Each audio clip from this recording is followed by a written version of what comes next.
more. But wait, what is this that approaches? To arms!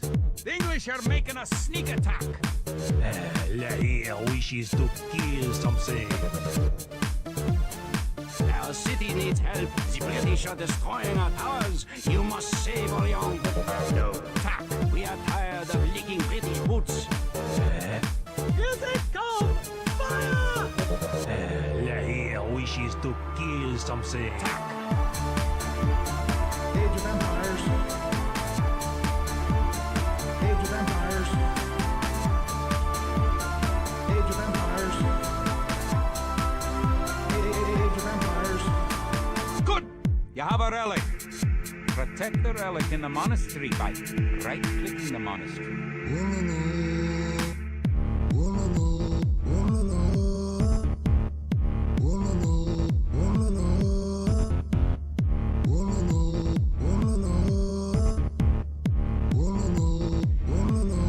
Monk, I need a monk. Yes.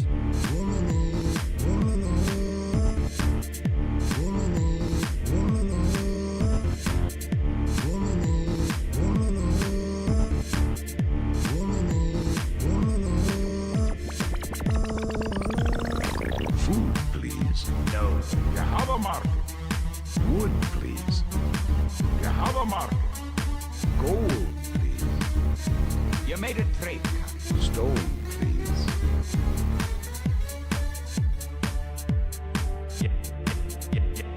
No. You have a market.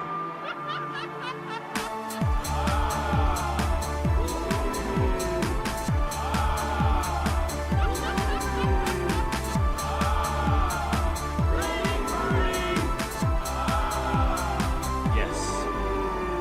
Jerusalem has 4 towers remaining. Jerusalem has 3 towers remaining.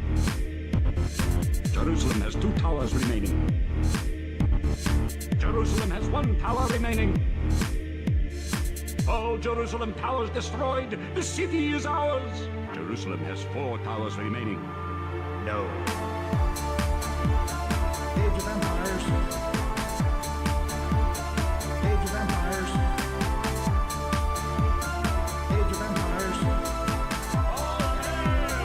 Age of Empires.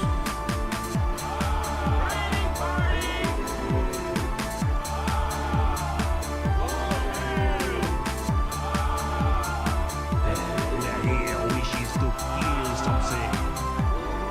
Enemy sighted. All right, so back in the day, for many years, everyone who played online was playing a hunt war. And I kind of miss those days. I kind of miss those days.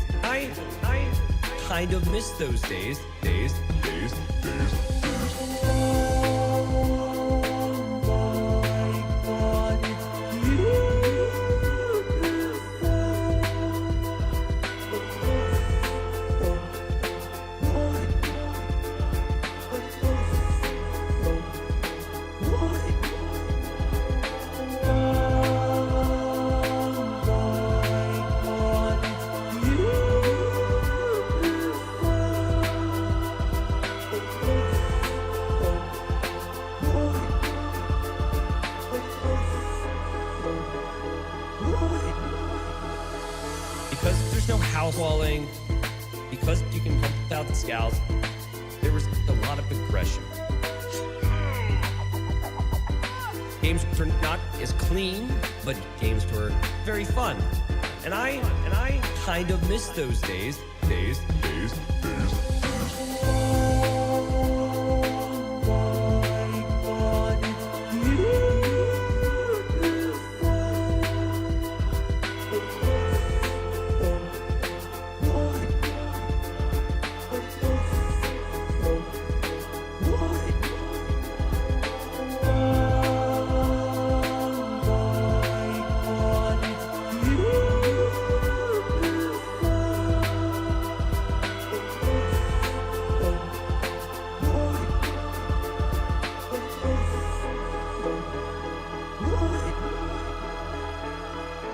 Makes me so sad, actually.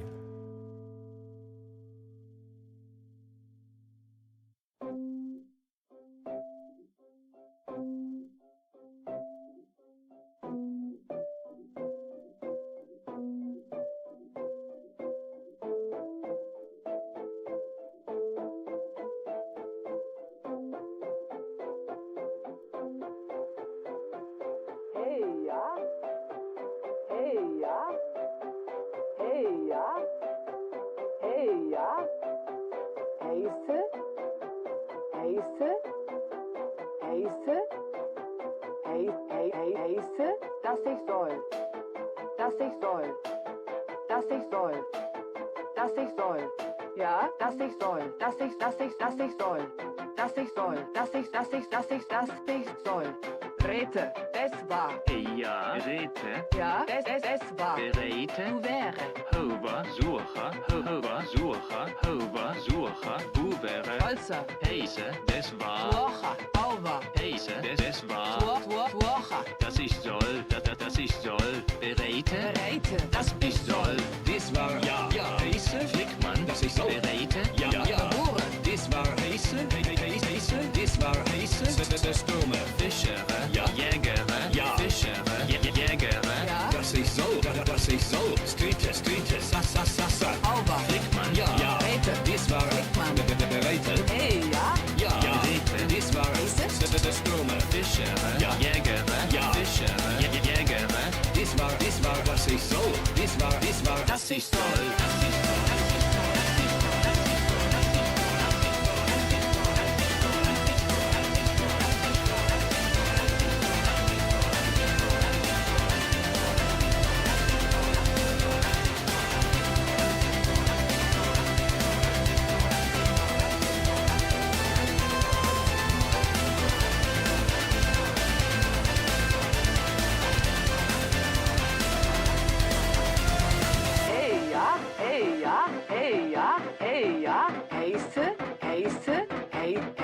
heiße, dass ich soll, dass ich soll, dass ich soll, dass ich soll, dass ich soll, dass ich soll, dass ich soll, Rete, ja, es war, ja, es war, ja, ja, Berete, du wäre, es war, ja, Fischer, ja, Jäger, ja, Fischer, Jäger, das war, was ich soll, das war, das ich soll.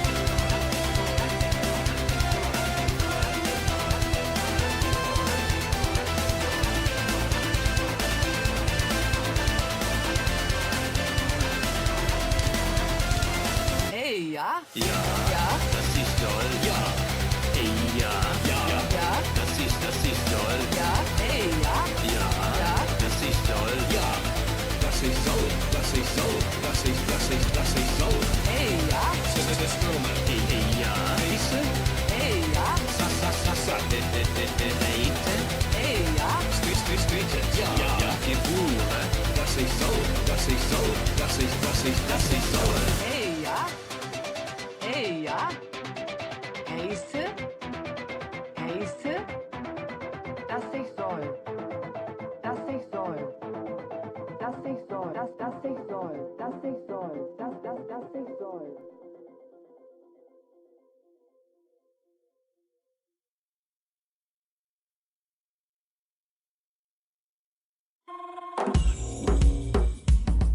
Chopper.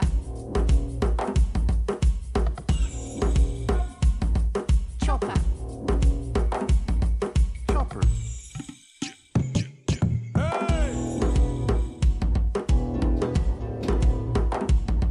Chopper. Chopper. Chopper.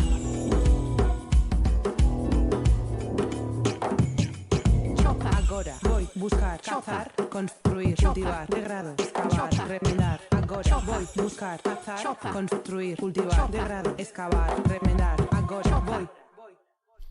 Chopper.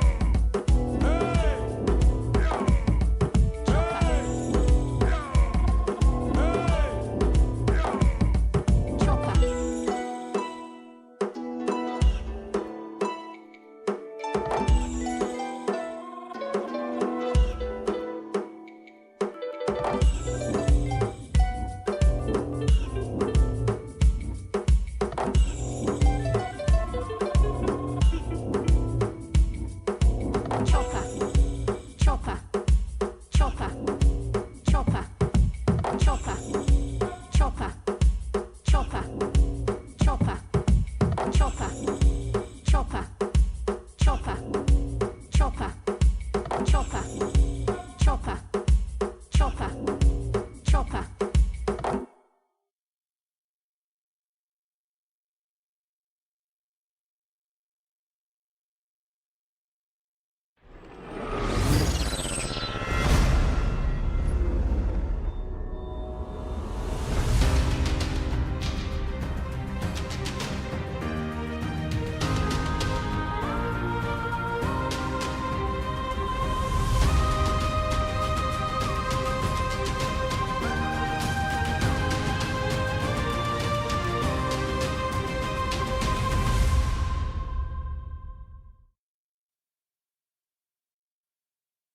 Hello. What's up, guys? Welcome in. Round 5. And today, as I've been putting in the Discord, it gets serious. Technically, yesterday it got serious. Technically, every set's been ever so slightly more serious. But today's a big day. Just in terms of the storylines, which you know I like to talk about nonstop. Yeah, we find out who gets first place in these groups, who goes playoffs, what those playoffs look like, but also who stays alive. Who stays platinum? Who goes down to Gold League? And yeah, I mean, if you compare the feeling now versus the feeling 3 or 4 weeks ago, very different situation that many people would have predicted we have on our hands. So hello, everybody. Welcome. Hello, everyone watching live on YouTube chat. Hello to the one guy who was asking who was playing, despite the fact that it was on the schedule, on the screen, which fellow chatters immediately told you very kindly. But that was very funny to me. The asking that question and then having chat being like, it's literally on screen. Hello, Twitch chat. What's up? Soaring Ostrich with 78 months. Damn. Thank you so much, Ostrich. Nice to see you. Mobster with the 2 years, too. What's up, Mr. Pop? Wordy. Gyn Melky. Thank you. Roy with the 80 months. I was going to say that was actually the end of the stream yesterday. But Roy, if you're here, thanks again, at least. T91 is the stream. I don't know. I'm not live today. You're asking the wrong questions. Anyways, so yeah, first series is going to start. It's going to be Mr. Yo against Lucho. Realizing now I haven't had my scoreboard up. But we are, don't let me forget about the giveaways today, guys. As the subs come in, we are really close to doing our next giveaway. Give away some of the merch. I don't actually have a t-shirt on because I'm lazy. And it's been like in my laundry somewhere. But we got like the mugs and we got the mouse pad. We're going to do a mouse pad t-shirt giveaway eventually if we end up hitting that goal. And then if we keep going up, they're in 500 increments, okay? And technically if a sub expires, but you did sub at one point, it does contribute to this, FYI. Because like my sub count's not that number right now.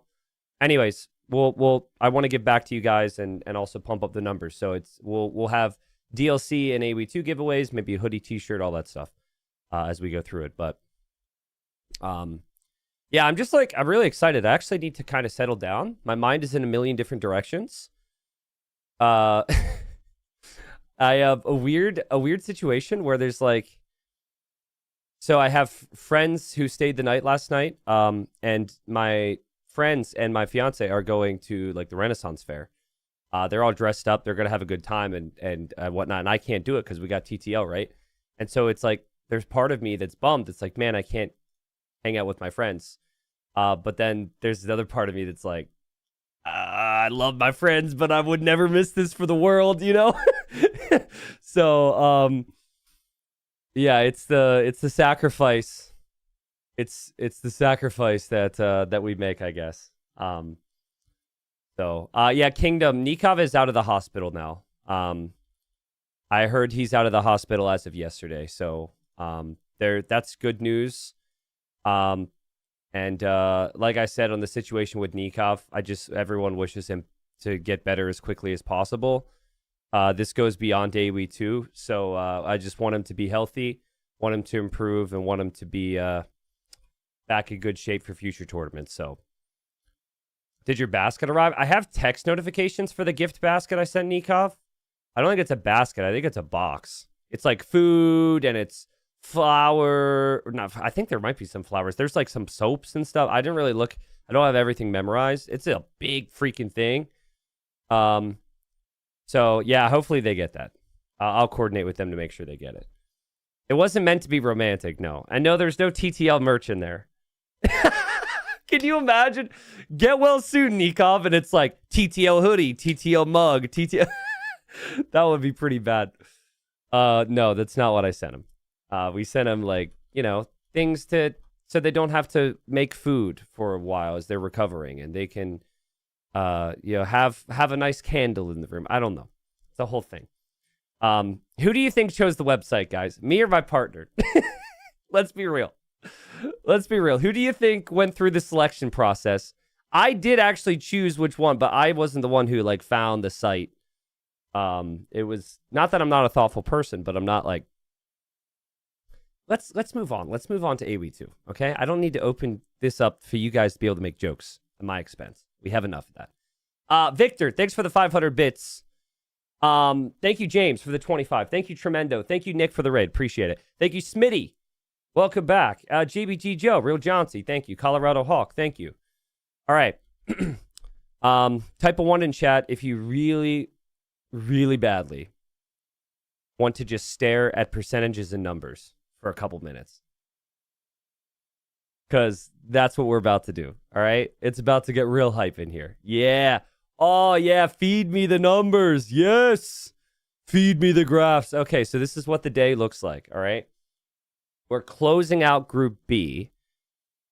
And the order is at the bottom of the screen. We start with Yo Lucha. We then move to Hart and Syscon. We then move on to Hera versus Vinch. I'm going to go backwards with the order of importance, though. Hera Vinch is pretty clear. Hera gets one win. He gets first. If Vinchester sweeps him, Vinchester steals first. Okay. And then in Vinch's case, if he snags 1 or 2 wins, depending on what Hart does, he gets second or third. So, I mean, all these sets kind of play a role. They all tie into each other. But I consider the fight for survival kind of the bigger storyline here. We got Yo with 4 wins, Lucha with 3, Syscon with 3. For Yo, it's simple. Yo needs to win the set. Yo needs to win the set. If Yo wins 2-1 or 3-0, he is safe and he is platinum for the next season. That is as good as it can get for Yo, is he's simply just platinum. Already, by Yo's standards, a poor season because he's not in the playoffs, but is what it is. Now, if Lucho beats Yo, that does not actually guarantee his safety. Now, that would guarantee that Yo goes down, but that does not guarantee his safety. It would depend on the amount of wins, because if Lucha were to win 2-1 here for, let's say, Yo would go down, but Syscon, if he ties Lucho at all, Syscon then survives and Lucho and Yo both go down. So there is a world here. So like Lucho's going to want to win, but if Lucho wins, it doesn't guarantee his safety. Both he and Yo could be relegated by the end of the day, depending on what happens in the Syscon Hart series. So that's fun. That's interesting. And that's a lot of stress for the players. Luckily for the top 3, it's very likely we know they're going playoffs. We just don't know where they go in the playoffs yet. So, man, I read so many comments around the community, and I listen to what people say to their mics, and and obviously very easy to have an opinion after you watch the first 2 rounds of a tournament. But I just remember at the start when Lucho and Syscon were both 0-6, some of the things that were said about how they don't belong to be in platinum and blah, blah, blah, blah, blah. And I'm just sitting, it bothered me so much because I was just like, I didn't feel it was true. I felt like they could be competitive. And the last couple rounds, they have stepped it up.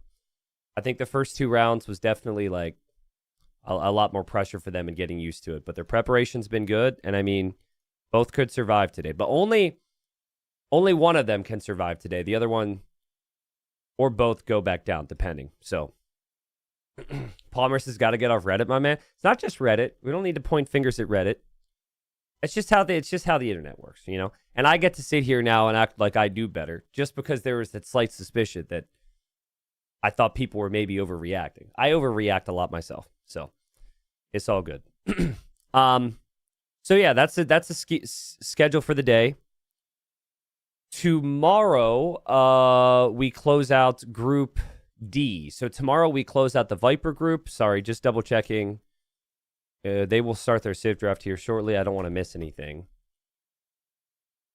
They haven't started yet. Perfect. So yeah, tomorrow Also, another really big day because we close out this group.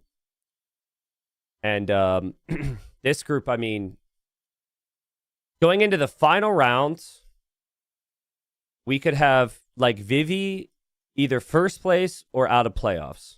We could have Viper playoffs or relegated. We could have Dragonstar relegated or alive. We could have Sato first through third, Mihai first through third. One set to play for everybody. So like this, the Dark Dragonstar set, the Sato, Vivi, Viper, Mihai, all of this. Exciting. Because again, I think a lot of these sets could go either way. Right now, I consider Dragonstar the favorite versus Dark. I consider Sato the favorite versus Vivi. And I consider Mihai the favorite versus Viper. But it is Viper. And I only say that because he's had a bit of a rough season. I don't know. Do you guys think Viper makes playoffs? Says he has 11% chance. He would need to beat Mihai. If he beats Mihai 2-1, he can make playoffs if Sato were to 3-0 Vivi. Those are results where before the season I would have said realistic. The numbers don't look good. I think it's possible. It's also very possible he gets freaking relegated. Guys, by the end of tomorrow, Yo and Viper could be Gold League. By the end of tomorrow. Like that would be insane. That would be insane. So yeah, we'll see. We'll see. That's the beauty of the conclusion of the event like this, or the group stage. It's the beauty of every game mattering as well, right? Like for some of these players, they're thinking back to one game that they played in the prior 12 that they should have won. And if they did, they'd be a lot more relaxed. So anyways, they're going to start their map at Civ Draft here. I really like Lucho's style. I think that Lucho's meta style can give Yo some problems, but it is Mr. Yo. And you would expect him to understand how important this is and to be able to pull in some great results in the clutch. The bans are coming in now. The map picks are coming in. Interesting. Lucho picks Monocle. Yo picks Northern Crossings. So Yo doesn't want any standard land maps, which is not typical for Yo. Typically, Yo wants an Arabia-style map, but because Lucho's good on that, I think he's a little fearful.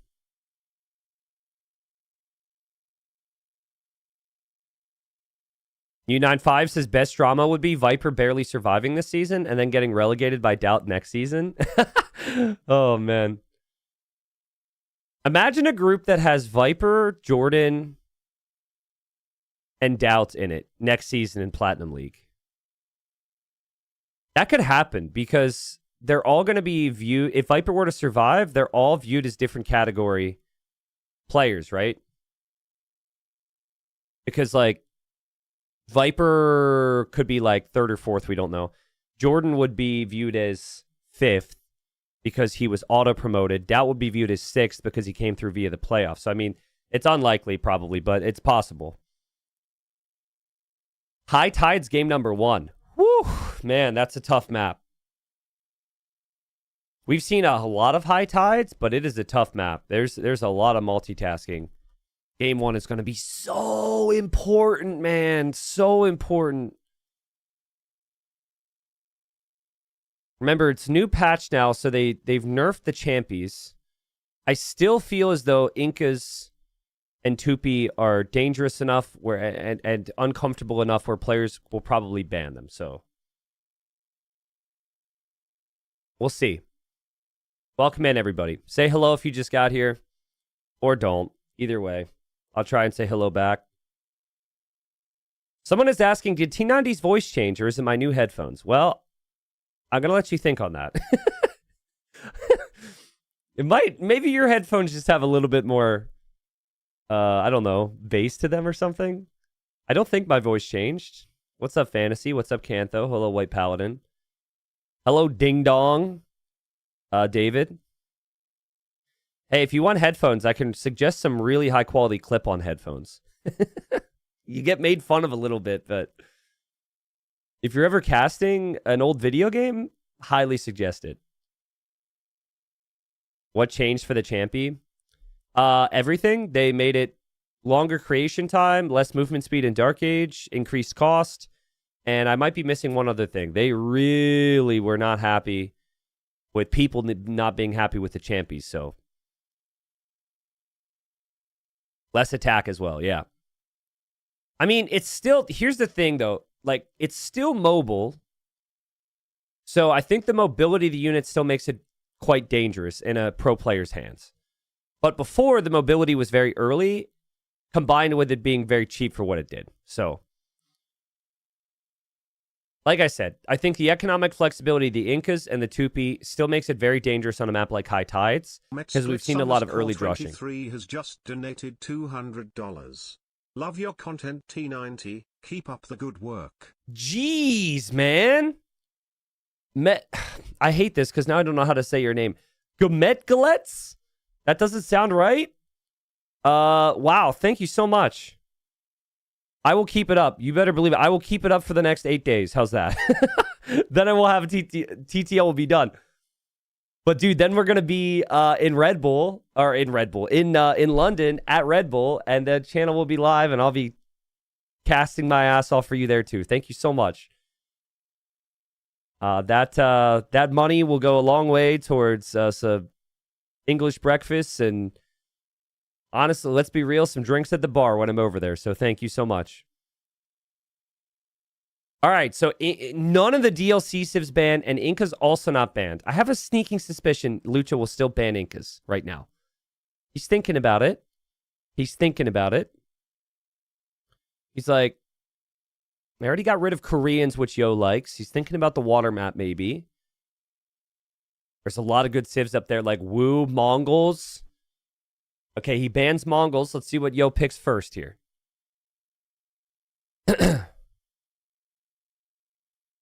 Who is casting Red Bull with you? We'll have four casters, to my knowledge. So I think it's Nilly, Memb, me, and Dave. And really embarrassing if I actually forgot somebody, but I believe that's the casting lineup. This was announced many months ago. I think it's just the four of us. And then I believe there's also, I don't know, they've announced everything, right? Like they announced the host as well. I believe they announced the host as well, which I could tell you, no spoilers, I guess, Riley. So, I don't know why I got so uneasy there. Like I thought I was spoiling something when the event is a couple weeks away. So, all right, Vikings first pick.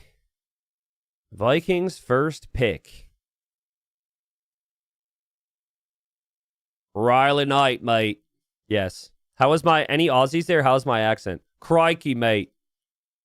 We're here for some good old Age of Empires. Vikings, Woo. I mean, Woo's dangerous on any of these maps. Vikings, I have been saying, very dangerous. Honestly, Vikings could be for all three of them as well, especially after recent changes. That's pretty bad? You think so? Okay. Well, if it makes you feel better, it could definitely be worse than that, because I was pretty impressed. I was pretty happy with it. Prometheus, thanks for the 61 months. Brandon, welcome. Thanks for the 19. MR, thank you. I'm not very good with accents. Though, have you guys ever been around somebody? Have you ever been in a situation where you're with somebody who has an accent for a certain period of time, and then you find that your voice starts to change the pronunciation of certain words to like fit in with them? Does anyone else know what I'm talking about? That happens very quick for me. Like if I'm in a foreign country with friends who are speaking English with an accent, their pronunciation of certain words, I like mirror them after a while. It's very weird. I don't do it intentionally. Mimic syndrome, is that what it's called? Yeah, that happens to me. So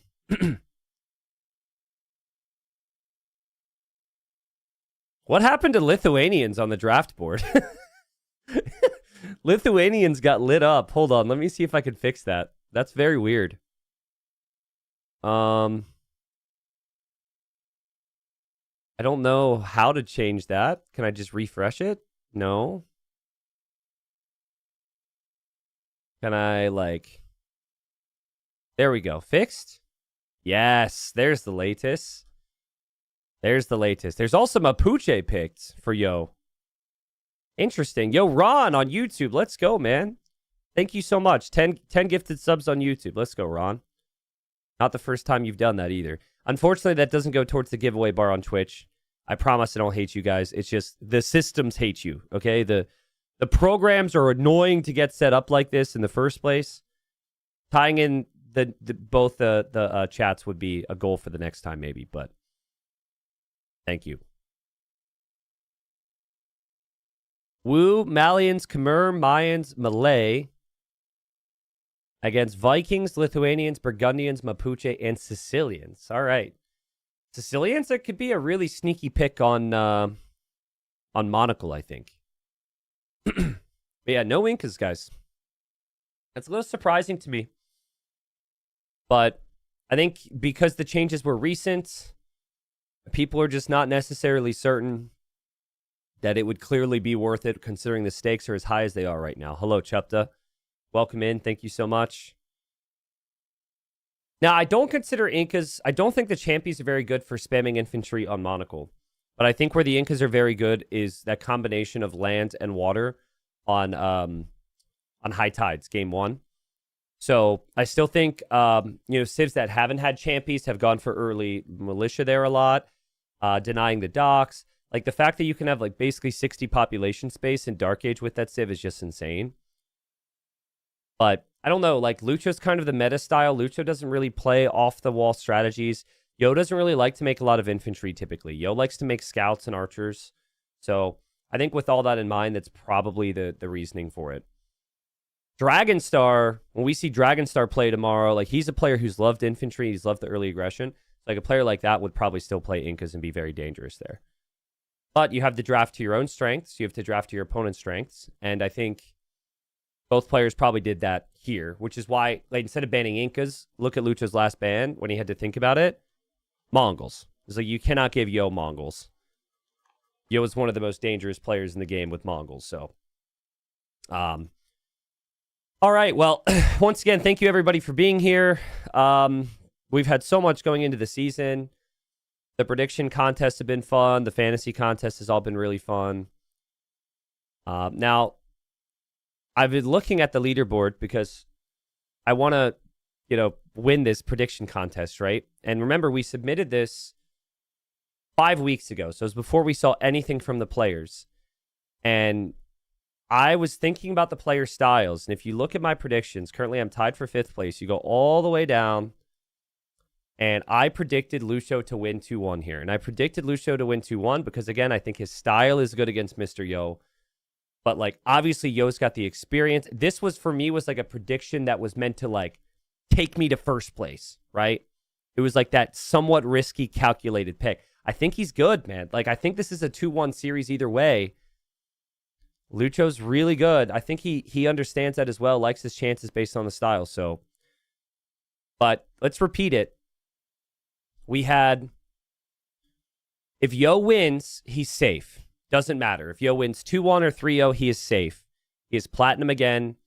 And then Lucho and Syscon are relegated. All right? Let me actually confirm this. I don't want to misspeak and get it wrong. But so let's just pull this back up one more time. They're about to start. So if Yo wins 2 games, if Yo wins 2 games, Syscon and Lucho are relegated regardless. If Lucho were to win 2-1, Yo is relegated regardless. But if Lucho only wins 2-1 and then Syscon wins 2-1 over Hart, Syscon survives, Lucho and Yo both go down. So basically, if Yo wins, he's safe and the other 2 are dead. If Yo loses, things get interesting. So, but yes, it is essentially for Yo, it is win or be relegated. For Lucho, it is win and hopefully you're not relegated. So, if this was a scripted event, if this was rigged, all right, what we would do is we would script this so the score is 1-1 going into the 3rd game, all right? Unfortunately for you guys, this is not scripted content. But I will be honest. I would kind of like the high drama result and see this series go 1-1. I think it can. I think based on the Civ draft, I think based on the player skills, it can. So we got 60 seconds till we're in. Welcome in, guys. R-Base says, yes, we've told them to split the first 2 games. Yeah. Can you imagine? Papa Joe, thanks for the sub on YouTube. I see you. Thank you. It'll be Wu against Lithuanians in the first game. It's interesting. Yo did pick Lithuanians pretty early. Thank you, Zeta2, for the 29. Dempap, thank you for the new sub. Yes, if you're new, came in from YouTube, say hello. I will probably miss you at this point because I've dialed in here to the game beginning, but big set. We've got like 19-year-old Lucho. A couple years ago was 1600 elo, is massively improved. One of the many, or maybe handful of players who've really improved at the game recently and have been playing at the highest level, getting some experience. And then you have Yo, who's been top 5 in like everything for almost everything for like over 10 years now. Super consistent. Never would have been able to predict that Yo would be in a must-win series to stay alive in the top 24 of AoE. Let's see. We've got Wu, we've got Lithuanians, we have game 1. Predictions, chat. It's a play all 3. Type your predictions. I think I'm sticking with mine. The prediction that I gave 5 weeks ago. I think that's probably bad. I think it's a risky one, but I don't know, man. I don't know. There's just a feeling in the air right now.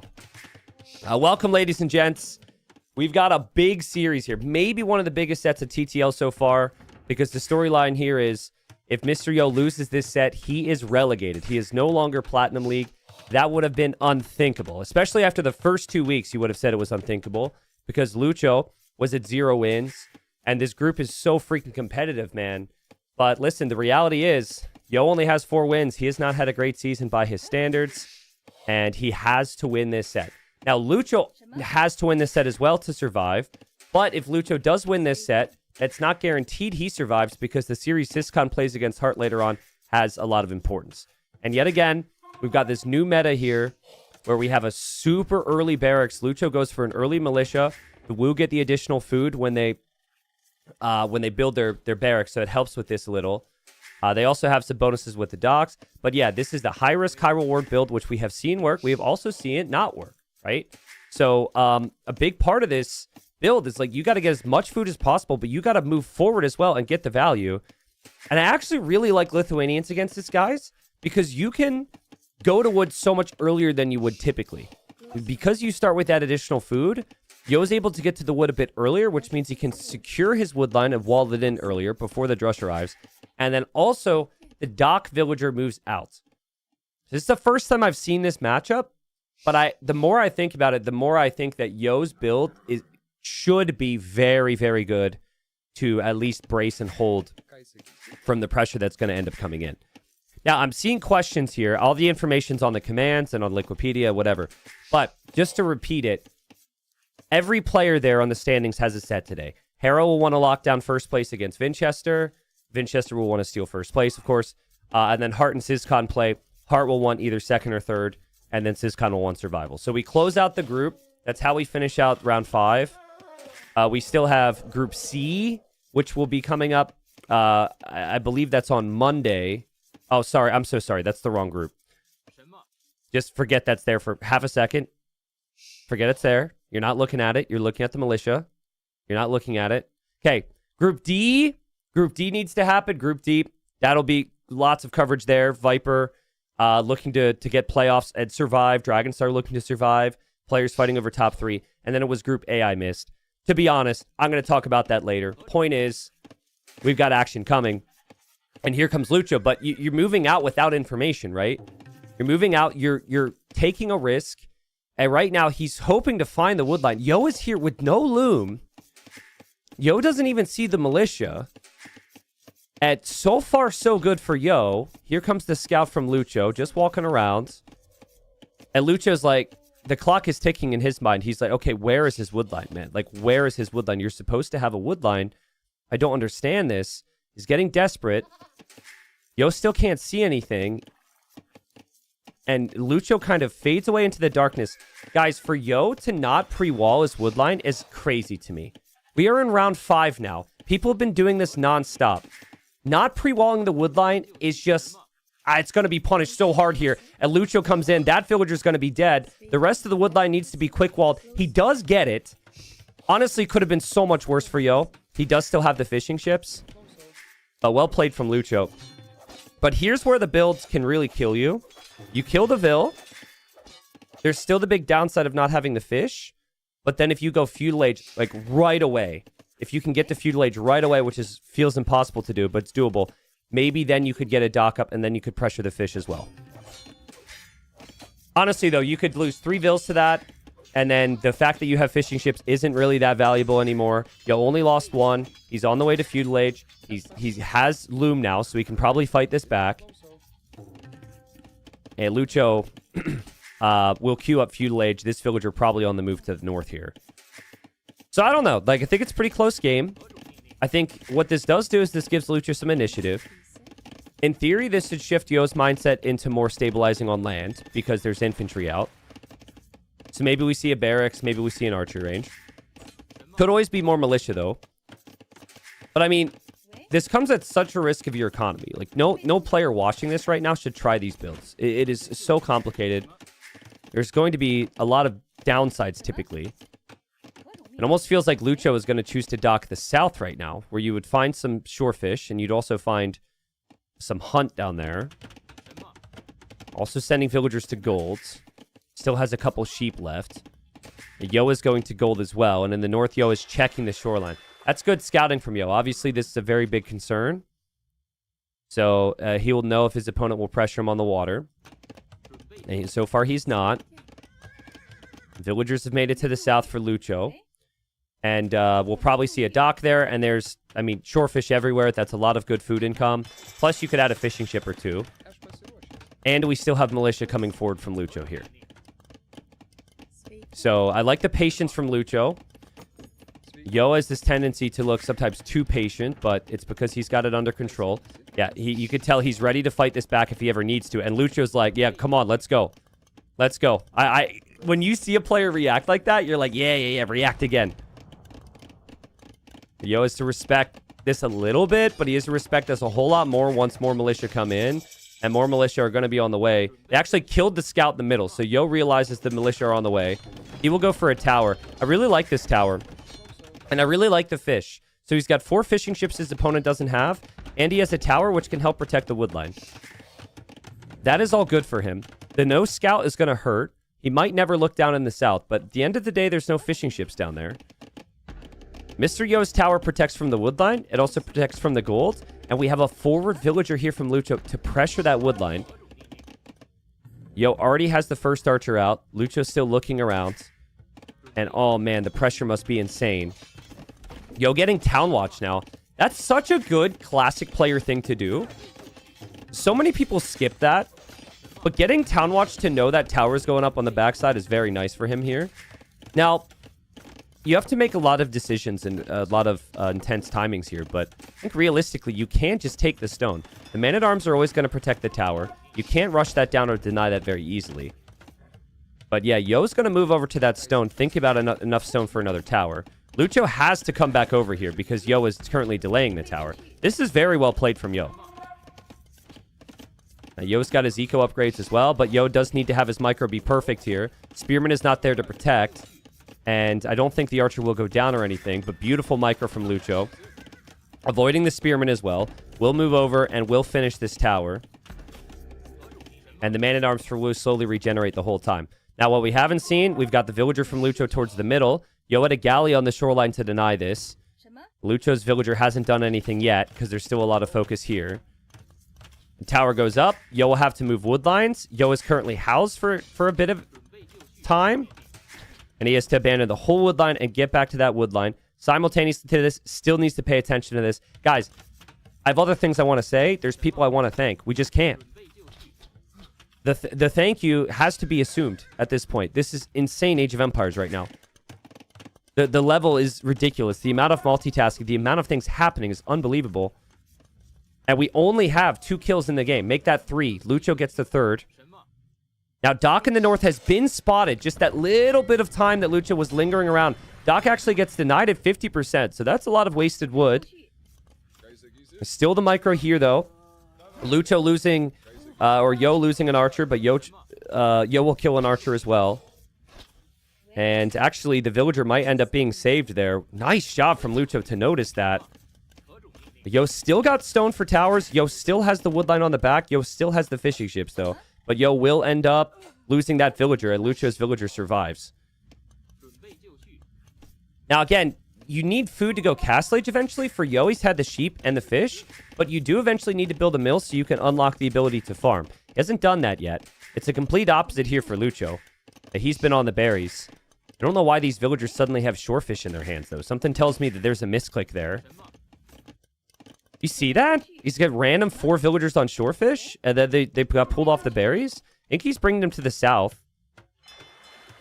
Yeah, it definitely seems like the game plan. He does have a hawk down there defending. But with no fishing ships down there, you can't necessarily garrison in the dock to protect yourself. Man, what a game. What a game. I love the amount of aggression that Lucha's bringing to the table here. It's exactly what you need to do against a player like Mr. Yo. Mr. Yo is definitely a more patient player. The longer the game goes, the better he gets. I spoke to Lucho about this series, and he basically said that he thinks for him, Yo feels like unlike any other player in the game in late game. I think this map and I think his other home map, Monocle, are just not maps where the games go on for very long. So it makes, when he needs a 2-1 victory, it makes this first game really important. Because Yo's picked Northern Crossings, and Northern Crossings is a map where the game typically goes for quite a long time. Yeah, this is nice. This is good food eco. There is also a market going up for Lucho to buy and sell res. Yo's been able to play pretty safe, though. He hasn't lost that much eco. He still has fishing ships being added in the north. The amount of micro that's happening is unreal at the moment. But Lucho's probably happy with that situation. The Man-at-Arms still getting value. Yo losing some range units on the front. But Yo has enough defensive towers where it doesn't feel like he will be broken. At least by feudal age units. Lucho's scout active in the south. I think he knows that Yo could make a move this way. But, I mean, if he does, we could see a demo. Lucho's already preemptively making a demo. He recognizes Yo might be coming to me because I've left the front. Yo doesn't know about any of this, by the way. So he's just double-checking this. He might get really excited. Lucho isn't paying attention either. Lucho will start to lose the vills. Yo will want the villager kills. Yo so badly wants the villager kills. And he's not expecting that demo to be pre-queued. He thinks it's queued right now. There it is. And Mr. Yo is going to lose his entire army game number 1. My God, dude. That was a mega shot from Lucho. And it was the game sense that he knew the army could come. Yo thought he had another 20 seconds to think about it there. He was always going to leave the shoreline, but he just didn't leave in time. And now he doesn't have a tower on his stone. Lucho's on the way to Castle Age. Lucho's moving into the wood line. And Yo has no army to defend. I mean, that's not accurate. He does obviously have some army here, but it might not end up being enough, especially if Lucho can show the patience of a high-level AoE player right now, guys. And that's the thing. It's like, Lucho's experienced enough now, even though he's only had a couple-year career, to understand you're not going to break Mr. Yo in one move. Like, that demo's not even enough. So many people will actually dive there, potentially lose their army under the tower, thinking they had to win the game there. Again, I spoke to Lucho. That's actually what I told him. I said, the number one thing you need to remember, small incremental leads, you have to do that 15 different times in a game against a player like Yo or any of these top players. You're never going to win the game in one swing. It's never going to happen. They're always going to have some type of comeback condition. I think Lucho's playing well.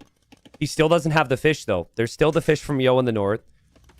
Having Yo off of stone feels very good in this scenario because Yo can't go into more towers or for Latus. Lucho still has crossbows on the front. Quick look back at his economy. His economy's looking pretty good. Villagers on shorefish will get slightly less efficient, of course. But this whole game has been Lucho sending pressure to Mr. Yo. And we have yet to see a single valuable counterattack from Yo. And now Lucho's in Castle Age, going for crossbow, going for bodkin, going for the siege workshop. And Lucho, just can he show enough here to finish the game before Mr. Yo upgrades these skirms. Lithuanians have faster moving skirms, so it's really difficult to play archers against a skirm civ like this. Next army's coming through, though. Yo's chasing down the other army. 1 villager down for Yo. 2 villagers down. 3 villagers down for Yo. These crossbows still moving away. And we've got rams for Lucho as well. Now, rams is an interesting choice, considering we know Yo is going to try and go knights. Yo does only have 1 stable, though. I really think Yo needs to go double stable, but there's a lot he needs to do right now. It's a lot of pressure. It just doesn't really feel like he's going to have a great deal of time here. Monks would be an excellent addition for Lucho if he can think of it. He's still just 1 town center. He has no fishing ships, so I just don't think the eco is really going to be all that strong. But the ram is there. Ram will take down the tower probably. And if the tower's gone, then the villagers could die. The upgrades for Yo are coming in at a pretty decent time. Still confident micro from Lucho. The tower goes down. Lucho should see the stables got the flag and also, of course, sees the elite skirm upgrade. But man, like, guys, look at the micro from Lucho. Like, can you tell why I've been hyping this guy up? He's an insane player. And it's not like he's got 10 years of experience and he's hit a wall in terms of potential. Like, this player is insanely good. But it's Mr. Yo on the other side, right? Like, Mr. Yo, we've seen aggression against him before, and he's able to come back. But there's a Jean Swordsman on his gold. There's Crossbowman on the other wood line. And he still has to micro on the front, and there's just too many different areas to look at. That needs to be a delete from Lucho. Yo gets that conversion. But man, there's just so much happening. Look back, Lucho's got farming eco. Again, he's still got the vills down here, which are working for food. Yo still has the fish, but now there's going to be mangonel. Now there could be monks from Lucho as well. So difficult for Yo. He hasn't been broken yet. He has not been broken yet. The eco count's still close. He needs to... Honestly, I think he needs to counterattack with the skirms. As weird as that sounds. Counterattack with a knight. Any counterattack to Lucho. I want to see how Lucho handles that. Mr. Yo is typically pretty good. When he can get enough defense, I think you go for the counters. Another Jean Swordsman was converted. Actually, the Jean Swordsman should counterattack. Why not just send your Jean Swordsman? I think Lucho will soon start to drop some town centers at home, so he'll be a little bit more secure. And there's the second TC now, so that's a good area for him. Woodline's still very exposed. Yo is sending the Jean Swordsman over. This will be an important thing to remember. And Lucho just showing patience, but Mr. Yo, 71 pop. He's going to move out with the skirmishers as well. It becomes very tough for Lucho to push when there's a tower everywhere. And it becomes very tough for him to know what to do when he's got slow army to chase this. He sees it, but what do you make against that? It'd probably be some Jean Swordsman. What you don't want, though, is to full-on react to it. If you full-on react to it and send all your army home, Yo will just do dances around you the rest of the game. So you just got to keep punishing Yo for moving forward, essentially. See, that one Jean Swordsman's never enough against that many skirms, especially with no armor upgrades. But Lucho's economy isn't necessarily good enough to deal with that right now. He's taking down the ranges. He's taking down the barracks. He will send home 1 mangonel. Yo is still just playing defensive here, waiting. And he has redemption on the monk. So if Lucho ever overextends with the siege can be converted now. Yo, this is a dangerous place. You need to remember the history of this game. Yo. Yo. Okay, he remembers. He spread the skirmishers in a different formation. But I mean, I'm kind of scared for him right now. Redemption's in. Redemption's in. Lucho needs an immediate reaction. He does react. And Mr. Yo's monks also micro back perfectly. Yeah, Lucho knows now. Now, Yo can hop in and out of the TC and make this very complicated. There's still the skirmishers down there. Here, the skirms need to micro too. And then here we have the Jean Swordsman, which Lucho needs to react to. There's a lot to look at right now. These skirms are currently away from demo territory. The monks go back out, and Yo micros it back. My God! Guys, this feels playoff level, doesn't it? It feels like we're round of 12, best of 5. Winner goes up against, like, you know, Leary, Hera, something like that. This doesn't feel like a relegation battle right now. They both are bringing their best at the moment. There goes the demo. There goes the demo. Oh, Lithuanian bonus coming in clutch. Still, though, the siege is pushing. We have a castle there from Yo. This Jean Swordsman is just standing there, too, by the way. He's not doing anything. So Lucio's just going to kill it off. And Lucio has better eco upgrades. He's getting devotion now because he knows the monks are going to be valuable. He can't do anything about the castle, but what you can do is you can try and take down this town center. Devotion isn't in yet. Conversion could happen there. And, oh, man, it's so close. Skirmishers are still over here, by the way. Monk is going down there. And for Yo, he's now on one of his favorite units. He loves his Cav unique units. It's a very good unit for him, but he does need to eco for it. And there, he actually started to convert the demo, guys. So now he can move in. That's a really nice play. 3 TCs for Lucha now. Farming eco is looking incredible. Yo is about to be on 1 TC if he's not careful. And Yo will be on 1 TC. And Yo still has not found an answer to this. And down goes the town center. Honestly, Lucha doesn't need to fish anymore. Like, the fish is a non-factor. He could lose the dock. So I guess what do you do? Delete that? That's kind of interesting. He's going to send the Jean Swordsman after the monk because the monk is weak. And it dies. And the demo dies too. But we still have to focus fully on the push from Lucio because he just will not stop. The thing is, like, when you transition into economy behind this, normal players, they fall apart, guys. Like, normally you can't get to a 3-town center eco when your opponent counterattacks you and you have a push. Normally someone loses a mangonel to redemption. Like, things fall off at a certain point. And it's not even a mistake. It's like a forced reaction from the opponent. But Lucio is playing insanely well. Might end up jinxing him here, though. It's very likely these conversions come in, and the conversions do come in. Finally, Yo gets payoff for redemption. And he's trying to land the shots. And honestly, the mangonels are still getting value from Lucio. And Lucio is going to remain here. He's got a micro against it. He's still on 3 town centers against 1. And Mr. Yo is sending villagers forward like he needs a big counterattack now. Because the monks are getting sniped. The mangonel's still there. Guys, I look at Lucio's Fog of War. The only area he can't see is where those villagers are moving right now. But like, he can see if something comes over here. The army count's incredibly low for both. So maybe Yo could get away with the forward castle. There he goes. I mean, he needs a forward castle. He needs something ridiculous. But when you walk past your opponent's houses and you walk past the archer range, you don't think it's possible. There goes Mr. Yo. Dude, guys, if he doesn't go for forward castle, it's game over. If he gets the forward castle... that is a pretty damn good castle. And he's got some lattice here. He can take that stone. Okay, Lucio's going to build his own castle now. Oh, my God. Okay, so we have 19 villagers building for Yo, about to be 21. Lucio's got 18. It should be more than that, to be honest. But I think he knows that his castle's going to go up and that Yo's will go up. Now, Lucio could try and go Imp. Imp makes sense. I think he's misclicking at the market a little bit in a panic. Well played from Yo to find that castle because it was extremely risky, but it had to happen. And that's a strong castle spot, too. It can range the town centers. These are situations where Yo thrives. He loves his unique units. He loves his castle drops. Lucio, I'm probably feeling a lot of pressure because he's definitely ahead. But now he's like, what army do I make? What army do I make? Yo's coming down this way with these villas. He'll drop a tower. What do you make from Lucio's perspective? He'll make some rams. Eventually, an imp, you can make traction trebs, but you do need actual army. I think he needs to play more crossbowmen, but his archer ranges are forward as well. This is uncomfortable.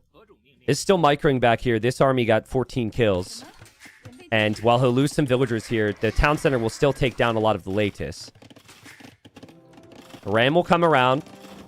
There's the university for Lucio. Still has a nice villager lead, but needs to decide on the army, and he's going to decide on cav archers. I honestly don't hate cav archers here at all. It's not a civilization that gets the best cav archers, but you need a mobile unit. You already have ranged upgrades. It's got to be ranged units you play in towards, so that's fine in my opinion. And Mr. Yo focusing on the relics maybe. We'll kill that monk. That's a really nice find from Yo. But Mr. Yo is just doing what he can to keep this castle up at the moment. He's slowly losing it, but he's still massing Latis from it. He did hop out of the castle there and snipe one of the rams. This is where I think Lucio should probably just be patient, wait for a couple traction traps to push this back. But you do have to mass your cav archers, and it's not very easy when you only have 2 archer ranges back at home. And what a game. What a game. Welcome in, everybody. Today is going to be insane. I think Lucio's got... He's got a nice position here. It's not going to be easy, but he did all, as I like to say, all the hard work early. Now he just has to do one more step, and that is finish this, taking down this castle, get Bracer, get chemistry for the CA, and Yo will not have a good enough eco to go into skirms right away. If they were both in Castle Age, Yo would be fine. But the fact that it's Imp for Lucio is a game changer here. And the CA are out, and they're getting the proper upgrades. Bloodlines is always needed. Easy to forget that. That's on the way. Bracer's on the way, too. Yo's villagers here have to flee. Yo will bring skirmishers forward eventually. But traction treb should be coming out of the siege workshop for Lucio. Okay, he misclicked it from the forward siege workshop. Because I didn't see it from this one. He just canceled it. Can you imagine if he made that mistake and the traction treb went from that one? All right, he sees the skirms. He sees the latest. That's a big army from Yo. Every unit's extremely valuable now. But I think you've done enough. Maybe you just fall back and you just protect that traction treb with your CA now. I think that's what you do. Because if you don't, Yo will sacrifice for the traction trebs. And Yo's eco is improving. Second town center for Yo on the stone. Farming eco is looking very good now. Has always had the fish. That might change because we have some hulks now from Lucio. But still haven't seen the first traction treb from Lucio. And he's actually moving forward with the cav archers. So he wants to raid Yo. I'm wondering what Yo does when he sees the traction trebs, though. There's the traction treb there, slowly taking down the castle. As the food eco is slipping a bit for Lucio. He lost a lot of farmers. This castle from Yo ended up killing 10 villagers. Here come the cav archers. Yo needs imp big time right now. He's got 4 relics. He's got a great skirmisher civ. He needs the Imperial Age. Here he'll snipe some vills. That's where the latest are. Skirms are chasing down the CA. But Lucio will have a lot of cav archers here, guys. The civ doesn't get heavy CA, though. Without heavy CA, it makes it questionable. They don't get Thumbring. They don't get Parthian. So there's definitely a bit of a timer at play here for Lucio. He knows it. He'll bring villagers forward from somewhere to drop a castle there. Yo's Latis are still in the north. I don't think water really matters much right now, but there is that factor as well. Lucio's doing everything he can. The Latis might come home for these cav archers. The skirms are already there, though. That's kind of critical. Where does Yo go? This tower as well is extremely annoying. Like, this tower has gotten quite a few kills. It's been frustrating for Lucio. But there's a castle.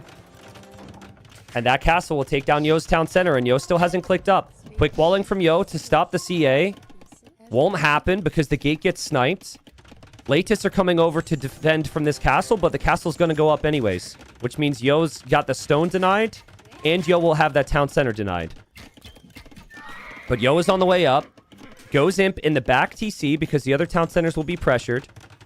This time is where Lucio should be balancing his eco again. He had 10 on food moments ago. Now he's up to 30 on food again.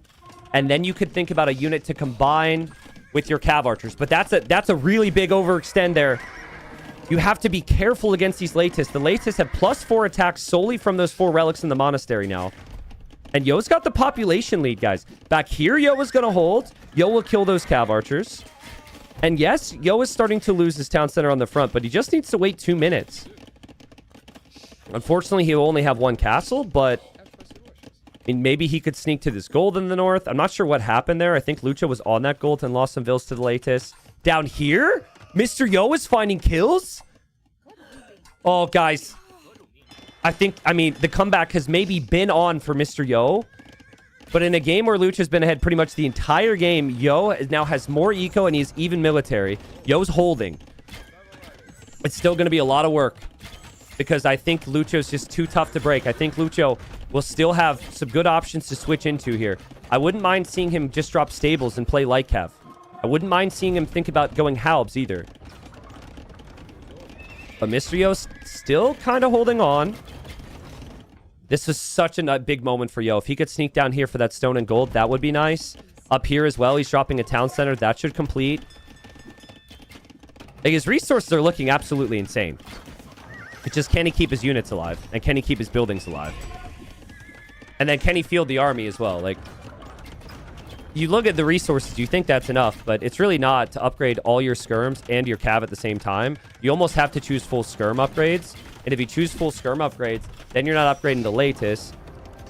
But yeah, I think you need to go for the skirm upgrades. Get the unique tech, maybe. I think that's a must research right now.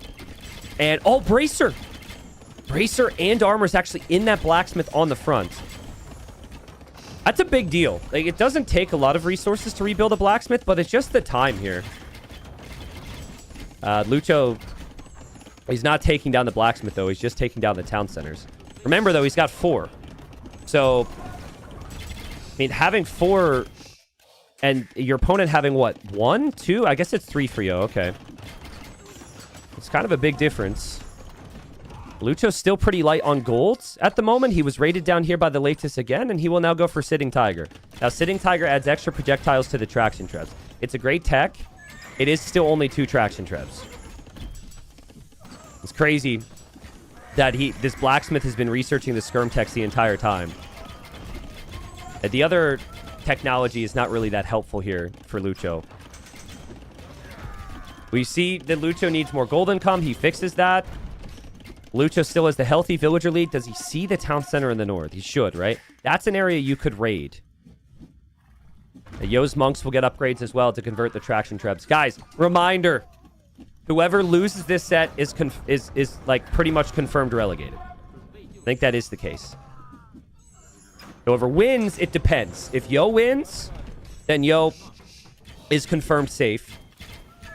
If Lucho wins, it would depend on how much he wins by and what else happens in the other sets. This is a ridiculous start to the series. And pick a winner right now, chat. Pick a winner. I've been in these situations before where, like, the underdog can't finish the big name. And especially with that big name being Mr. Yo with this many relics. I've definitely seen Yo do this before. But at the same time, I think Lucho's just one switch away from completely smashing the skirms. That's the problem for Yo right now. Yo's base is wide open. His main army is skirmishers. So, I think it's just the cav switch for Lucho. He's got enough on food now. His opponent's full skirm. The traction trebs are holding the middle. But here comes Mr. Yo. There is going to be a tower from Lucho. But guys, imagine if Lucho has 6 stables. There's the stables going up, and he's spamming light cav here. I mean, that gets really dangerous for Yo. Really fast. And there's more defensive castles for Lucho coming, I'm sure. The traction treb got converted. These traction trebs are dishing out damage on the skirms. Down here, we've got the tower just being battered down and skirm v skirmisher action. The engagements are still looking pretty damn good for Mr. Yo. The cav archer count isn't what it used to be. But Mr. Yo has no armor upgrades on his latest. Oof. Oof. Yikes. I mean, he probably forgot, right? He's under so much pressure. He still only has 1 castle. There's the armor upgrade now. Okay, it's going to be heavy Haguang instead of light cav, which I like if you can get the gold. I'm not sure about that. Lucho does not have enough gold income. It's a stronger unit, but he might not be able to make enough of them. Mr. Yo's raids have proved to be insanely strong down here. He's trebbing the castle as well, and he will be trebbing the tech switch, which is horrible for Lucho. Lucho's not taking this stone. He's not taking this gold from Yo in case Mr. Yo reclaims it. Here's the heavy Haguang, though. Of course, Yo, he doesn't have a lot of latest anymore. So while latest would win the fight, he doesn't really have the numbers. The conversion's happening on the traction treb. The monk is going to get focused down.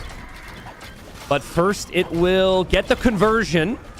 But now the trebs for Yo are getting sniped by the Haguang. But guys, I think Lucho's crumbling. I think the skirms are doing it. The skirms, I don't know. The skirms are still such a liability. Mr. Yo is actually going heavy CA. He's going heavy CA. That's a perfect call. That is a perfect call. You already have the ranged upgrades. You need a mobile unit. Heavy CA is a great call. At Mr. Yo.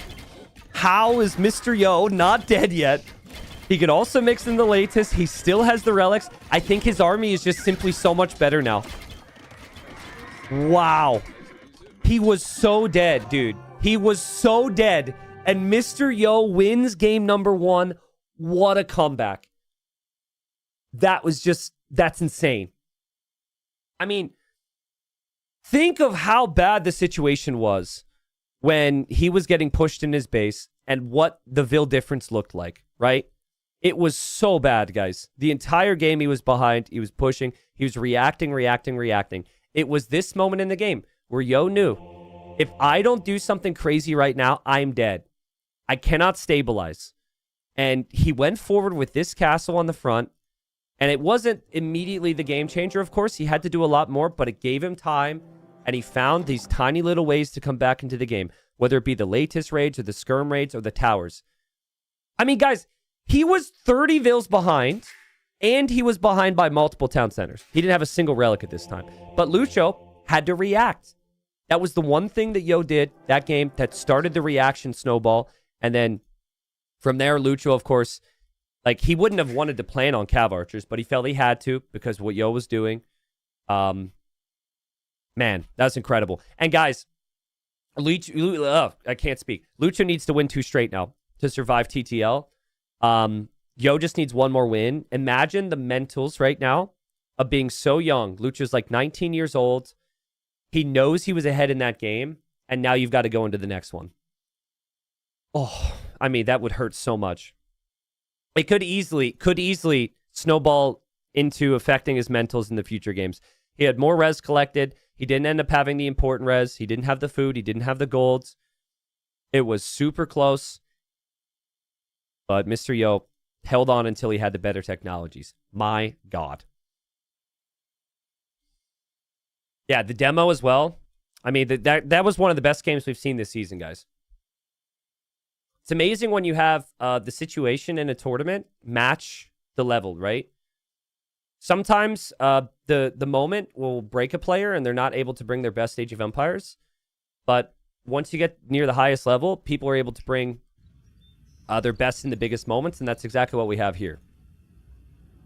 What made CA the play instead of Halb champ? His food eco was really compromised when both of his town centers got hit. So he had 10 on food, he's going imp. So you can't make a Halb switch, you can't go into castles, you know, with Halbs. The CA just, it did actually feel natural to me in the moment. But it's like you're forced into an awkward move for your Civ because of your opponent's pressure. So I think you needed to have, really there for Lucho, any army left over in the middle, the game's over. But he just lost so much army, and it was full boom v full boom, and then Yo went for the castle. That's just, it's so amazing that Mr. Yo did that. Because he could have easily thought, let's just like rebuild my TC, let's build 2 defensive castles. Like, what's wrong with 2 defensive castles with Lithuanians? Nothing. That's great. He would have died though. Ad break is coming in. Thank you, Twitch chat, so much. I see a lot of primes and resubs coming in. Thank you. We are 75 subs away from the next giveaway on stream, which we'll do today if we hit it. So appreciate it. YouTube chat, thanks for watching. But yes, let's look at the odds real quick before we get into it. Odds are looking very good for Mr. Yo, but Lucho obviously did almost enough to beat in that game, so he's got to, I think, solve the early game against this kid. Yeah, 75% chance that Yo survives the platinum. Percentages have gone down for Syscon and for Lucho. Syscon needs Lucho to win this 2-1 right now. And if Lucho wins 2-1, that relegates Yo. But then Syscon can relegate Lucho by beating Hart. That's what Lucho and Syscon kind of need for survival at the moment. I don't know. I mean, it says 75% for Yo, but it's like 2 games. So, and it's going to be Burgundians versus Khmer here. Just not the Civ matchup that I expected on Monocle. Smithy Seville Twins Mucky has just donated $100. What did the buffalo say to his kid who fell off a cliff? Bye, son. All right, I'm just going to leave that. We have to intro the second game. Thank you, Smithy. Welcome, everybody. We have game number 2. How we are even in game number 2 with this scoreline is unbelievable to me because Mr. Yo was dead. He looked super dead in the first game. He came back, and yeah, that's just classic Mr. Yo, man. The longer the game goes, the better he gets. And Mr. Yo, if he's able to play through civs that have fairly good cav unique units as well, dangerous. He does actually have one of his favorite civs here for tournament matchups. He's gone for Burgundians, and the typical storyline with Burgundians has been get to castle, get to your unique unit. I just don't think that this is the map for that. There's just so many other aspects of the map that are important. The big reason we see the Burgundians picked is actually the Flemish Militia, which is their barracks infantry unit. Anyone want to remind me what happened in the previous rounds when Yo got 3-0'd and played against Hart on this map? Anyone remember? Because I think Mr. Yo remembers. Mr. Yo got absolutely brutalized by Burgundians. It was forward barracks from Hart, and it was non-stop Flemish Militia and skirmisher spam. And he died badly to it, and so I think here he said, oh, yeah, let's do that. Let's steal this strategy here. But Chimera makes it really interesting because we've seen a couple games now, mainly in Gold League, but where some players have said, you know what, I'm going to let you take the risk, and I'm just going to farm, and I'm going to just kill as many villagers as possible. I think that's the logic of picking the Chimera. Now, in theory, farms, even with Chimera, are not as efficient as villagers on the Shorefish. But obviously, if you lose 0 villagers and your opponent loses 5, you're probably going to be in the better position. Yo gets the scout hit there. They're very close to each other in the middle. But yeah, I think Lucho... I'm not saying he won't take the Shorefish. You can also build the houses out here and hop in and out of the houses, right? But like, I think at least when Dowd has played it, it's been all about the low risk approach.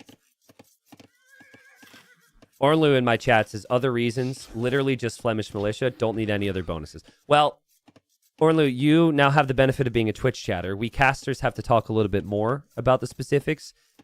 I would agree. If the Flemish Militia did not exist in its current state, we would not see the Burgundians here. Agreed.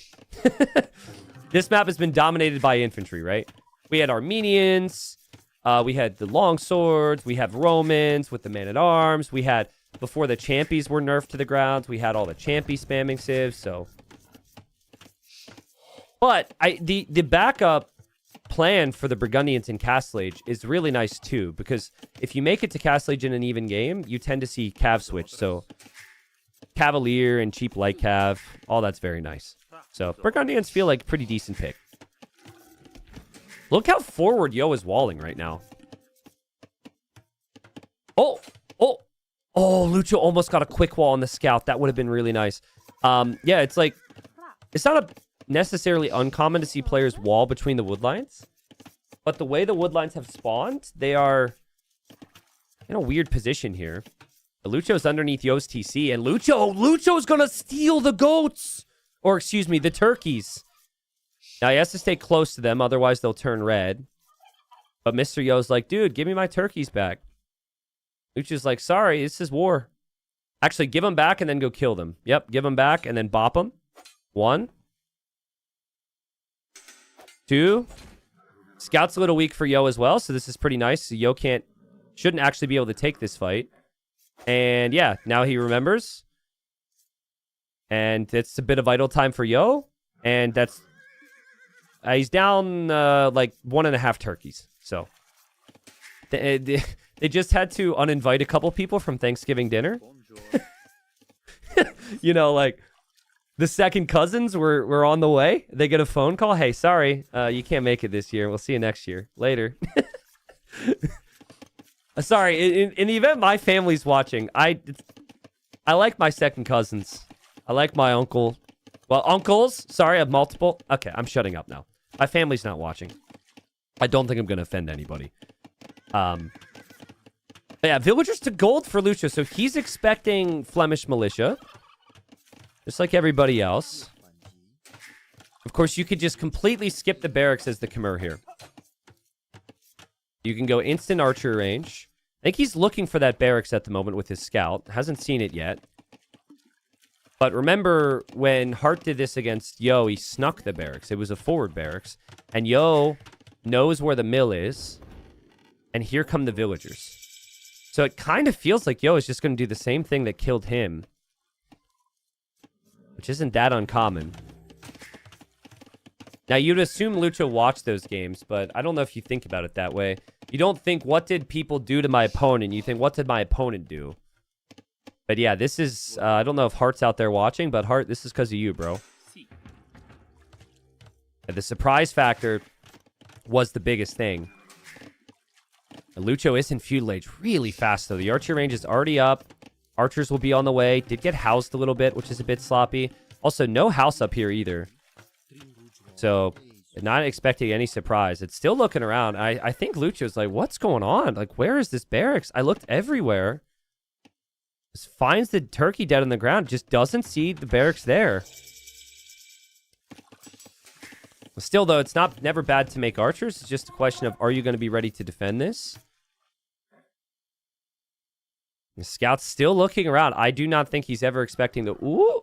I don't think he's expecting the forward. Here's the other thing. You see Yo's scout over here, you also get confused. You're like, why are you here?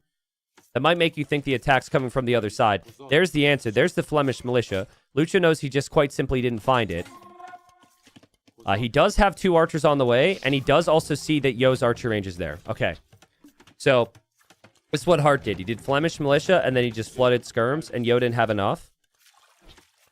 Scout's still alive for Yo, by the way. So, you're going to go scout. Auto scouts in chat. And Mr. Yo's the best at that. He always saves his scout. Look at the food, man. The food is so crazy if you have this many villagers on Shorefish. But the thing is, the plan for Yo is to just non-stop push. It's not to defend. And Lucho immediately going to send 2 archers forward. That could mean that Yo loses villagers. It's risky, though, because Flemish militia could kill the villagers up here, too.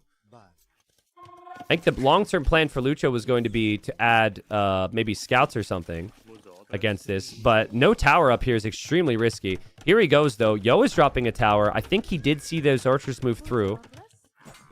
God, they're both playing so good, guys. But I really like Yo's pressure so far, as long as he can have the defense, too. If he can have the defense as well, I think considering Yo only needs 1 more win and still has his home map, should be extremely good for his mentals. He did kill the 1 villager. Lucho's just going to back away. Yo didn't lose too much there. The archers... It's difficult to micro down villagers when you also need to defend here. But it's just going to be skirmishers from Lucho. So he's not adding any scouts. Obviously, if this is the only thing Lucho's focused on, that villager's dead every single time. But Lucho's still looking over here. Wow. Close game. Again, I think really just goes either way. Archers will come this direction. Yo drops some palisade walls. But still only 2 archers. And then the micro still needs to be here. And we have another archer range now from Lucho. Interesting, his plan seems to be just like mass more skirms. Which I guess makes sense because Yo doesn't have any upgrades. Yo is really losing a lot of army here. He's losing a lot of HP as well, which is not great. And it'll be double archer range from Lucho. Archer's over here getting chased away. Yo, scout update? Freaking Yo with his auto scout, man. What about Lucho's scout? Lucho's scout died somewhere. I don't know where it died, but no high-level players saying no to a score lead, man. Like, as you're playing, you're really keeping tabs on that score, and even if things start to go wrong and your score's ahead, you're like, ooh, I'm doing fine. And it's 100 points per 10% of the map scouted. Yo right now is scouted maybe, I'd say maybe like 10% more. Which is why the score is what it is. Still very surprised that Lucho continues to leave his base, but also that Lucho refuses to build a tower. Like, you move out the first time, I get it. You move out now, I do not understand it. The armies are just significantly stronger. It's too big of a risk for me, especially on a map that's normally not dominated by town centers in the next stage. That's why people are so resistant to building towers. He is still massing some armies back here. He's still fighting back with villagers. The Flemish militia have upgrades now, though. They have armor. And there go the skirmishers from Lucho. Skirms don't do that much. With good micro, you can kill the Flemish militia, but you also have to micro here. And I just think it's way too difficult for Lucho at the moment to micro this and manage this. This is a group of archers. It's different. But Yo realizes this as well, just how complicated this is for Lucho. Lucho maybe banking res for Castle Age, though. We'll see if the micro's good enough. There's still skirms microing around here. Remember, 0 farms. You need this food income. Finally, we have the tower there from Lucho. These skirms are actually looping back home. Yeah, now if you can keep these archers alive and mix them with the skirms, it gets a little bit more complicated, of course. Resources collected, the game's even. Tower ends up going up. Now, Hart, when using Burgundians against Yo, just kept diving underneath the tower. I think the logic is, as long as the villagers are not taking fish here, you're winning. Risky to lose army, of course, but... Yeah, stables up from Lucho. Another villager goes down for Lucho. How much...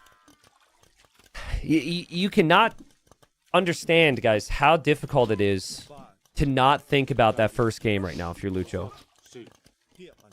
But you can't. You can't. You should... That's like my caster brain. I can never shut off. You got to focus on the task at hand. You've got a micro here, but he needs to start taking better control of the map right now.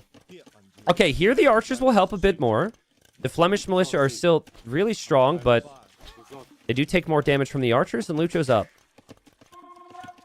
And Yo's scout still scouting the map. We'll check the scouting now. And yeah, that's like that's 300 score lead just because of auto scout.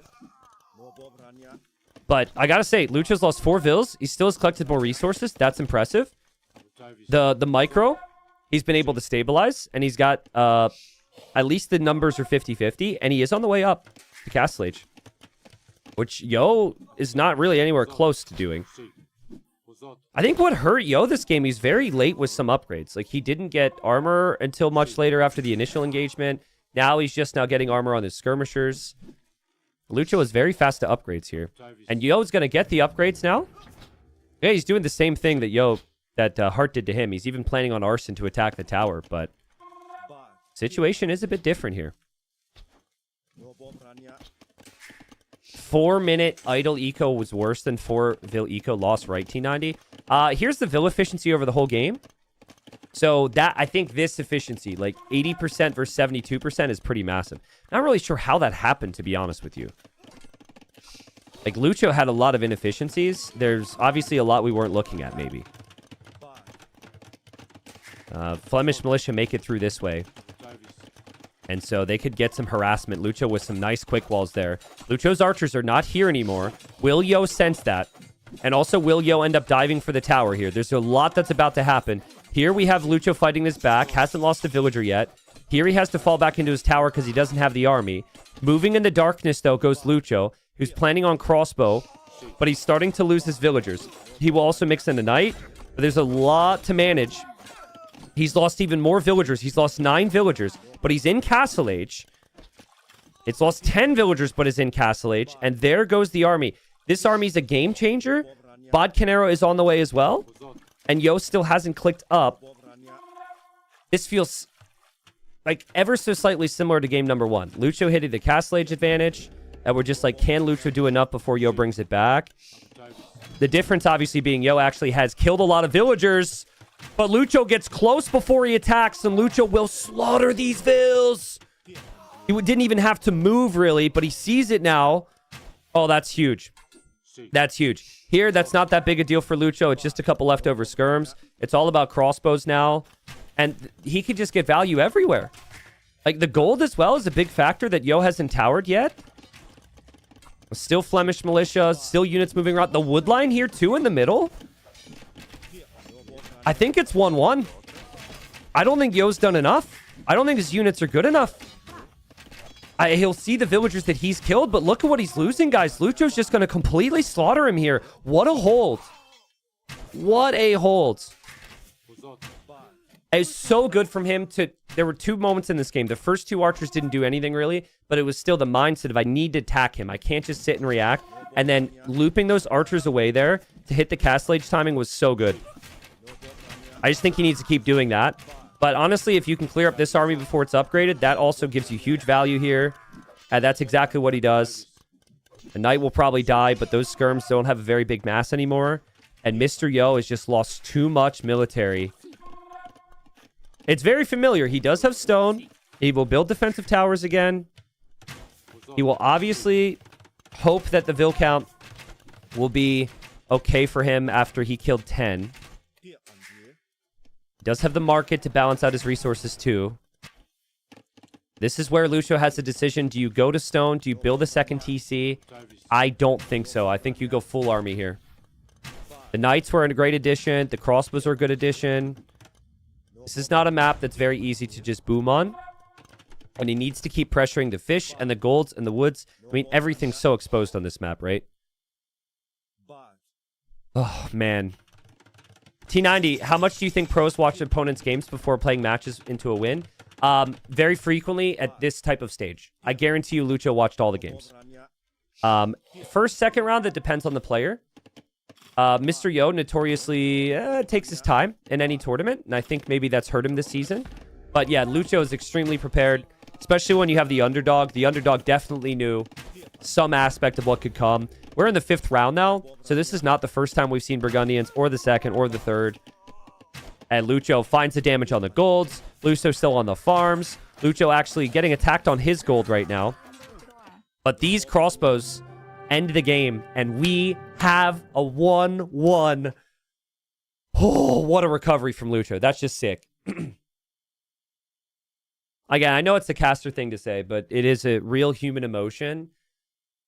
To lose 10 villagers in this game, you could have very easily felt defeated and just felt like, wow, I needed 2 wins and I should have won the first game, and it could have snowballed. But Lucio just kept fighting, stuck to the game plan.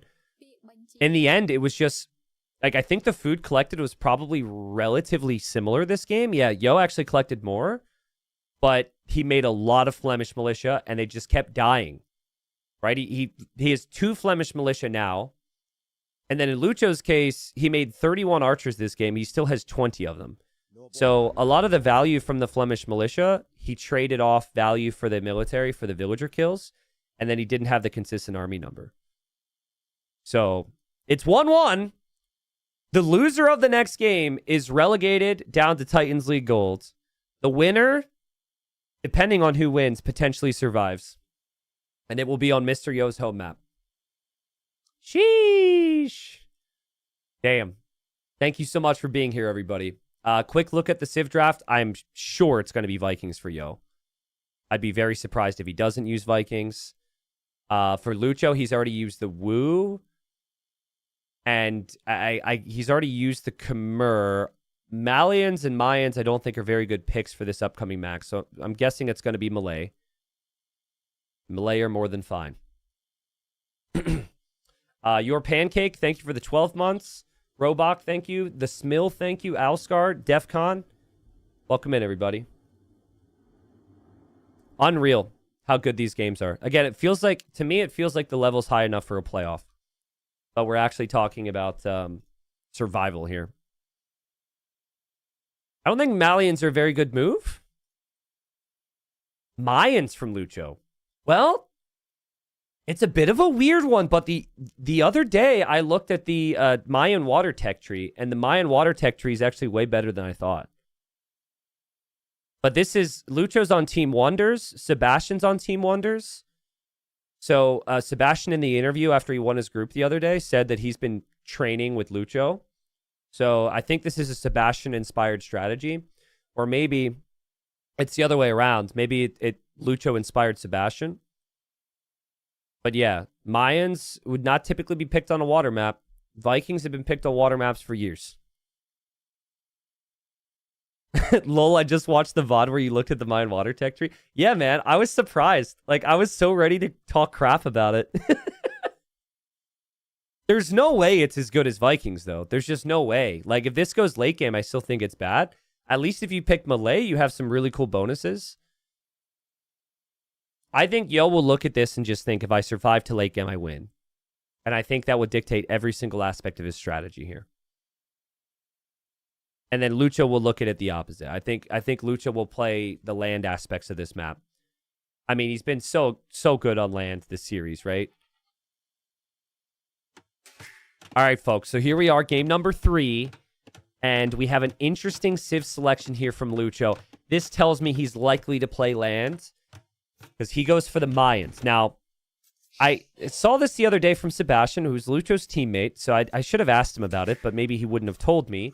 because it would spoil things for his teammate here. But the Mayan water tech tree is actually really good. They have galleon upgrades. They have the full Hulk upgrades, full fire upgrades, full demo upgrades. What they do lack is like big cannon galleons, but they got this new catapult galleon now with the recent changes. I mean, the Civ even gets shipwright, so it's not the worst water Civ ever. But Vikings is one of the best water Civs in the game, and arguably even stronger now after the addition of the Hulks. So I think with the Viking economy, free wheelbarrow and handcart, and then cheaper warships, Yo's just like, all right, I survive, I win. It's never that simple, but I would expect Yo to take very low risk and probably brace himself to from some aggression on land here. I'm kind of expecting Lucho to go for man-at-arms, expecting a barracks or an archer range on the front, rather. You can walk over this way. You can cross, thus the name Northern Crossings. Or you can transport. The transports are going to be scouting for the players right now. But yes, winner, likely alive in Platinum League. So for Yo, if he wins, he is confirmed Platinum next season. If Lucho wins, he needs Hart to win 2-1 or 3-0, and then he is alive in Platinum next season. Wouldn't that be something if Lucho wins this, and then Syscon beats Hart 2-1, and then Syscon survives, and Lucho's relegated anyways? Oh, can you imagine? Because you probably are telling yourself you beat Yo, you're alive. And then Syscon shows up and does some things later, so I don't know. Hart is the favorite over Syscon.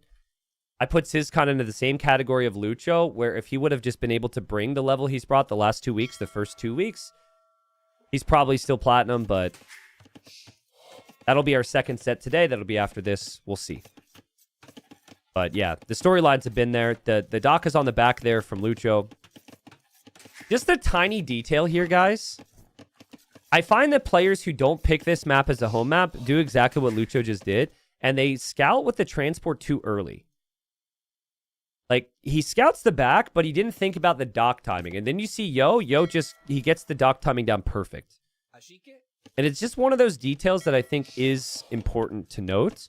You can still use process of elimination, and if you don't see the dock on the front, you know Yo's probably going to dock on the back, because everyone docks, but definitely something to think about. Lucho, I don't think he's thinking about water as much. I think he's thinking about land, which is why you pick the Mayans here. Iga will come look at Yo's base. Yeah, Yo will want woodline near the gold, which you can almost always get. And then likely some preemptive walls in case there's any pressure. So I don't think Lucho ended up seeing the woodline there. But yep, there goes Yo, walling up in a circle.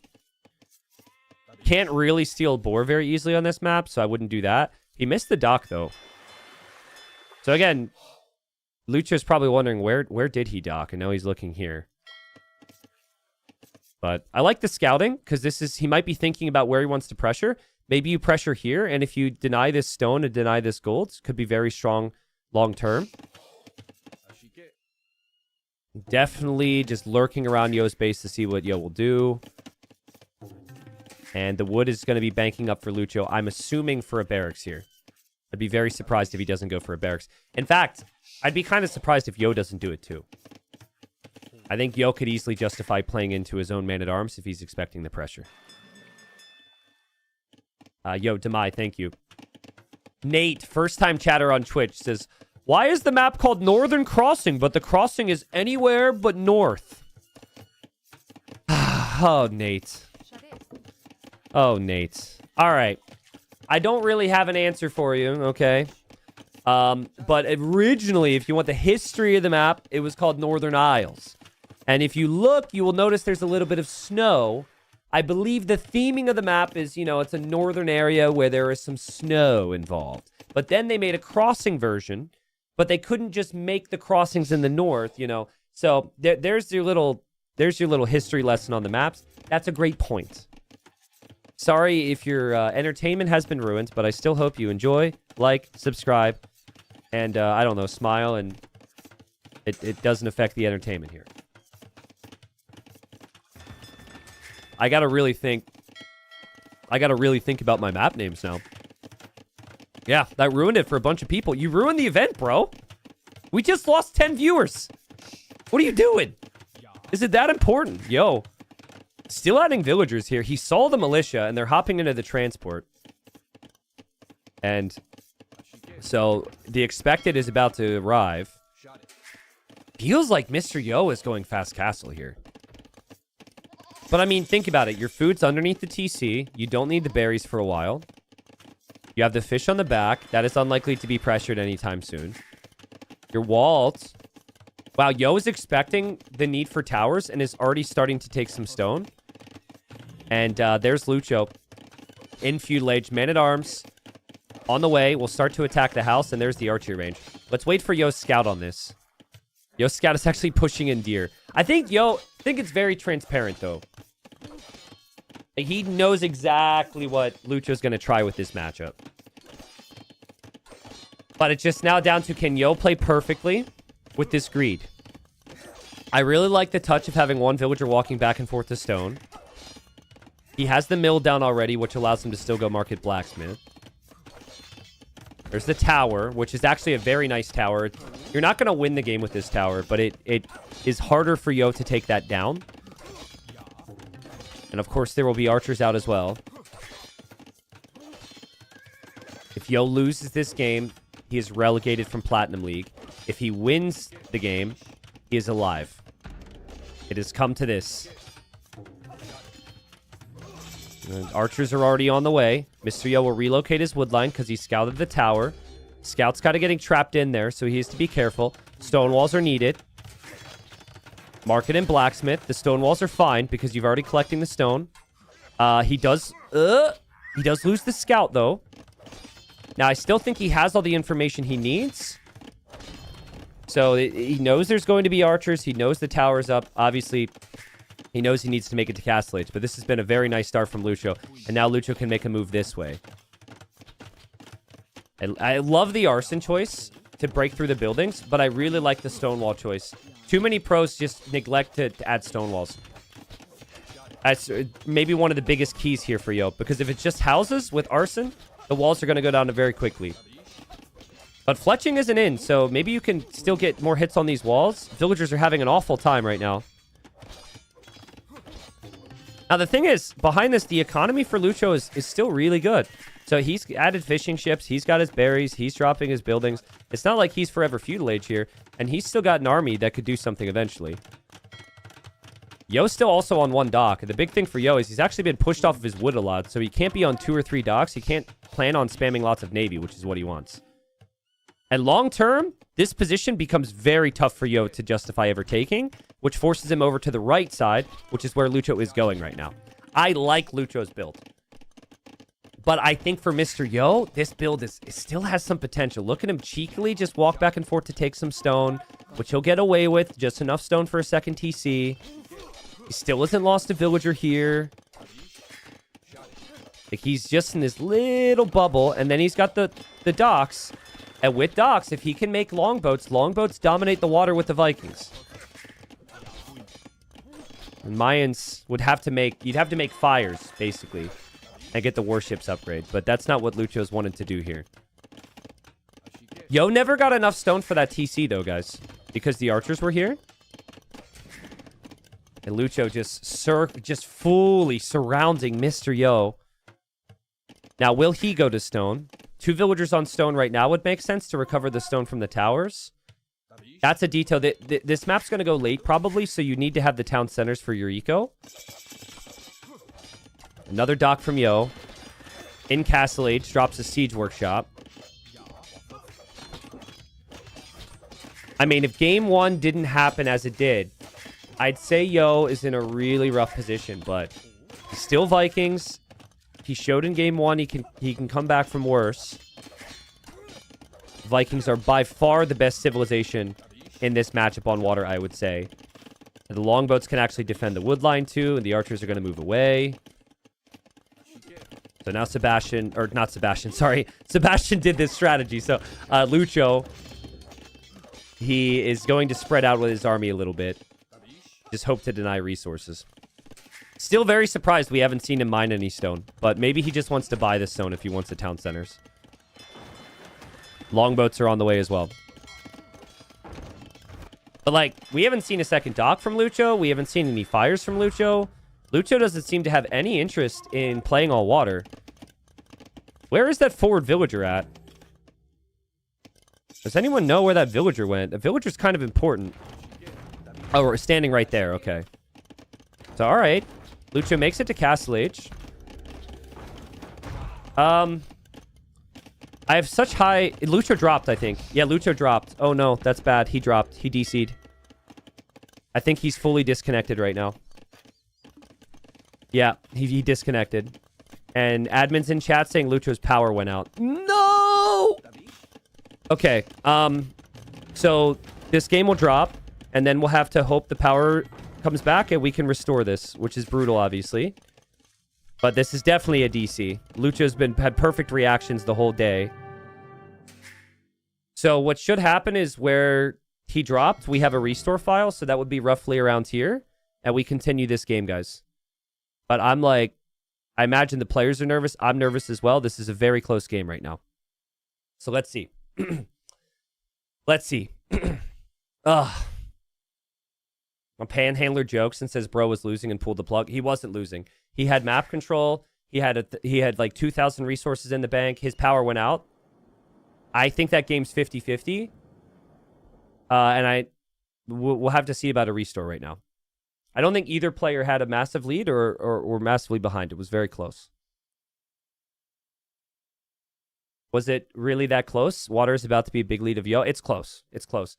We made judgments over 60 seconds that Lucho wasn't doing certain things, and he wasn't there. So, let's see. Maybe it was just like a power flick. I'll wait for updates from the admins on that and see. Hopefully the power returns very soon. We just got to play it by ear right now and see what the how it goes. Damn. Ugh. Even more drama, man. Even more drama. This is not what I wanted, though. It's moments like this we're reminded that we're at the mercy of our power and our internet.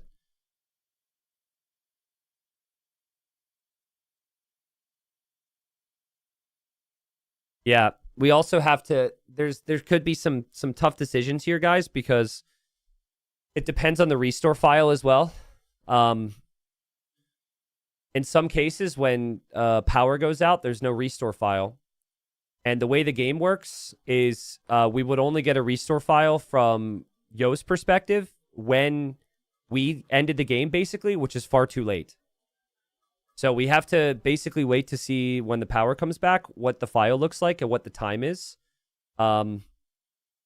So we could have a little bit of a mess on our hands.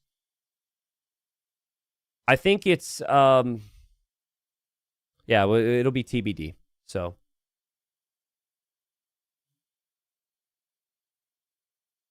I think if we have to wait long enough, look, we have to decide on the threshold here. The schedule for the day is the next series starts in 30 minutes. You don't necessarily have like set in stone plans for this. I think we're going to wait a little bit and just hope the power comes back and adapt it from there. So, but I'm inclined we wait this one out because this is huge. And the next two sets we cover as live, but the players are not actively playing live. They're covered as recs. So I think we buckle up and we wait.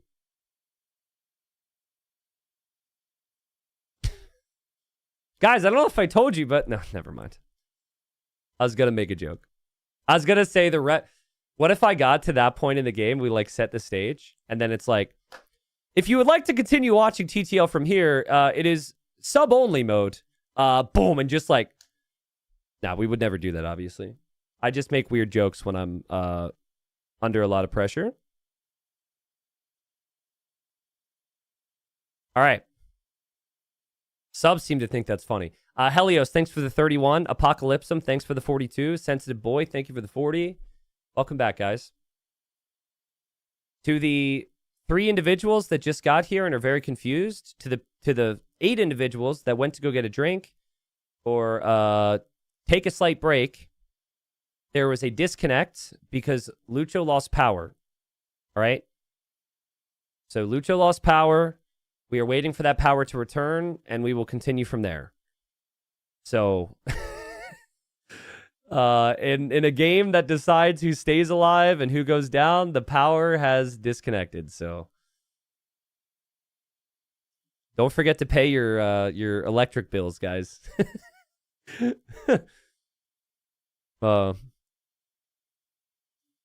We once had a situation. I'll tell a funny story. So obviously Lucho's power just went out. You know, it's just unfortunate. But we once had a situation where a player was scheduled to play a tournament set, and he messaged to the admins and said, "I'm so sorry.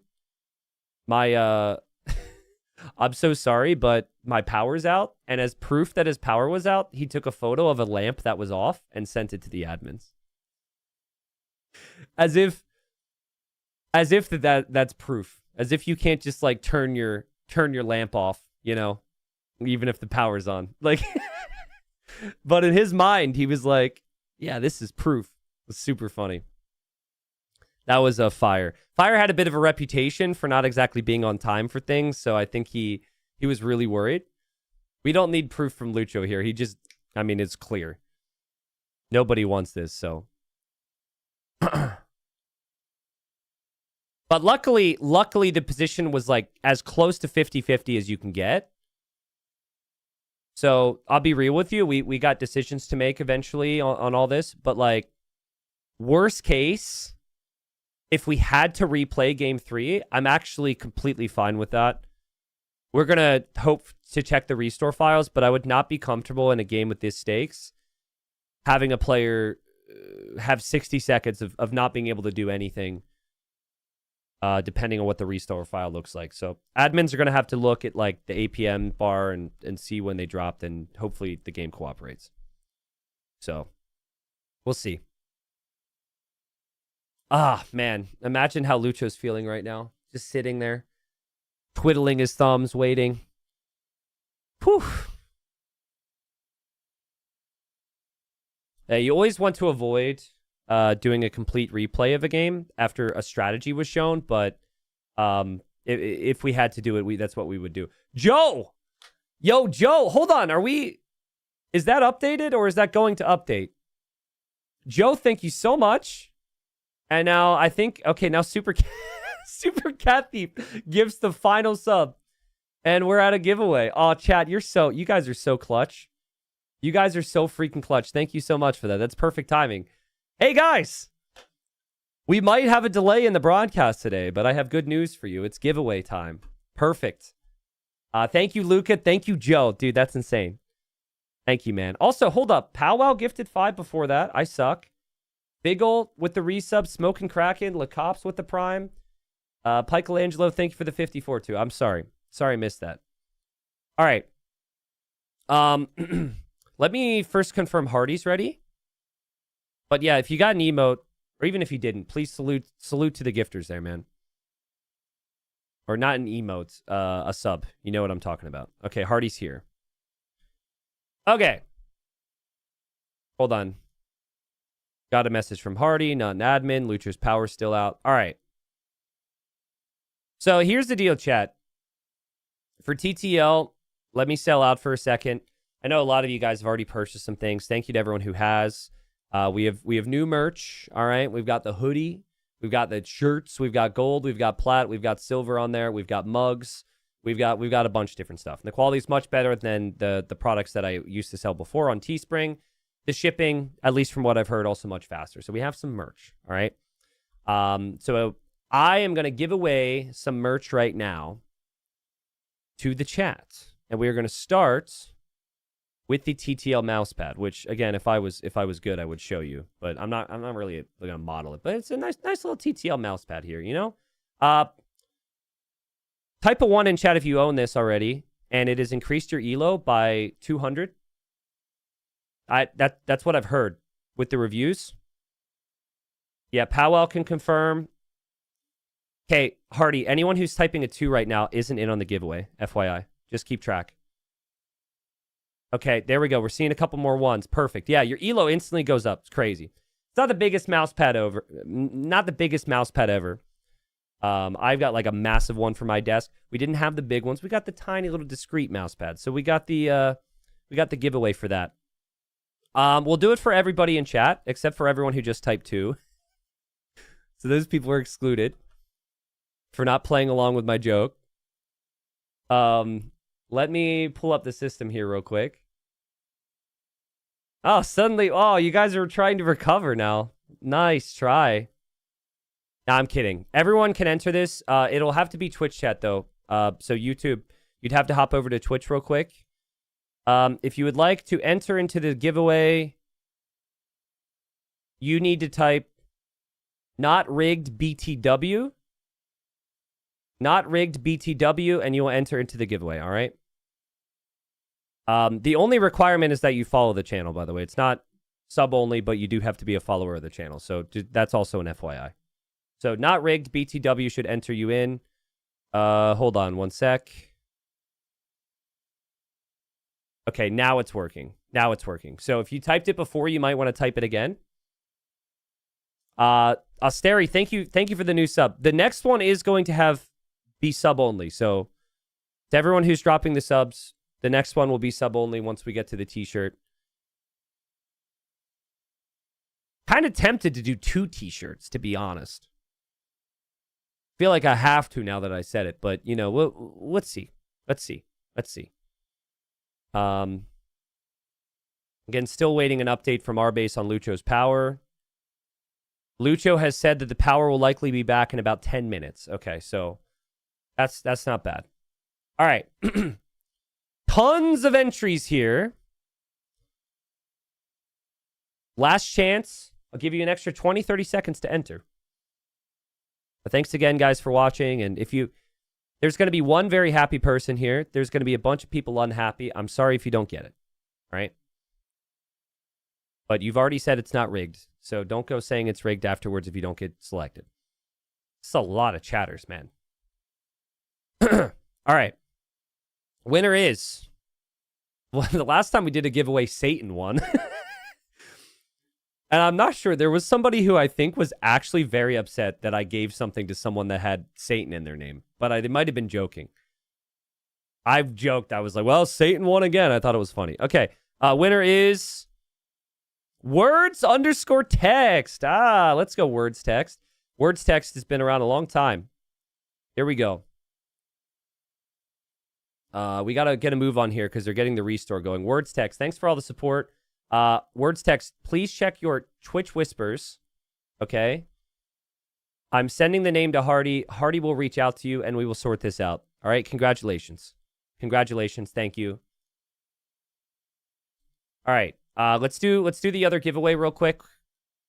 This one is going to be sub only. Call me a sellout, but we have a lot of people who've subscribed to help this goal. And let's be real. The subs really go a long way. So, let me go, subs, VIPs, moderators. Okay. I think this is working now. And, you could type the words, but you could do the same thing. Not rigged BTW. It doesn't matter. You should be able to enter now for the next one. Try it for me, chat. If someone really wants to test, and you're sitting on a Prime right now, you could say it, because it shows you here and it says wrong user level, and then I can check and see if it works after you Prime sub. It should. I don't know. Like, Pedro just subbed. Pedro, type not rigged, by the way. Yeah, Pedro's in. No joke. Pedro, you're in. So there you go. It worked. Thank you. So yeah, we'll wait a minute here.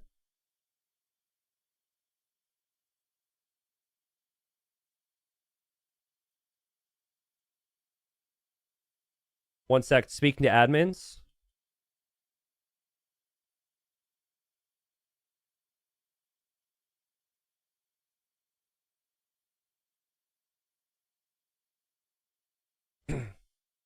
Admins are looking into getting this back on the road here. HD Waldfee, thanks for the 7 months. M Chill, welcome back. Okay, I think we're good. Going once, going twice, not rigged, BTW to enter. Also, if you type it 17 times, Brian, it counts just as much as if you typed it once. Just an FYI. Just to all the Brians out there. But okay. Here we go. Choosing a winner of a TTL t-shirt. Winner is Holy Noli Bab. Congratulations, Holy Noli. Holy Noli. All right. Let me message this to Hardy real quick. Holy Noli, congratulations. Please say something in chat. Holy Noli says not rigged in all caps. Let's go. Wait, hold on. Where's your chat history, though? Hold on a second.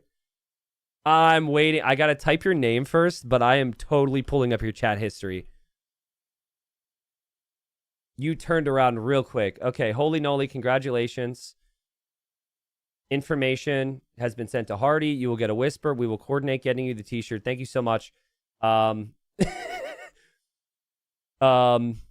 Actually, this individual never said it was rigged, jokingly, at all. There you go, guys. There you go. That's maybe something for you to think about. I mean, we had a bunch of minus 7Ks. We had a couple jokes at my expense. But for the most part, never said it was rigged.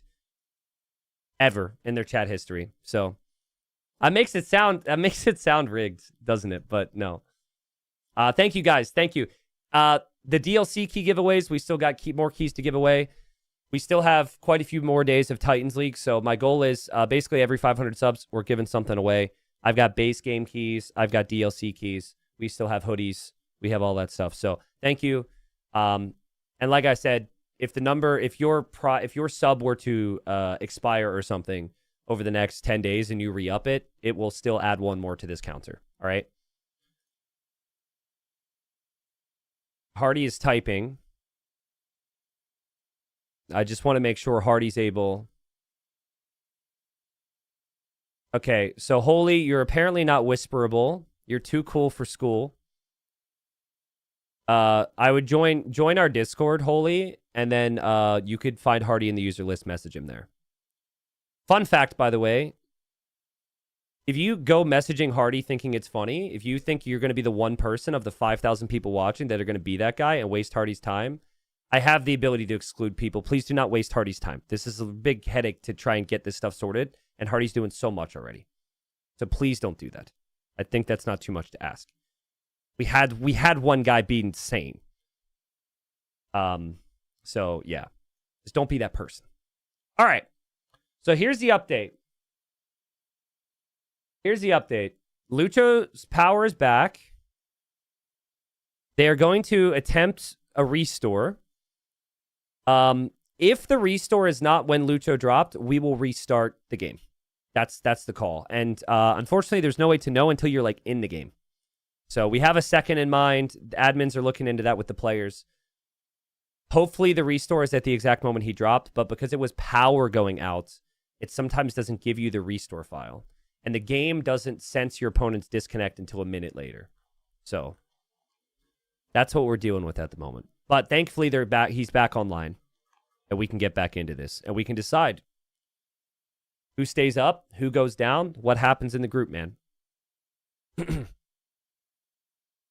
Mysterious says, what's wrong with the mod? Seems passive-aggressive. Hardy is handling all the uploads for the extras. Hardy helps me with my overlays. Hardy helps me with my giveaways. And when you have so many viewers, you have so much happening, it's a lot of stress. It's a lot of work. So Hardy puts in a lot of work. I don't think it's too much to ask to just, don't create more headaches for him. So maybe, maybe that's too much to ask, but that's all. That's all. Yeah, he adds the treadmills onto the animals when I ask. So just be respectful is all I ask. That's all. All right.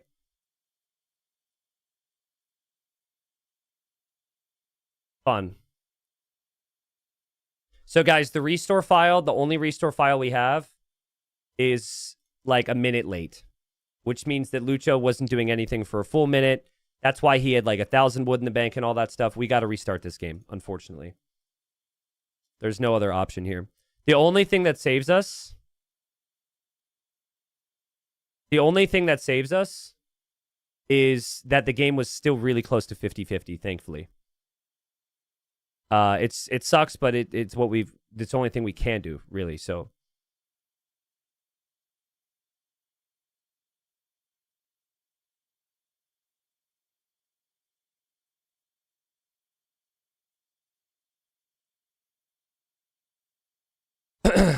Working it out.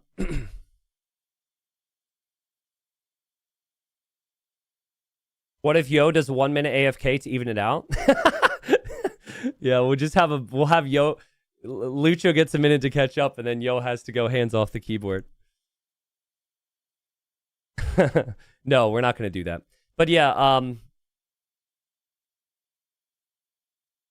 we've had to go into the handbook to justify our decisions and talking it out with the players and all that good stuff because this game matters a lot. But we are going to have to restart it. Like I said, the game was 50-50. Everyone knew, like, that is exactly how I would have expected the game to play out. Lucha goes Man-at-Arms and Archer opening, probably goes for the tower. Mr. Yo walls up, plays Fast Castle defensively into some longboats. Yo did a good job of holding off from the damage. Map was half decent and stuff, but all that stuff is actually very likely how this could play out again. But yeah, when someone's power goes out, there's no restore file, and the game can't sense when the other person drops on time. So typically when there's a disconnect, both players get a file. So the guy who DC'd gets the correct file, but alas. So we'll do the same map, same civs, and we start it up. That's the game plan here. And once we're into it, we'll be back into casting the games, guys. Nicole, thanks for the tier 3 6 months on top of all the gifted subs earlier. Thank you so much. I'm nervous, man. T90, is this the highest stakes you've ever seen? No, but this is pretty damn high. This is a big situation. The highest stakes I've ever seen would probably be like at a LAN event in a final or something, you know, the final game. But as far as TTL goes, this is as big as it might get because you've got like that next up and coming player looking to prove they still are platinum quality.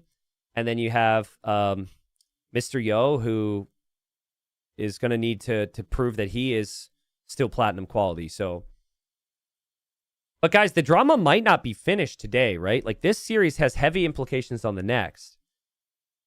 It's like if Lucho wins this game, Yo is out. But that doesn't mean Lucho necessarily survives. That depends what happens in the next set between Syscon and Hart. Because if Lucho wins and then Syscon were to win 2-1, then Lucho and Yo are both down.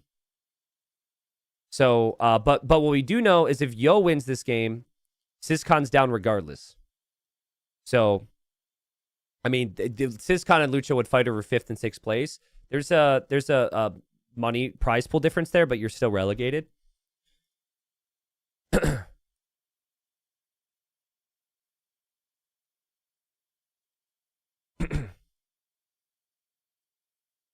Yeah, I have both my admins messaging me updates right now. But yeah, we're on the same page. We're on the same page, guys. All good. T90, where our salmons get refunded for the Gamba. Oh, yes, your precious salmons. Yeah, mods, we should probably redo the channel points because it is going to be a new game. So, yeah, new channel points is completely fine if the mods could get around to that. T90, how do players approach a replay when they know the civ in the opening? I mean, they could tweak it. There's arguments for either side. You could change your opening. There's no rules against that. I think the matchup makes it relatively transparent.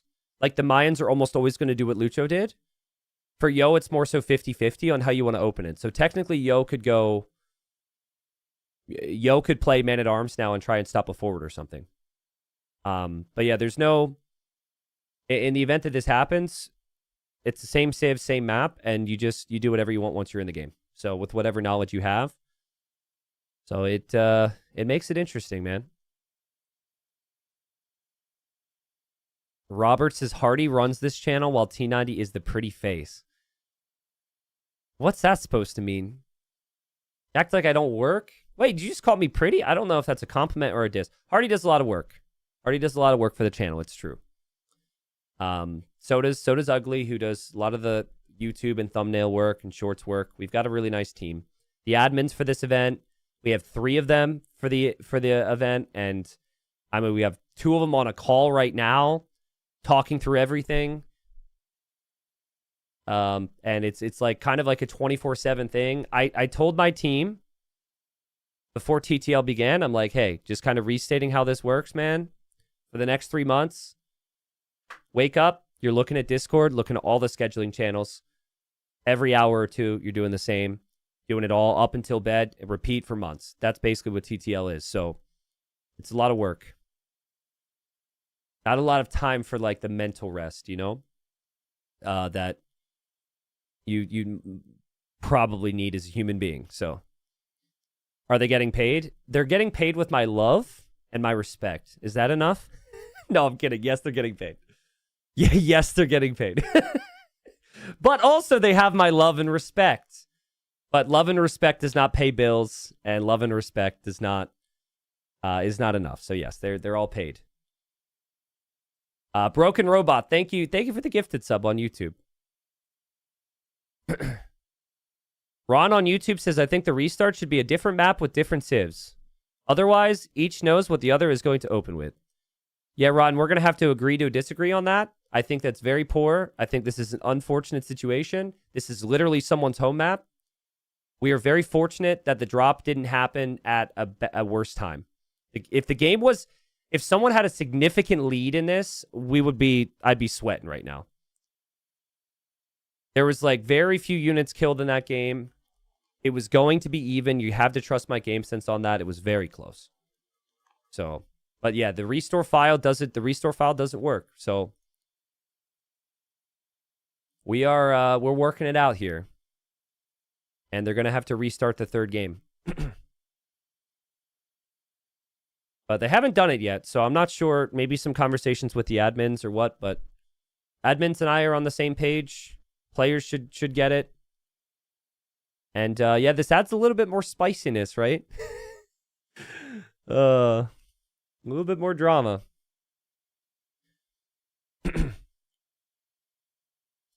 Chat is certainly energetic. I'm sorry to make you guys wait, by the way. It's not the intention, obviously. We didn't plan the giveaway as like a little ad break to thank people for subscribing and stuff, but it ended up working out that way. Does Lucho have to make sure it doesn't happen again, ? Or what would happen if it does? I don't really want to play the what if game with you right now. If we were to play the what if game, we could be here for another 6 hours talking through the what ifs, right? You have to have a framework of how to make good decisions with an event, try and base it on that. And then sometimes shit happens and you got to roll with it, right? And that is the situation. But the rule, any rule book readers out there, would you like the rule? I could read the exact rule. That way we're within the letter of the law here, right? In the case of a game crash or desync, an admin will assess the situation and decide whether the game should be restored or restarted. In either case, players must exit the game without revealing the map and are not permitted to go back and watch the recording before rehosting. So that's the rule. The rule is because a million different things could happen. We had a situation in Gold League. Where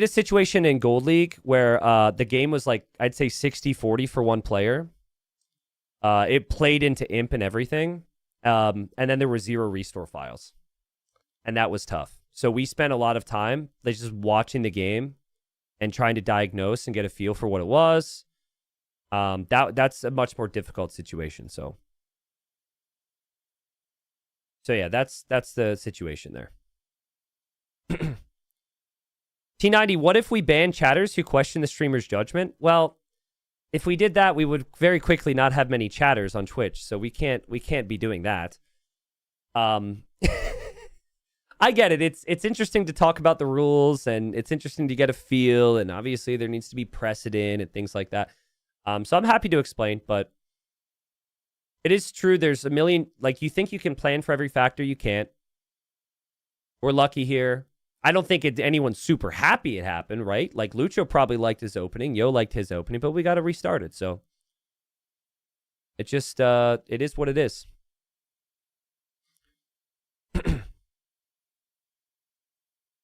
T90, I asked this question yesterday, but didn't add context, so I'm asking again. After TTL, Red Bull London finishes, would you consider doing community games on a different day than Fridays, or a different time on Fridays? The time thing's really tough. I already, most people want me to do community games a bit later than I typically do because they're probably at work and whatnot. Oh, hold on a second.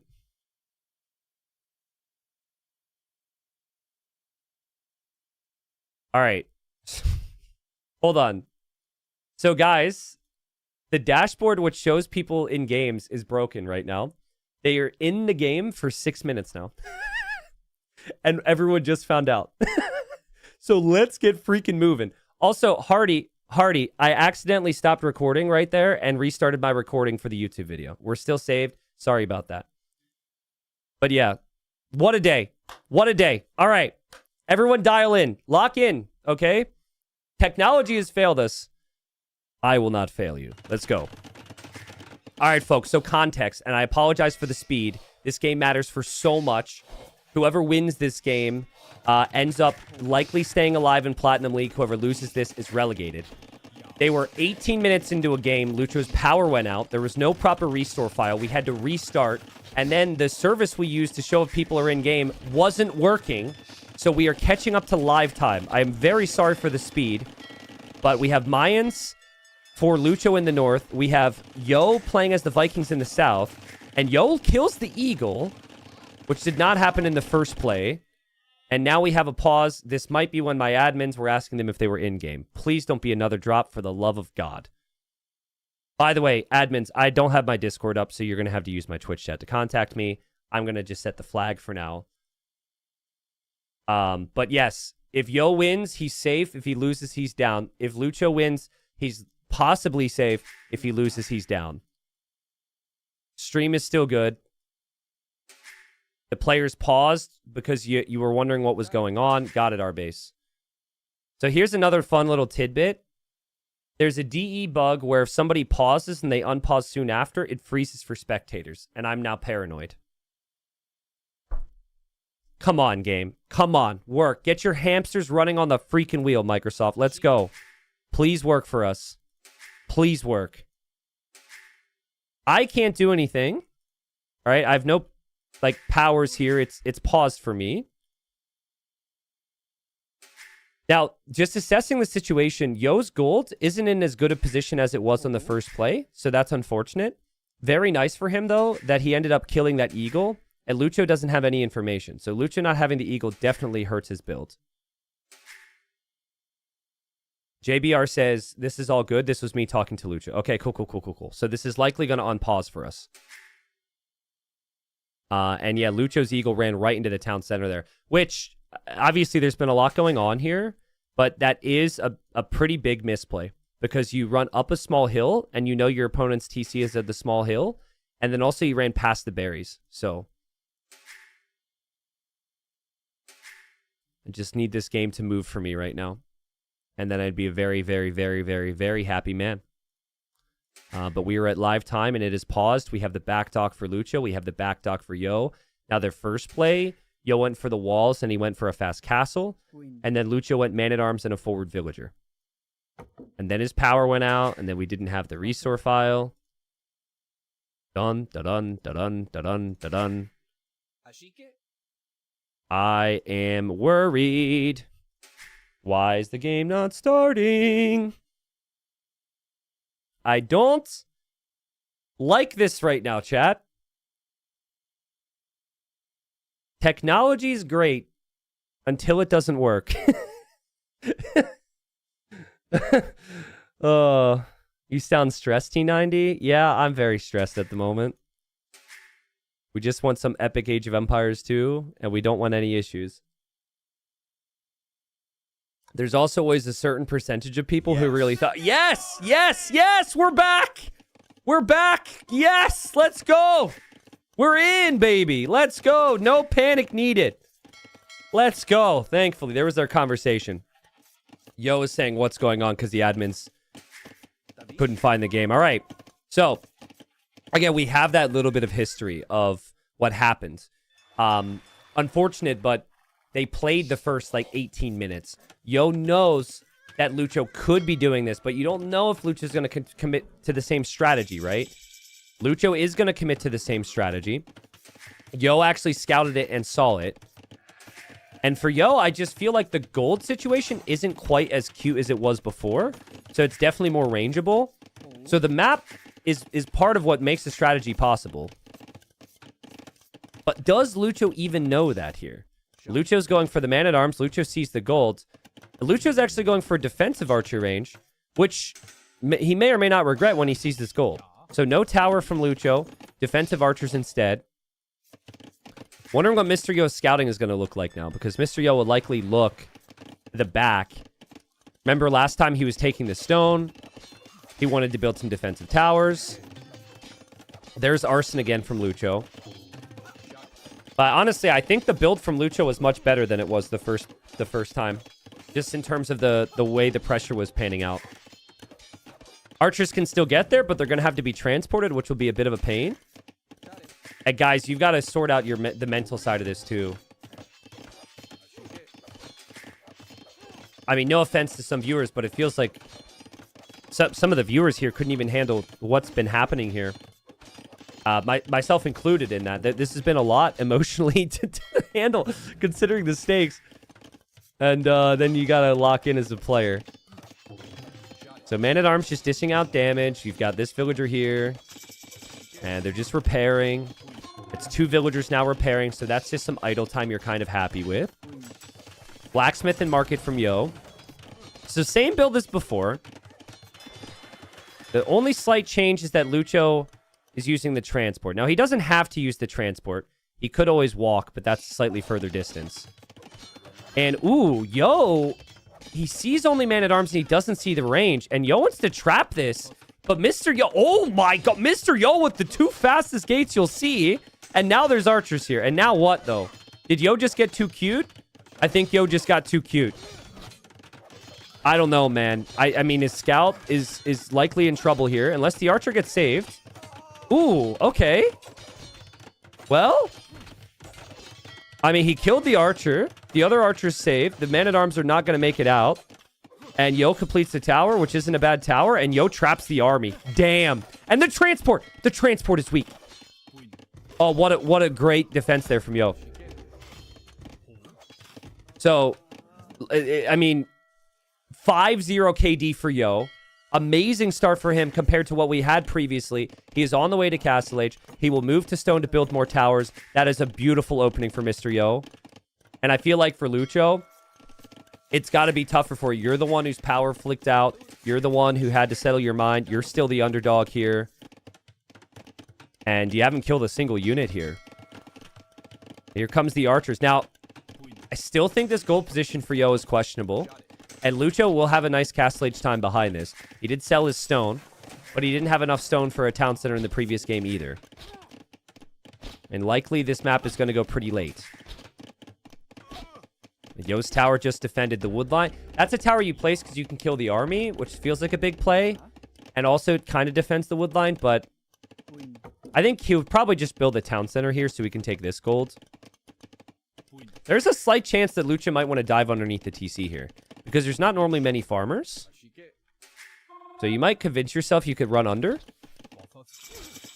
Yo reaches Castle Age. Lucho has a very weak transport, so there might not be too many trips left for this. There's a villager inside there. And Lucho getting fletching on the archers. And the longboats are going to come out here from Yo. So 2 docks. I'm going to redo my intro portion. The Mayan Navy is actually really good, which is a bit shocking to me. But before the drop, we had talked about that. So if it does go very late, well, I still think Vikings are better. Mayans can actually compete.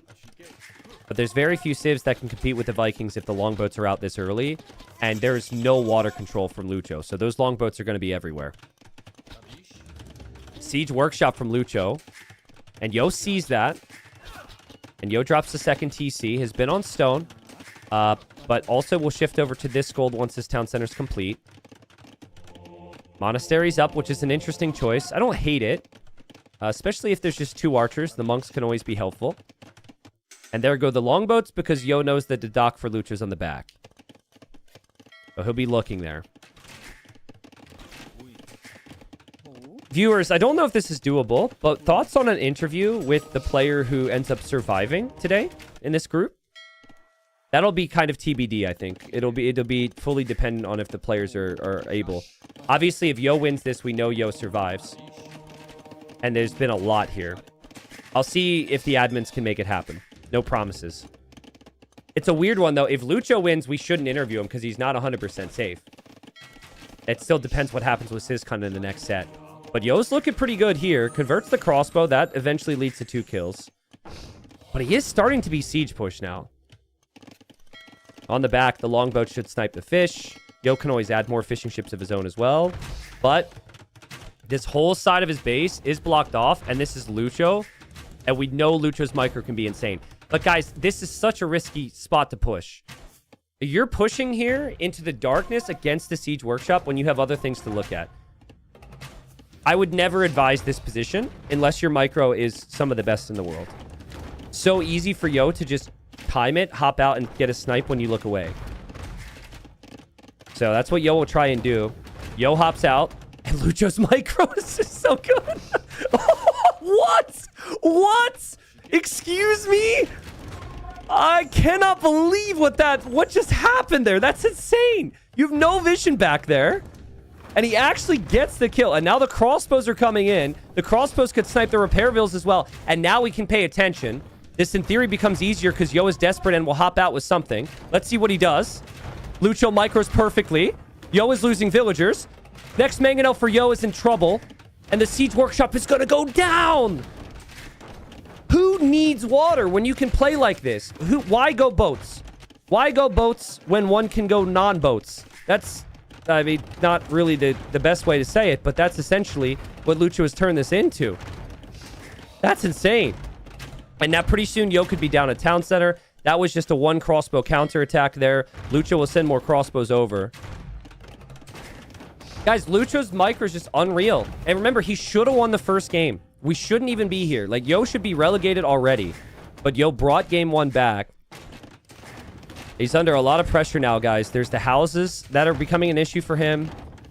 The siege is nonstop from Lucho. There, finally, Yo gets a kill. Now, Lucho's economy is still not perfect. He still doesn't have the town centers, and he still doesn't have the fish. And this is what should have been happening this entire time, right? It's like the defender's advantage, which we so often see paying off. Lucho's micro has honestly been unreal again here. Does he know that that's weak? Oh, my God. Wow, snipes the one mangonel, snipes the other mangonel, and he's back.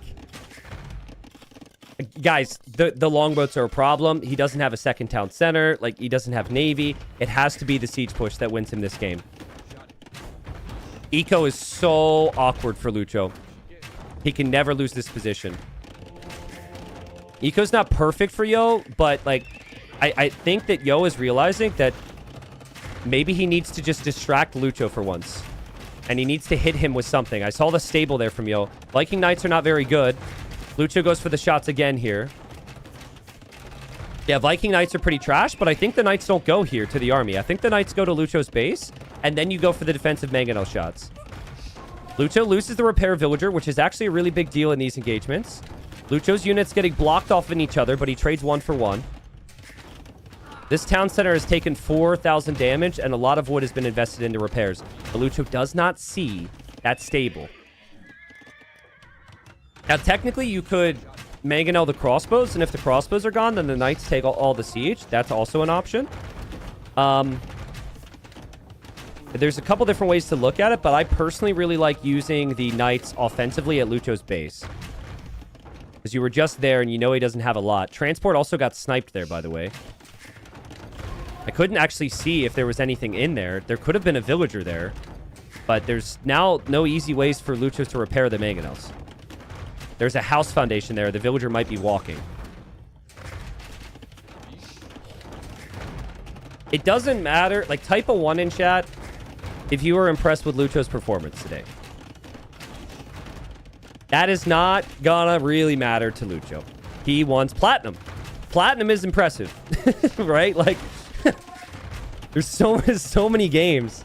Like, I agree with you guys. He's an insane talent. I hyped him up for a reason, but at the end of the day, he's got to get the job done here.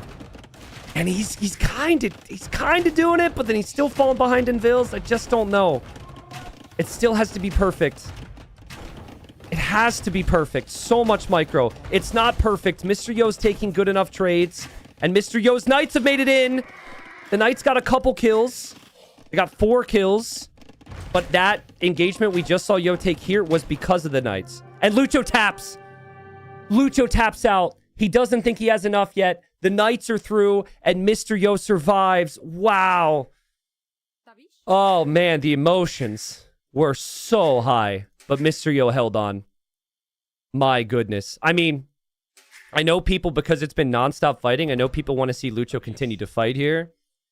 The Vil count, the eco count has only been growing more and more for Yo. He has the water somewhat dominated, right, with the longboats. And Lucho knew that his economy is not very smooth behind this too. The eco difference is significant. The push is not breaking Yo. And Lucho taps out. Had to be an emotional day for him.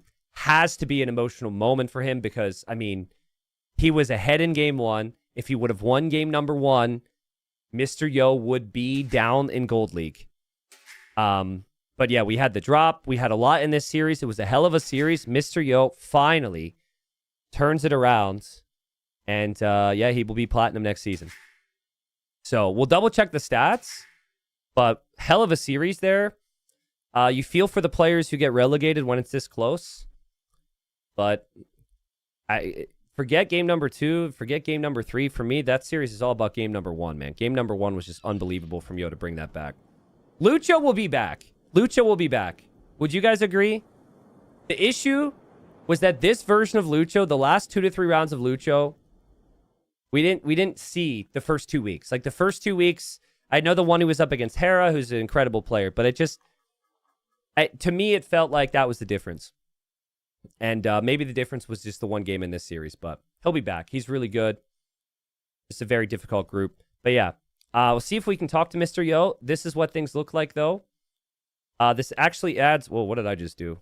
Hello? What did I press? This actually adds a little bit of... This eliminates some drama for the next series, Hart Syscon, because we know Syscon will be relegated regardless. But Yo ends with 6 wins. Lucho ends with 4, and then Syscon, we'll see what he gets to. But even if Syscon can get the 3-0, Syscon would end up losing the tiebreak to Mr. Yo. But yeah, let's see. I have a lot of questions for Yo.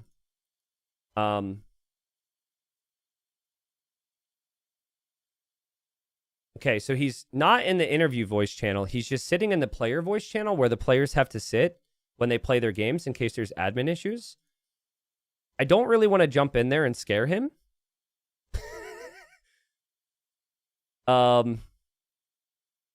Hey, would you like an interview real quick? He's got to be so relieved right now. JBR says he hasn't replied to me. He might have stepped away from his computer, which would be fair. We didn't talk to players ahead of time about interviews after this set. But I really want to talk to Mr. Yo right now to know how he's feeling after this. This was not supposed to be the conversation, right? Like Mr. Yo surviving. It's supposed to be like, what playoff position does Yo go into? Or we knew like one of the big 4 wasn't going to make the top 3. But it wasn't supposed to be that close, man. Knowing Mr. Yo, he is probably smoking a cigarette. But okay, he's responded.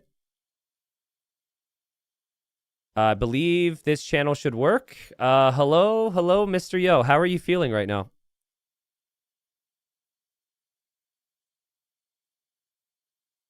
Yo, if you can hear me, I can't hear you. So I don't know if it's a Discord setting.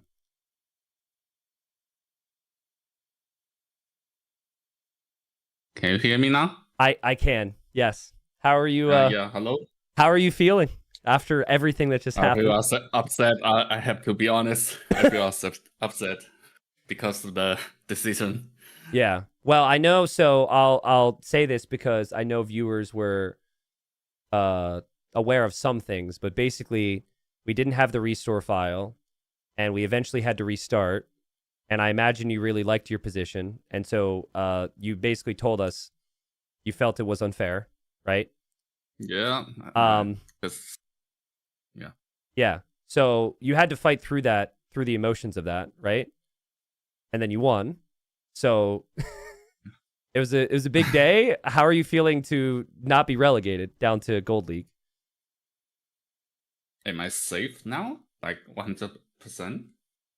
According to the numbers here, you're safe. Yes, I think if Syscon wins 3-0 in the next set, you're still safe because you are ahead of him on tiebreak. Okay. Yeah, then I feel all right. I feel all right in that case. Okay. Game number 1 was just nonstop aggression from him.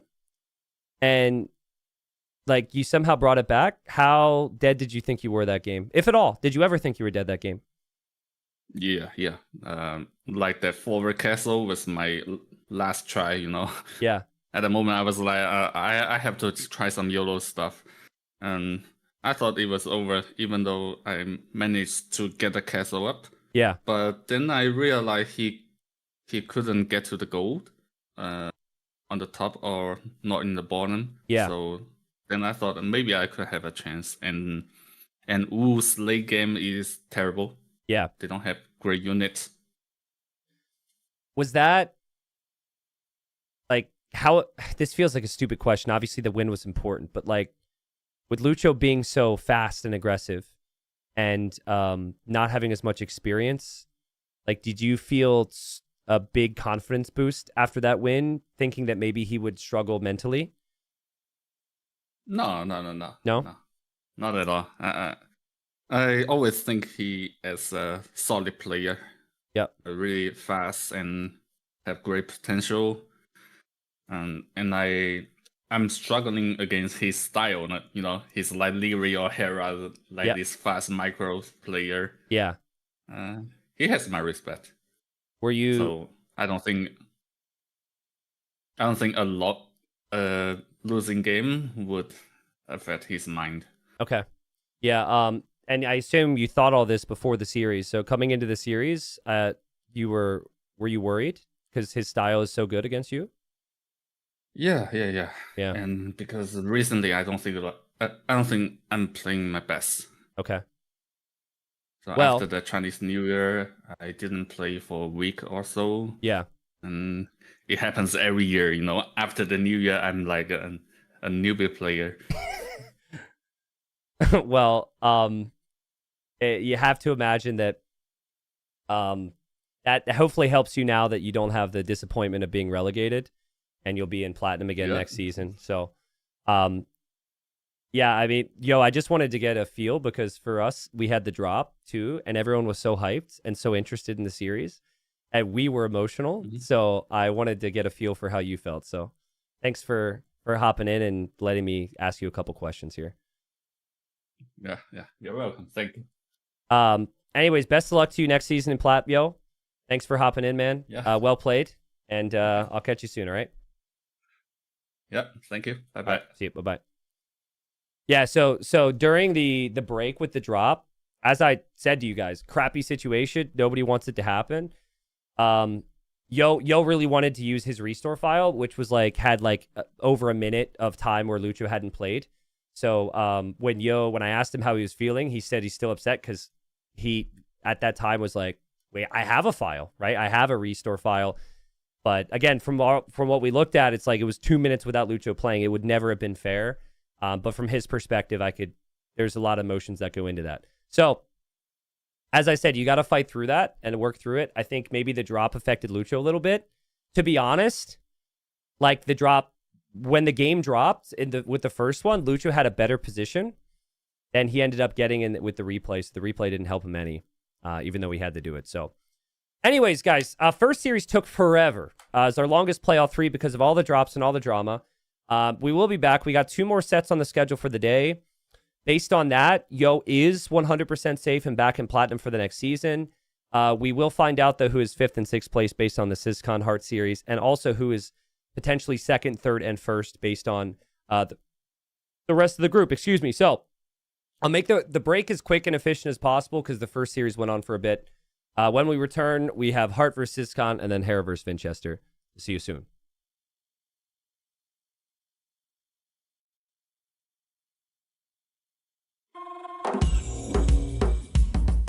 Chopper. Chopper.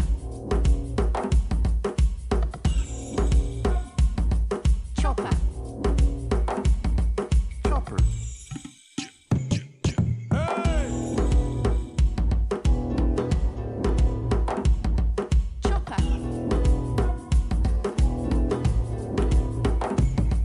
Chopper. Chopper. Chopper.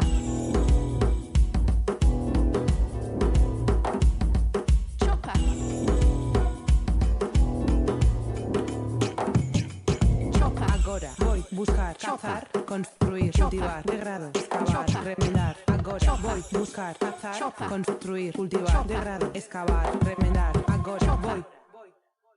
Chopper.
Build a navy.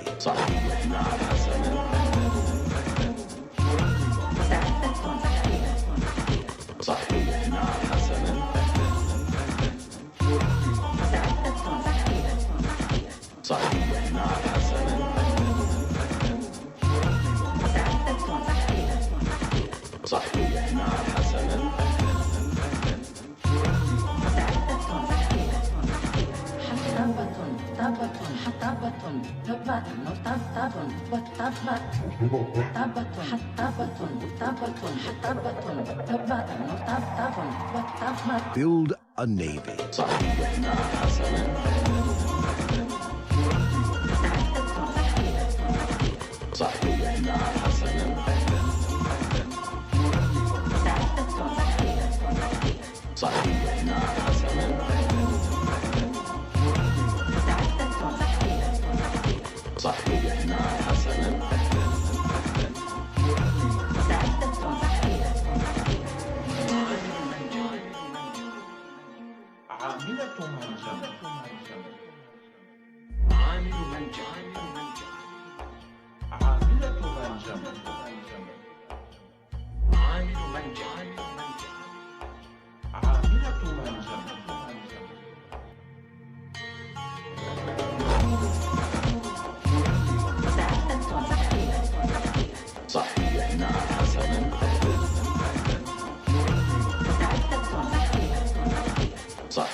Okay.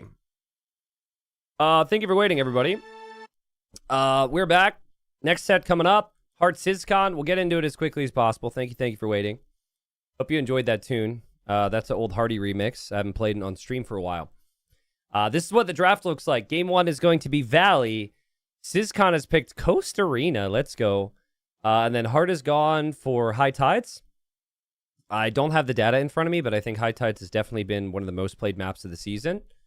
The beauty of that map as well is that while many openings are similar, Just so much multitasking and some incredible games on that map. Now, to get all the groups on the same day, some sets are live, some sets are played at slightly different times. When this was played, I believe, either this morning or last night. This was played yesterday, roughly 24 hours ago. Of course, they would not have known the result of the first series that we just covered here. We know that information now. We'll have to weigh the situation for what it is. And what it is Syscon potentially fighting to get into the 5th place position, which would lead to an increase in prize pool, but he would still be relegated. There is no way for Syscon to catch Mr. Yo now because of the tiebreak rules. Now, for Hart, he's currently behind Vinch, and he would like a better position into the playoffs. It's not possible for him to get first place, but if he were to end up winning 2-1 or 3-0 here, I think it's likely he gets second place in the group, especially because the final set is Hera versus Vinch. And Hera Vinch will be later on. So try and keep this moving. We'll move into the first game here quickly. And then we got Hera Vinchester as kind of the big finale of the group. That we'll know the playoff positions then. Yeah, $200 difference between 5th and 6th, as well as like potential difference in the seeding and things like that, right? Also, I don't know if there's any Liquipedia editors out there, but if there are, it would be fantastic to have the playoff bracket filled out for us. I know that you guys are doing a lot of work already, but down here, this should be filled out already, right? Over time, this is where the players are going to fall in. And so Group B is what we're talking about right now. That wouldn't be filled out yet, but like likely Hera's first here. We already know what happened in this group. So we have Sebastian in first place. Sebastian would be in this position down here. So it's like Sebastian, and then you got like, I think Lewis is here, and then second place in that group was ACCM. So yeah. Anyways, that would be great. That'd make me happy, and then we could show the brackets for later on. But yeah, I think Hart's just been really good this season. He's been super consistent. From my perspective, Hart's the favorite here. I think a Hart 3-0 or a Hart 2-1 would feel realistic. Syscon, the series that keeps living in my mind with him is that he was ahead in every single game against Vinch and lost 3-0. And it's just so brutal to remember that set now, because that was the 3FG percentage thing, chat. Whatever that is, for those that even have that memorized. That was where he got frustrated and went to call the GG, and he hit his keyboard, and he typed that instead. Yeah, I mean, he's relegated now. He's played like a beast. Like, if he gets a couple wins there, he's maybe fighting into a playoff position here. So, a bit of a lesson, I guess, on how brutal TTL is. All right, but it's going to be Wei versus Gots, game number 1. Kind of surprised to see Gots on the board, to be honest. And we'll be into it. Here we go. All right, folks, welcome in. We've got second series of the day as we close out this group. The first series was extremely dramatic. We now know that it is impossible for Syscon to survive, which of course makes it sad. He did not know at the time of playing these games. He played this before that set. He knows there's still $30 per win, and he wants to show everyone what he's made of here. He's currently sitting at 3 wins. I think it would have been really tough for him to get a win against his opponent, though, because Hart is going to be pushing for the playoffs. I think Hart's in a good enough spot where even if he were to get swept today, he is still in the playoffs. But he'll want to pass Vinchester and go into the second place position. Impossible for Hart to get first with Hera at 11 wins at the top. Hart is Goths. He's bringing a villager forward. And I thought it was to look for his own boar, but now he's continuing to walk. So, Goth play rate is not very high in tournaments these days. Hart just walking out across the map. And I guess the hope and the plan is to create some chaos in the opponent's base, but he doesn't have a scout with the villager. So, imagine being fortunate enough to find a boar or something. You also could run right into Syscon's town center. Hello? Syscon's like, hello. And Syscon does know now, okay, he's going to steal my boar or do something to disrupt me. And just brings the villager over here and brings in the boar. Interesting. I mean, we'll see what happens. Gots do get instant looms, so you don't fall behind a villager when you research it. But so far, not really a whole lot of reward for Hart to send this villager forward. This is very unlike Hart.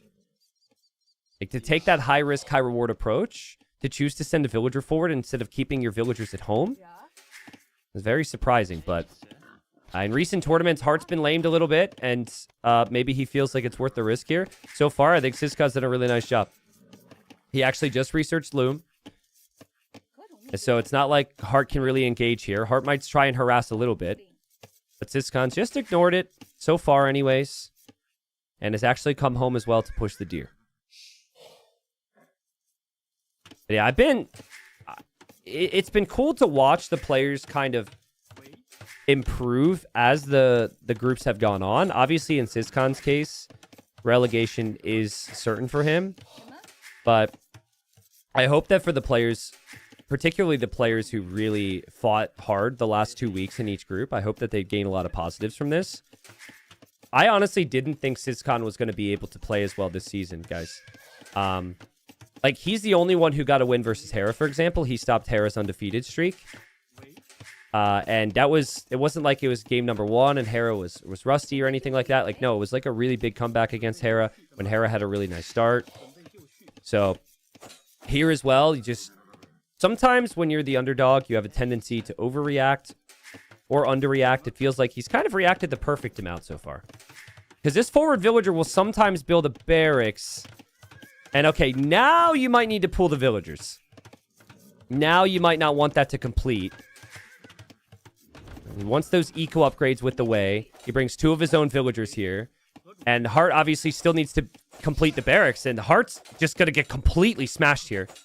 This is insane from Syscon. This is making what Hart is doing look extremely foolish. The barracks is a waste. The scout is down for Syscon. What does Hart do now? Like, do you send another villager around? Do you delete the barracks? Okay, he deletes the barracks. So barracks is gone. He loses half the wood on that. And now he's in the middle building a mill to take the hunt. So Hart loses a vill. That villager was walking around half the game anyway, so it didn't collect many resources. I think Syscon clearly doesn't want to take any risks to the middle, and now that you don't have your scout, it's a little awkward. As I like to say, the darkness is scary sometimes. And I think it's even scary at this level. But yeah, I think Fog of War is one of the best things about AoE 2. I've mentioned it a lot in cast recently. It's just so cool how vision works in this game. And just like the way the fog works, the way the scouting works. But if they screwed up, if they added way more vision for units or way less vision for walls and units, I feel like it would completely change some aspects of the game. I feel like it's perfect. I don't think they ever really made any balance changes in recent years with that either, right? It's just kind of how it's always been. The only scouting or vision thing that used to exist in the game was tracking. The OGs will remember tracking. You used to have this tech in the barracks. It had these little footprints on it. And it, when could you research it? In Feudal Age or something? Anyways, it gave infantry like +1 or +2 line of sight. And then at a certain point, they just made it so like they just removed the tracking upgrade. And you just kind of inherently get that with your units, so. Yeah, do you remember the footprints? I remember tracking. Oh, sorry, man. I get these weird pressure sinus situations where everything gets real clogged and then I have to clear them, and it's incredibly satisfying. Sorry, there's like a storm coming through, and I think it's affecting my head a little bit. Weren't they hoof prints in the picture? They might have been. They might have been. Which would be hilarious because it didn't affect anything that had hooves, so. Yeah, that's certainly a video we could make at some point. Syscon playing chill. Hart playing aggressive still. Hart will go for man-at-arms now. Syscon, he needs to get eco upgrades, though. Like, that's why you pick the way. You can wall up, but if you don't get the eco upgrades, you don't have any advantages with this civ. And Hart's still taking the hunt in the middle. Hart's going for the archery range. And Hart will continue the aggression that he started with. And archery range should be spotted. a little surprised that Hart is choosing to run in there, but it's an interesting call because there's not many villagers underneath the TC. Well played from Syscon. And Hart's running in again. I don't know about that, man. I don't know about that. Every time it looks like Hart's going to do some damage, Syscon does just enough to defend it. And again, you're chilling. He knows the way. You just snag the eco upgrades. You get additional vills for each eco upgrade. Your opponent can't say that. Yes, you have slightly less efficient eco in terms of food because you don't have the hunt in the middle. But you have the vill lead. So I think you just play as patient as possible here. Hart's gonna really go for this range, though. What Hart needs to do is he needs to force his opponent to engage in some way. And if you can't kill villagers, you might as well just take down the building. And having the skirms there for the archers is perfect. And the Goths also have that bonus damage against buildings, right? So I really like the idea from Hart. Honestly, I think you might need to tower here if you're Syscon. Because you cannot lose that archer range. You need your production. If you go, you're already behind an army, and if you fall even further behind an army, losing the range, it gets really painful. This is going from 0 to 100 really fast. My God. 0 eco upgrade game from Hart. I'm assuming that's part of the plan. But yeah, he's got all the food in the middle, so he's thinking, who needs eco upgrades? I'm not going to farm as much as I typically do. Yeah, Syscon, if he wanted to go for the second archer range, he would have needed to wait. Like, technically adding horse collar would never happen here, but you only do it because you get the extra vill. But okay, he does drop the tower, and now he needs the stone walls. Hart's got 11 military, Syscon's got 3. And oh, that's Hart's house, and Hart deletes it, and now he's housed! That's funny. Hart just housed himself, but whatever. Now he can be through, maybe it's worth it. He was only housed for half a second. That's hilarious, though. And it is still a lot of harassment, a lot of idle time on Syscon's eco, but Syscon's still holding with the stone walls. Syscon's stone is forward, so it's not easy for him to recover that stone. The other stone's on the other side. You know, the number one thing you do against this, guys, is you counterattack. But it's this balance where you can't counterattack. First off, if you don't have the scouting, because you lost your scout earlier, so you don't know what you're running into. But you can only counterattack if your opponent can't do enough damage to you. So for Hart, it's like, you got to always find value. And also, Hart's got to be very paranoid as well. Like, if he doesn't see an army, he has to start dropping outposts. The army's going this way. Hart doesn't see anything over here. He's looking for it. He'll see it. So that's a nice reaction at least. But if Syscon keeps moving, Syscon can kill all those vills. And Syscon is still stonewalling up on this side. And there goes Syscon. And Syscon, does he go to the north? I mean, he sees the mill, but he doesn't see the other mill. And he still has to defend here with the walls. Obviously, Syscon's got, like, no army at home right now. So it needs to be walls. And houses might not end up being enough. And he's running this way. So he misses the vills. Hart will have enough skirms chasing. Hart's still knocking on the door. And pretty soon, Syscon runs out of stone, too. He spent most of the stone on the tower. Now he's got 15 stone left. I would like to see a second archery range from Syscon to get more army. Unfortunate for him that he lost the scout. Unfortunately, he had to use the scout to snipe that villager. So it kind of made sense in the moment, but not knowing where Hart is and what you're running into is a really big issue here. He actually misclicks a rabbit there. There's some weak villagers here, and man, well played from Hart. Like, honestly, I really like the balance. I think missing double bid axe is something that wasn't part of his plans, but this has just been unbelievable pressure. Oh, we talked about Syscon being ahead in every game against Vinchester and getting 3-0'd. What about Hart's series against Hera? It's one of the highest level sets we've seen this season. And Hart put Hera under so much pressure. And he was ahead in the majority of the games, but he just wasn't able to finish the games. But I just don't know if Syscon has enough military here. His counterattacks didn't do enough. The houses are soon going to go down. Okay, one of the man-at-arms went down. The other one's actually really weak. Well, honestly, decent moment for Syscon. Probably needs a market to balance out the resources a little. But could easily do that. Still has lots of farms. Hasn't lost anything but just that one vill. Hart will still be exposed in the middle. And it's not like Hart can stonewall or anything with the Goths either, so. There will be the market. Hart Hera game 1 and 2 were some of the best games I've seen this season. Yeah, they're definitely up there. They were really unique games as well because you had distinct differences between the civs. I think that's essentially what you would look at if you're Hart. After those games, you say, all right, well, I need to draft.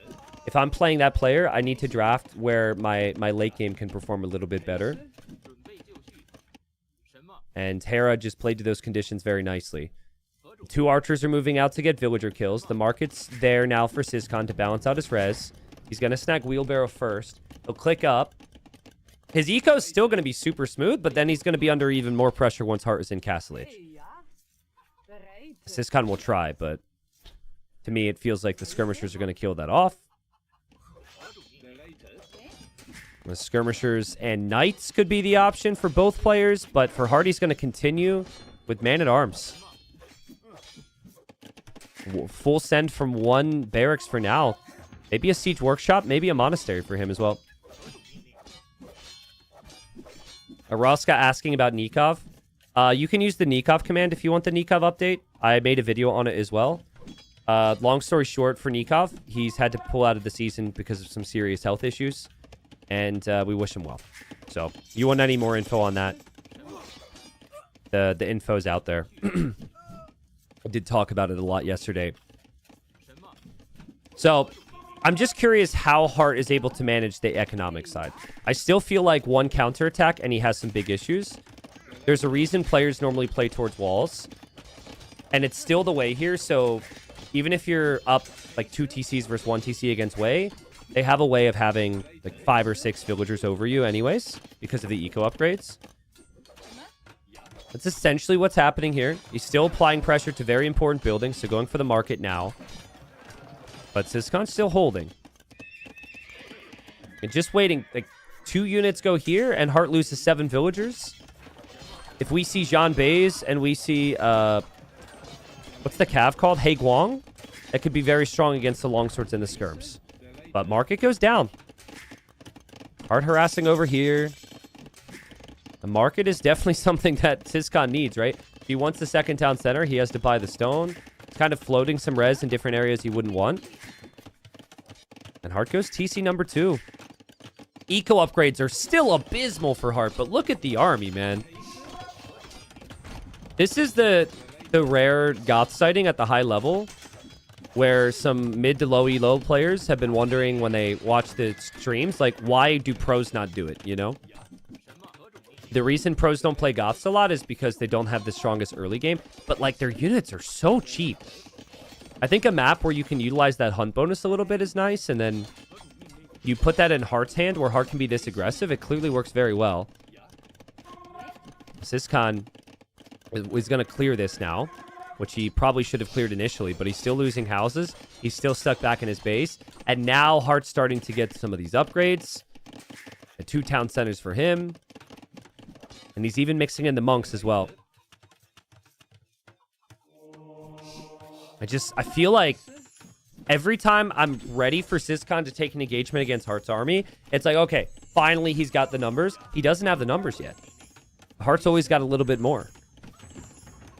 This barracks has been producing 41% of this game, which is a lot for a barracks.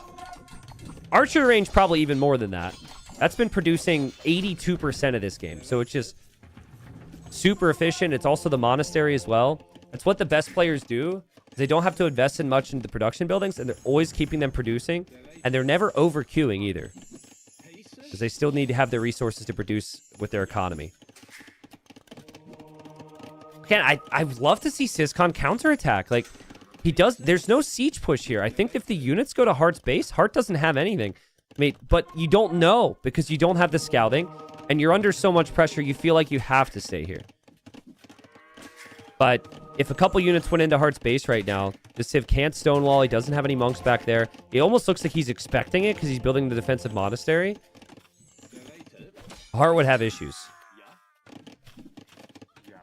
Any guesses when Hart will get his wood upgrades? Hart can never make jokes about eco upgrades again. He doesn't even have double bit, which is one of the most important eco upgrades in the game. He's getting hand cart before double bit X. Eventually, he's going to go to his lumber camp, but we're pretty deep into Castle Age now, and it's really micro-intensive, so I don't know. Syscon's building up a big army. Second TC will come as well. He's being patient. Basically need to use these skirms against the monks, and then you can consider a fight. If the monks die, then it's different. Look at the micro there from Hart, though. He microed the monk, but he still loses 2. He's going to lose all 3. He does get 1 conversion. Let's see how the Haeguang do this. I think that Haeguang should win this every time. Oh, man. Hart's going to get fully cleared up. Oh, man. Nice job from Syscon. He was so patient. He'll full clear it. The villagers are right there as well. There's also a free monk, which Hart needs to realize, as Hart is dropping the 3rd town center at home. Yeah, there's still a thought of, was it too patient from Syscon? But I think that the extra armor from the Haeguang really helped out there. They get a bit more melee armor, and the monk will go down. Conversion happens, I guess, and Hart has to fall back. Still, though, if the Goths get to the late game, if you get to 130 vils, you start to get perfusion in for the faster producing barracks. You get anarchy. I think there's some real positives. And even though Hart isn't completely walled, because this lady's been on strike, he's mostly walled, and he will have 3 town centers. Now, he's going to try and play pikemen and monks. Still does have an issue against skirmishers and John Bays. And there's Syscon now, dropping the 3rd town center in 59 vils against 65. Very close game. Much easier for Syscon to play this now. Syscon could go 5 TC boom. Basically, the issue is Hart's army never has any counterattack potential now. And Hart's economy isn't nearly as efficient as it should be.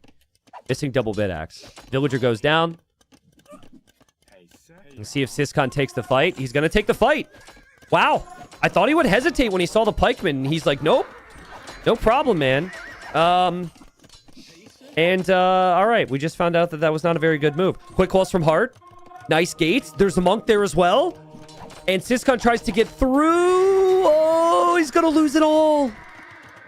Damn, what a play from Hart. Beautiful quick gates there. Nice conversion. And pikeman switch came in much faster than you'd expect as well. When you've got the barracks on the front, it kind of gets rather tricky there. Maybe Hart can counterattack with this. Hart's monks are still really valuable to this army. Hart will move forward. I mean, he's got critical conversions every single fight. And we see Jean Bays in the mix for Syscon. Syscon running around, waiting for the counterattack and holding to the hill. Man, Hart got another conversion. That's what, 5 conversions this game? I think majority of his conversions as well have been kind of tough to control. Like, multiple instances where he has a monk that's away from his army that he could easily forget because he's doing everything else. Hart 3 TCs on stone, hoping for a castle. Still holding the front. There's not many resources here, but it's still the front of your opponent's base with a hill, so that's fine. And the monks will go for conversions to bring the units back. All right, there we go. So units are switching back over. The Jean Bays are there for the pikes. Then the Haeguang are there for the skirms. That's the idea, but we're starting to approach that territory where it becomes extremely obvious that the Goth infantry is cheap as well. Very close game. Syscon ballistics now. I'd love to see full, like, all-in Castle Age here from Hart and see Anarchy. Hart is getting careening? Huh?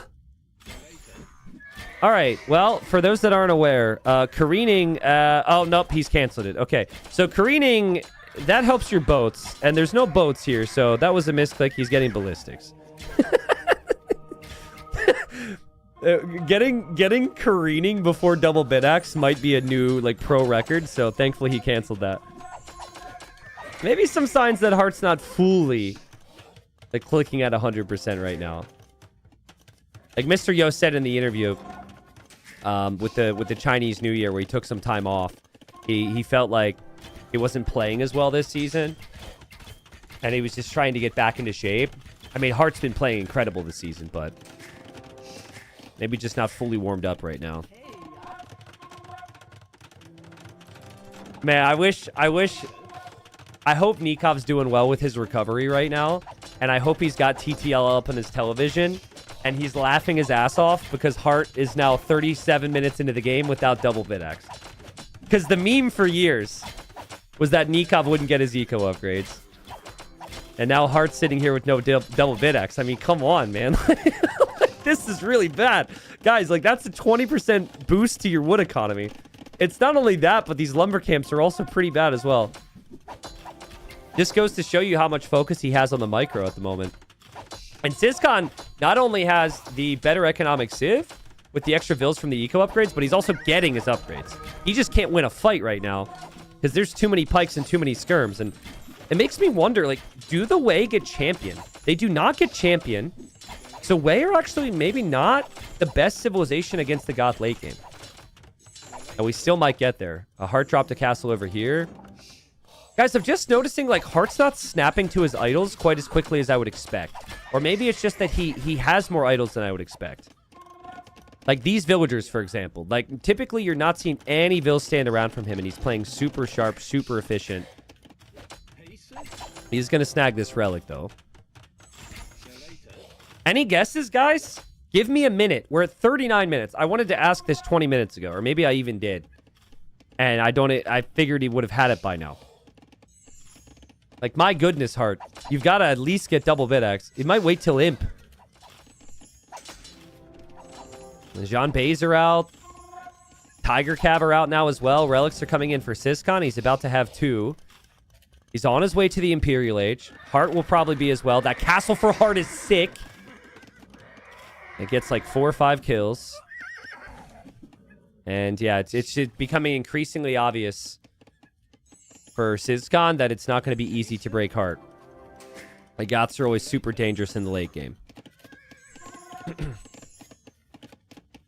Let's look at the overall worker efficiency in the game. Hart's still higher.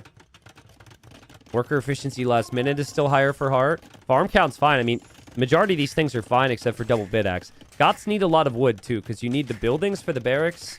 You need the farms to get the food.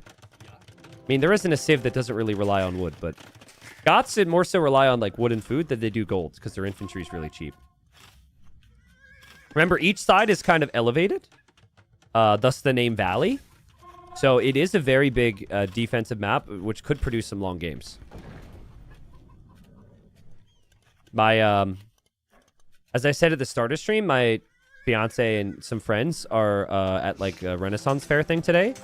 And I was like, oh yeah, I can pick you guys up, no problem.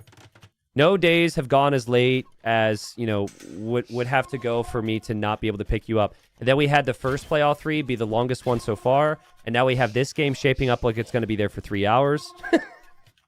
This could be a long day, dude. This could be a long day. They might be calling an Uber. Oh, double BitX completes. There we go. 42 minutes into the game. Hart goes for double BitX. Right before Imp. Nice. All right, that's not too bad then. Well, if he realizes he didn't have double BitX and he's still competitive in this game, sometimes it actually boosts your confidence. You're like, oh, shoot. You're like, how am I not dead yet? Because that upgrade can be so valuable. And honestly, I still have some really big questions on what on earth you're going to make here if you're Syscon. If you don't go champion, you can try Tiger Cav and try Jean Bays and hope that combo works. But I think if it becomes Huskarl and Halb, it becomes really complicated. Even just Skirm and Halb is kind of tricky. And Goths do still get fully upgraded Skirms. It's not like your Byzantines where you have a Skirmisher discount, but you still have like the Halb discount, which is very strong. Yeah, Hart realizes, so now we'll get Bowsall. A little raid in the back here, and units will go down. But Syscon placing all the defensive castles he can at the moment. And we'll aim to take the fight here. And honestly, it's a pretty costly engagement, but it's one you got to take to clear up the position. This will only get worse for you. And once the Halbs are gone, the Skirmishers are going to be gone as well. A nice fight there from Syscon. Nice micro as well. You can lose the Monk now, because you already have 3 relics. You're fine with that. And now Siege Workshops for Syscon too. His plan is likely to go Traction Trebs. This upgrade's important here. The extra melee armor is huge. Also has this upgrade where you get some food income from taking the fights. This is where if you had that upgraded, feels so much better. Having 400 extra wood for perfusion. The 400 wood doesn't seem like a lot, but you're dropping the barracks, you want the trebs, you want the bombard cannons. I think Hart needs to get anarchy as well.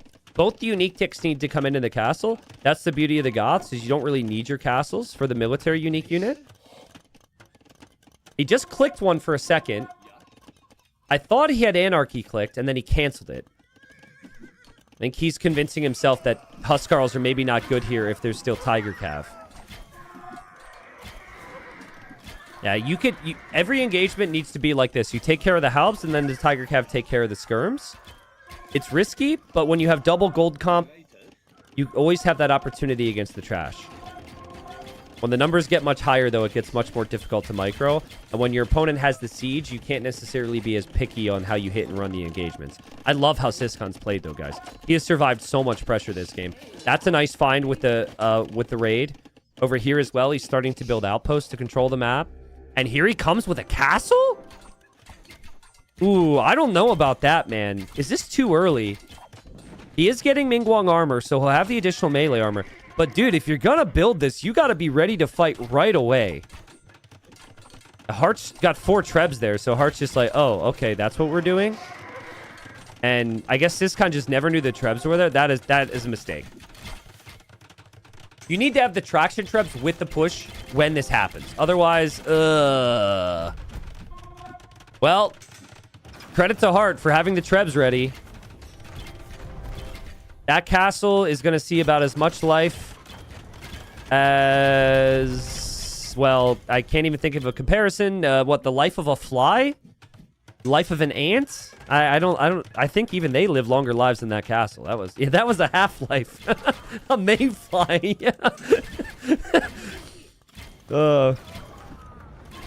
Don't insult the flies. Oh yeah, sorry to my fly audience. I apologize. That was too real for you.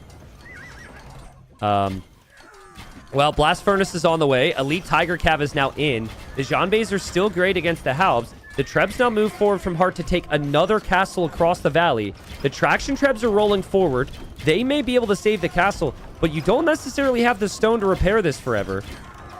And Hart's gone crazy with the Trebs. Can he actually take down the castle? He's actually shifting to the Traction Trebs.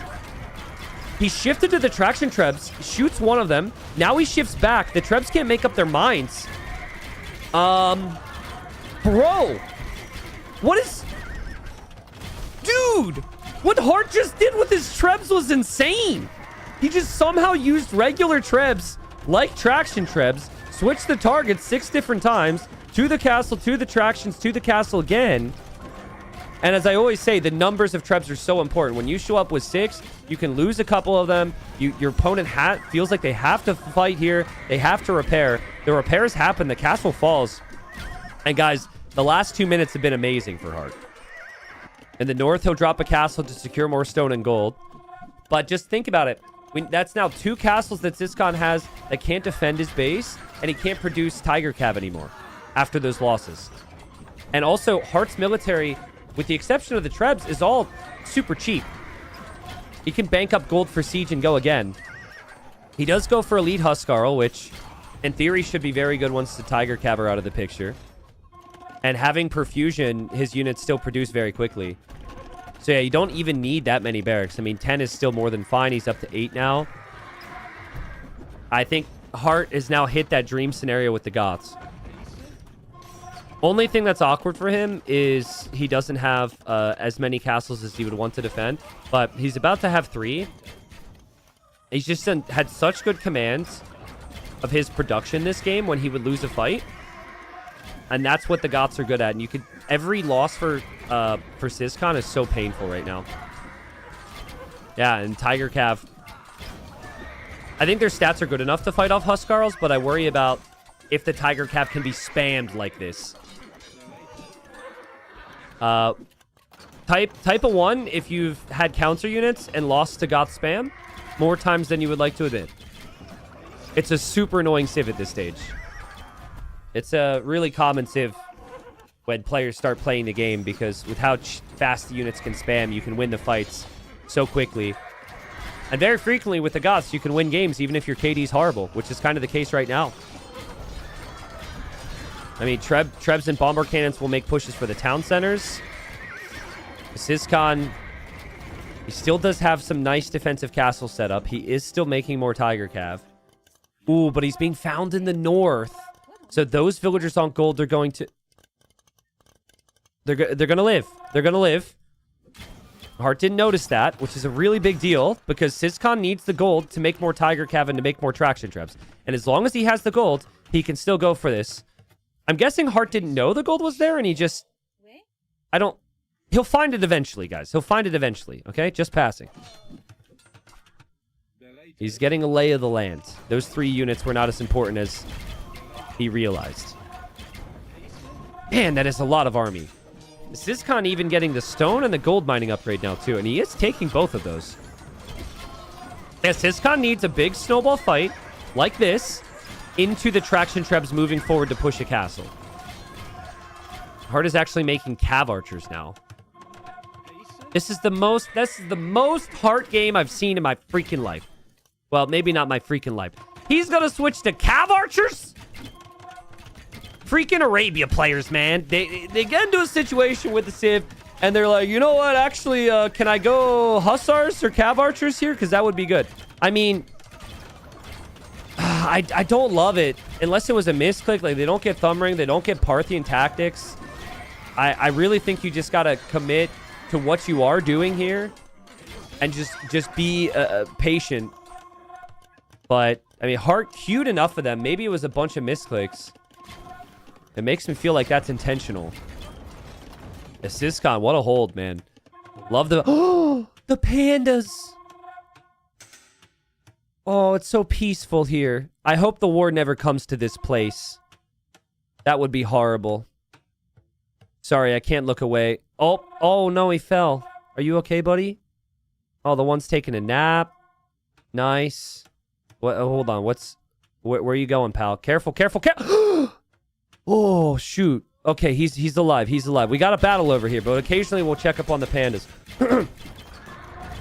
We got a long game on our hands. I was tempted 5 minutes ago when someone said, T90, check how much wood is on the map. Hee hee. I was gonna like call them out and say, there's no way this is a wood game. Yeah, sorry, this is a wood game. We got 65k wood left. Okay, gold in the north has been found. There's 5k gold left. The north has 1100. Yeah, and they both also get crop rotation, which means their farms have lots of food on them. They both have very nice defensive castles. This is gonna be a long game. I'm still inclined to think that Hart misclicked the CA. I don't think that was part of his plan, because he didn't get any other upgrades for them. And, ooh, big push. Down by Panda Rock, we have Hart wheeling his trebs around. Oh, Panda jumped off the rock again. Monk is looking in that area as well. Traction trebs are coming over from Syscon, though. And Hart has to back up as quickly as possible, and the one treb bugs out for him, which is painful. And I think the treb will go down. All right, so he loses one of his trebs. Hart will send the Cav archers to the northern gold, where the Tiger Cav are. Syscon's back on that now. Oh, man. How does this game end? Like, go for Mance. Is this his playoff, or is this still season play? This is the final round. Hart is likely to be in playoffs. We don't know what position yet. It's based on this. After the crazy start to the day, we do know that Syscon will be relegated regardless, unfortunately. But some great games here today. No doubt about it. The last 2 rounds, honestly, the last 3, the level is just so much higher. Whereas like round 1 and 2, you had some players weren't quite up to speed, weren't quite warmed up. It's the start of a new year. There's holidays and stuff. There's a lot of other things happening in the scene. But yeah, this is Syscon looking to go out with a bang, looking to go out with some wins. I just really feel like his Civ really struggles in the trash game, right? Like, they do get Halbs, they do get Skirms, I guess. They do get Hussars, so maybe not. Maybe not. And they do get Traction Trebs, which are really tough to push in late game. Traction trebs are kind of impossible to push, which is why Hart tries to be patient with his trebs and find an area to raid. I like that town center. Let's just do an update on our friends. Oh, he's climbing again. Didn't you learn from last time? Come on, man. Be careful. Be careful. I think he's fine. I'm pretty sure it's the same loop. Imagine... Imagine if there was like a 1 in 100 chance that he just like cracks open his skull on the rock or something. I'm a horrible person. That's a nice addition though. I like that. Didn't they add they added a couple other ones, right? WTF, dude? What? It's real life. Guys, you're freaking out about that and we're watching like massive civilization slaughter defenseless villagers and that's fine? Actually, that is fine. Humans suck. Pandas, though, I hear they're very violent, but they look very kind. So, we're used to the human-on-human violence, but the pandas, they must remain safe. Oh, God. Hart's running out of wood. Big play on the front, though. He's been so patient with the trebs. Now we have Syscon using his trebs against the castle at the same time, but Hart is still boxing out and protecting his trebuchets and will take down Syscon's castle. Well played from Hart. The relics are right there as well. And those relics become important as the gold is almost down. And Hart still has a lot of stone to repair. But my God, are these some big armies right now. 59 on food versus 60 on food. 39 on wood versus 22 on wood. I'm still seeing a few more trees in accessible areas for Hart.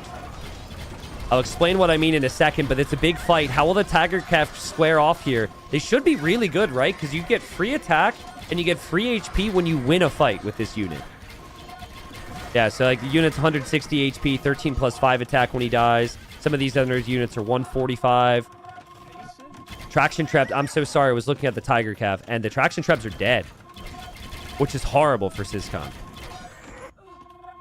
This is fine for Hart. Whatever. He could deal with that. Yeah, so Hart's got this whole wood line, which feels like he just won the lottery when he finds it. And then this wood line. And Syscon's got this wood on his side, but it's not protected. The other wood lines are getting chopped up in the back corner. And we've got 50k wood remaining. Oh, God. Who do you favor, guys? 3 relic Syscon? With the way? Who everyone thinks is OP? Or... The Goths, who, I mean, can spam infantry endlessly on the cheap. I've been thinking Goths for a while. The game still hasn't ended. He still hasn't lost his relics or anything. And Hart's about to make a big play. A lot will happen here. The start to the fight's insanely good for Syscon. He's also raiding Hart in the back. Game could end very quickly based on how this goes. Damn. The Tiger Calf did nothing. The Huskarls and the Halps destroyed there. And Hart also seems to realize the raids and clear the raids. Wow. I thought it was going to be a Syscon clear and Syscon killing Vills. It's the exact opposite. Hart clears the front. He defends from the raids. And he's dropping a castle to secure the relics. Yeah, I mean, Tiger Calf don't have good melee armor. It's okay, actually. But, you know, it's the Pierce armor. And they are costly. And Hart's units, Huskarls, are very cheap. The Siege, he's kept alive and has gotten good value from it. 15k damage on these trebs. The town center's down. The trebs are firing. Hart, careful, careful, careful with the trebs. I mean, it seems like he's going to lose the trebs. The castle being up is really nice. And he just replaces units so quickly. He actually doesn't have his barracks in full queue right now. The castle being there is huge, though. The castle is just going to protect so much. And Syscon can never push. And Hart is also starting to raid in the south, where he's starting to find some villagers on wood. Which is just not the case for Syscon, right? Syscon isn't doing any damage to Hart's eco. What does Syscon do to reclaim his relics now? More traction trebs, which he doesn't have the gold for because he doesn't have the relics. I think once the Jean Bays are sniped, this game is over. And the game might be over already, but like the Jean Bays are the only hope because they're at least killing off the Halbs and a lot of the infantry. But Hart just slowly but surely will probably snipe down the Jean Bays, and then pure Halb and Huskarl makes it almost impossible for everything else to engage. Yeah, there's another castle here as well. So Syscon has another castle, which is supposed to be there to protect his eco. That could go down. Interesting choice to pick Goths here. I mean, oh, nice play from Hart. Hops out of the castle there. And Hart will go to protect the Trebs too and maybe save them all. Is he repairing that? Nah, he loses one. If you think this map typically goes late game, you might want to pick a Civ that always dominates there, right? And Goths are definitely one of them. Also, it's pretty good for draft priorities too, because if you can get a win with a Civ that you would never pick very early in the draft, you always feel amazing. I don't remember exactly where he picked the Civs, to be honest, but I'm guessing Goths was maybe 4th or 5th pick.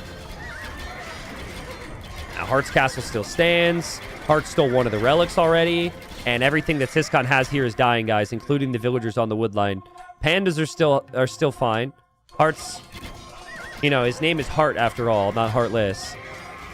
But yeah, and Hart even still has gold. 38k wood left on the map. And I think that Syscon, even though he's played well, he's collected more resources, he's had a better KD. Just kind of the tale of the season for him. He plays well and he just continues to lose. And he will lose the first game. Remember, he didn't know the situation with Yo Lucho. From his perspective, he really thought there were strong chances if he won this 2-1 that he would end up staying alive. So fights on for a little bit longer there. Crazy game, and Hart takes the first game. Where did this game change? Was there a moment where this game changed? I don't know if there was really a defining moment in the game, to be honest. It just felt like the whole game, Syscon was staying alive, giving himself good fights. It was never clear who was ahead. And then we just reached the late game where both civilizations were able to show their strengths, and the Goths could just outlast you there. There were some traction trebs going down. There was that castle from Syscon. That castle that he dropped on the front. Remember the Mayfly castle? Chat was being critical, said I was making fun of, it was disrespectful to the bugs out there. Yeah, that was an important moment. But I think you placed that castle because you know the matchup's worse for you. So it was, the energy was right, the timing was wrong. It's very close with all these stats. And again, the KD is amazing for Syscon, but it's just freaking Goths, man. You could just spam units endlessly. Doesn't matter if you lose the units. Like, 208 Huskarls were spammed from Hart that game. I don't think I ever saw more than 40 on the map at the same time. Like, just, when you're playing Goths, it's like a true realistic old-time military battle. You're just tossing away countless lives for the for the success.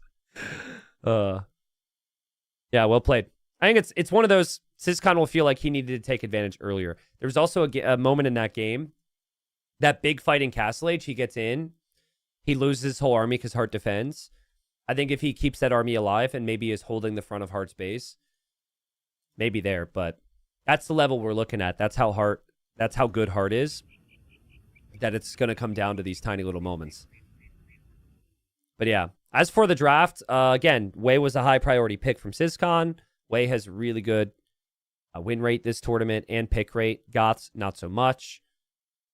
And Hart had Goths as pick 4.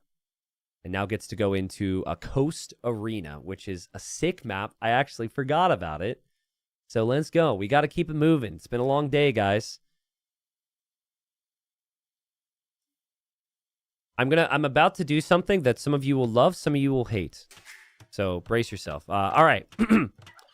So we got game 2. We have 5 more games today. We have the rest of this play all 3.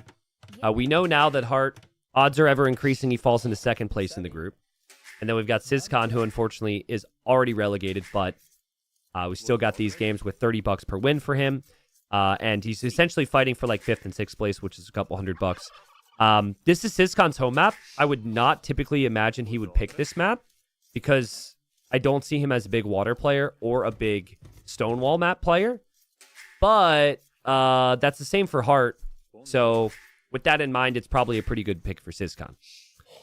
But yes, because of the game one, the series 1 situation and how long that was, because of the game 1 situation from this series, I haven't really had time to take a quick break. So forgive me for being unprofessional, but that's exactly what I'm going to do. And Dravidians for Hart. Syscon has gone for the Burgundians. And I am going to get some water. Okay? So, we're going to follow Syscon's scout. He won't lose the scout. You can enjoy the peace that is Age of Empires without me. And, yeah. Be right back.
Okay. What'd I miss? What'd I miss, guys? Anything? How'd they have idle TC time? Did they have a scout fight? Are they noobs? Nope. It looks like there was maybe one or two hits here. Scout got stabbed. Okay. I can't believe I recently found out that Hardy, when editing on YouTube, fast forwards these moments. And has been doing it for years. Apparently. I just found out like 2 weeks ago. He never told me at all. And then I've seen YouTube comments from people saying like, yeah, he's been doing it for a long time and I can't believe you didn't know. Like, I had no clue. I don't ask him to do that. He just does it. So, watch your videos. I mean, I will watch my videos, but I don't like sit there and like get the popcorn and put my latest uploads up on the TV every night, you know? That would be a little concerning if I did that, I think. I do take pride in what I do, but I don't watch back every second. Occasionally, he would sneak in other types of edits that I wouldn't see, but... Anyways, I guess YouTube appreciates not having to deal with the silence, so... We've got double lumber camp from Syscon. We've got double dock from Syscon, so it feels like a big eco play. And we've got double dock from Hart as well, but of course the Burgundians can get the eco upgrades. So I like the Burgundians a lot on this map. I think they're top 3 for me. Getting the early wood upgrade and also the early fishing lines upgrade now is really strong.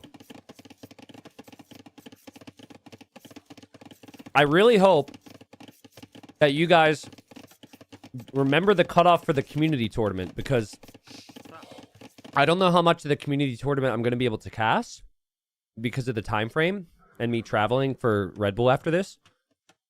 But holy crap, if you think this map is good for pro games, imagine how fun this would be for your average player.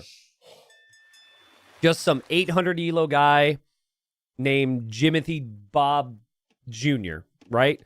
I mean, Lowy the Legends, 1300 elo, 1600 elo, 17, 12, whatever. We'll have elo brackets. So check out the tournament if you want to play, guys. But this would be absolute mayhem for the average player. I'm excited. If you want to play, it's the TTLC commands and Twitch, or you can click the image below the stream to join the Discord. I think signups close in roughly a week. And we have like 200-ish signups already, so yeah, check it out, guys. I don't think my uncle will play. My uncle doesn't really use Discord, and I don't think my uncle wants to... I think he just wants to play ranked games on his own time, but I haven't asked him yet, so... We have 250 signups. Nice. That's crazy. Yeah, I'm pumped. I'm playing as well. There will be an upper bracket. Last time we had quite a few like 2K plus players play, so should be fun. How will you choose between those 200? We won't choose anybody. We'll just expand the format to allow everybody to play. And we'll have like the different leagues like Sand and Tin Can and Rust League. We'll have all that stuff, so... Definitely be sure to check it out. I wouldn't want people to miss it because we have about a week left. Maybe a bit more if you want to sign up. So big economy and villagers on stone for Syscon. It feels like a castle drop situation. And Hart is on the way up. Obviously with 12 fishing ships, his eco is still very good. But will Hart scout the stone? Actually has seen the stone. Will he see the stone being mined here? Mulch League? Technically Mulch League could fit. We want to do some type of like material or element or something. We don't want it to be too rude, so we're not going to do like somebody said I would be in the horse crap league. We're not going to put anybody in the horse crap league. But we'll come up with some different names. How many names we need to come up with just depends on how many signups we have. So all right, Hart actually bringing a villager to the middle to build an outpost. The gold in the stone is always fixed, and did he notice that? He's going to drop the outpost. Feels like he wants to go for a siege workshop, if there's going to be a villager here. Maybe a monastery as well. And aha! Okay, so now Hart knows. Well, Syscon doesn't know the villagers out there. Syscon's scout is still just chilling in here. All because Syscon's scout got booped while I was away. It's kind of a big deal. Syscon is also on gold. Syscon is making some galleys now, expecting Hart to go for Hawk, so that's a good choice. But you do really need to mass the galleys for them to be strong, so that will take a lot more time. And now Syscon moves to the middle. Hart will find him, chase him down, and get more hits here too. And Hart doesn't have Loom, so that villager could die, and he also is worse off in economy as is, and ooh, villager goes down. I think Hart will take that trade as long as he kills the scout. We'll see if that happens. And it will happen. Syscon knew his scout would go down. He didn't want to open the gate there and let any army through, so he just takes the fight. Hart sees the galleys, immediately queues up some fires behind this. And here comes the other Hawk from the south. Hart definitely going for a siege workshop with, wow, 6 villagers. And he just wants to stop Syscon from building a forward castle, right? Like, Mangonel makes a lot of sense. Also upgrading the warships upgrade. T90, do you like any of our league suggestions? I really meant to look at chat suggestions for the league names, and then the game started... This really weird thing started happening, where there was Age of Empires happening in front of me, and I had to talk about it. So that was like, whoa. Believe it or not, that is why you guys are here. I think, anyways. So... Fishing ships for Syscon are kind of in harm's way here. And he's also got to worry about the middle. So this could be game ending if he tries to drop the castle too far forward. But I think he should know what Hart being in the middle means. And he's making his own Hawks again. I don't know, man. Like, the galley choice felt... Oh, God. Oh my God. Bro.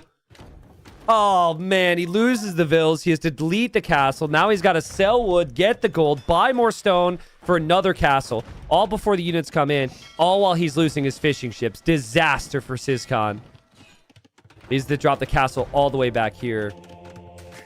I think that's got to be a misread. Obviously, they're very busy right now. He's still microing on water.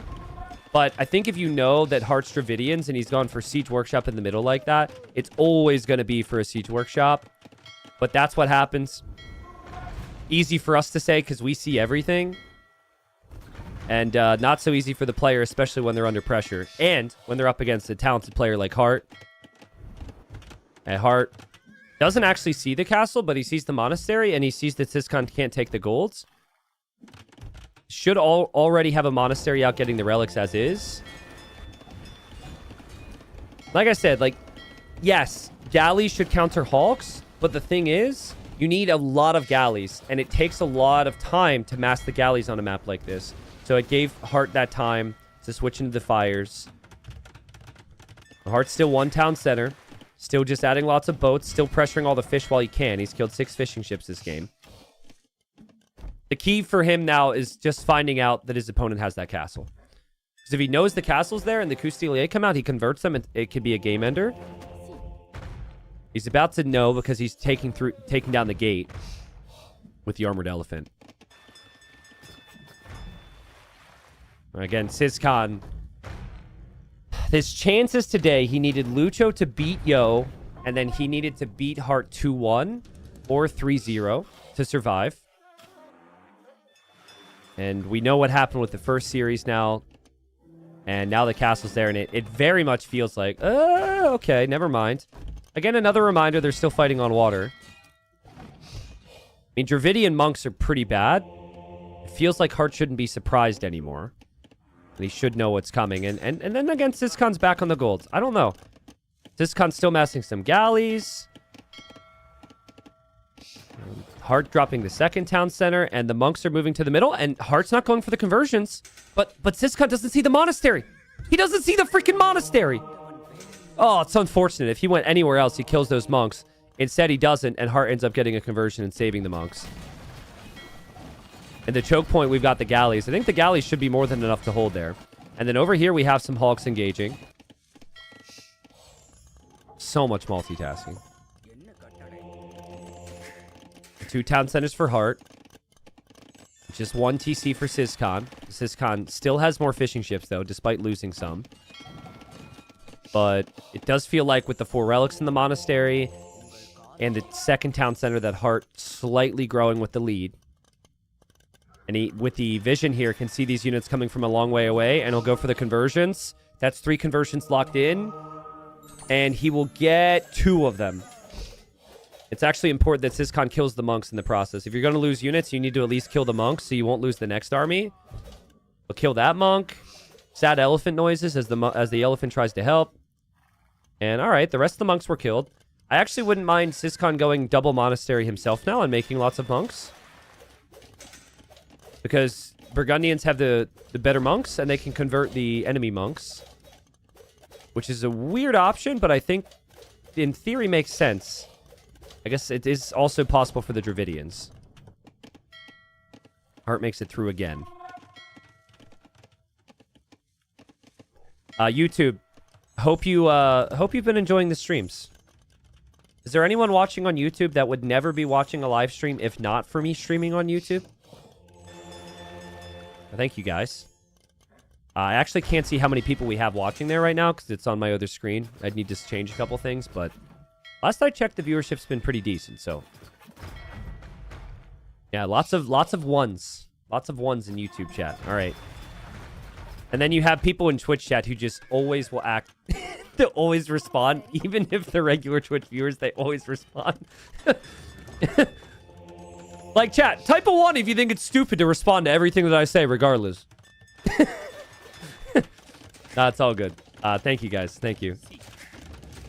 Yeah, I said I would test it out this season. I've been happy with it. I can't make any promises on what I do long-term, but after the season, I'll look back at it, see how it goes, and adjust, as I do with everything else. I've been happy with it. And for an event like this, we want as much coverage as possible, right? It's been awesome, the amount of support we've seen everywhere. Even in the YouTube videos has been really nice, so thank you. Hart moves out of the monastery, which was very much surrounded. Gets some conversions. Might actually have some units trapped in here. And wasn't the best, but certainly wasn't the worst from him. He's going to mix in pikemen like he did in the previous game. But Syscon, 2 town centers, has siege now, really wants this monastery. 5 relics with Burgundians is such a big swing because you get food income from that too. So if he can reclaim this area, or not even reclaim, like claim the area, would be very strong. Awesome, YouTube. Thank you. Invincible says, I find the YouTube ads to be less relentless than on Twitch. Yeah, I'll be curious from... I'll make a video and talk to people about how YouTube ads work. The thing as well is that YouTube, while that... I find the ads work differently, it's also like less overall ad revenue, I think, because it doesn't automatically run in the same way. So yeah, it's a whole conversation, which maybe isn't the time for now. But we do still have ads on both, and just know if you are seeing an ad, I know advertising sucks. I hate to see it. You hate to see ads. It does support the stream, so. The castle there for Hart to lock down the middle now. I mean, that means he's got the relics then. I'm just looking. It went down to 5 on food for a second ago from Syscon, which tells me that he's relying mainly on the fishing ships that has been getting sniped and moving around. Hart had some farming eco already. Navy's going to end up being very big for both of them here. But that's a nice castle spot from Hart to block the middle of the map off, protect himself. Syscon does have the farms now.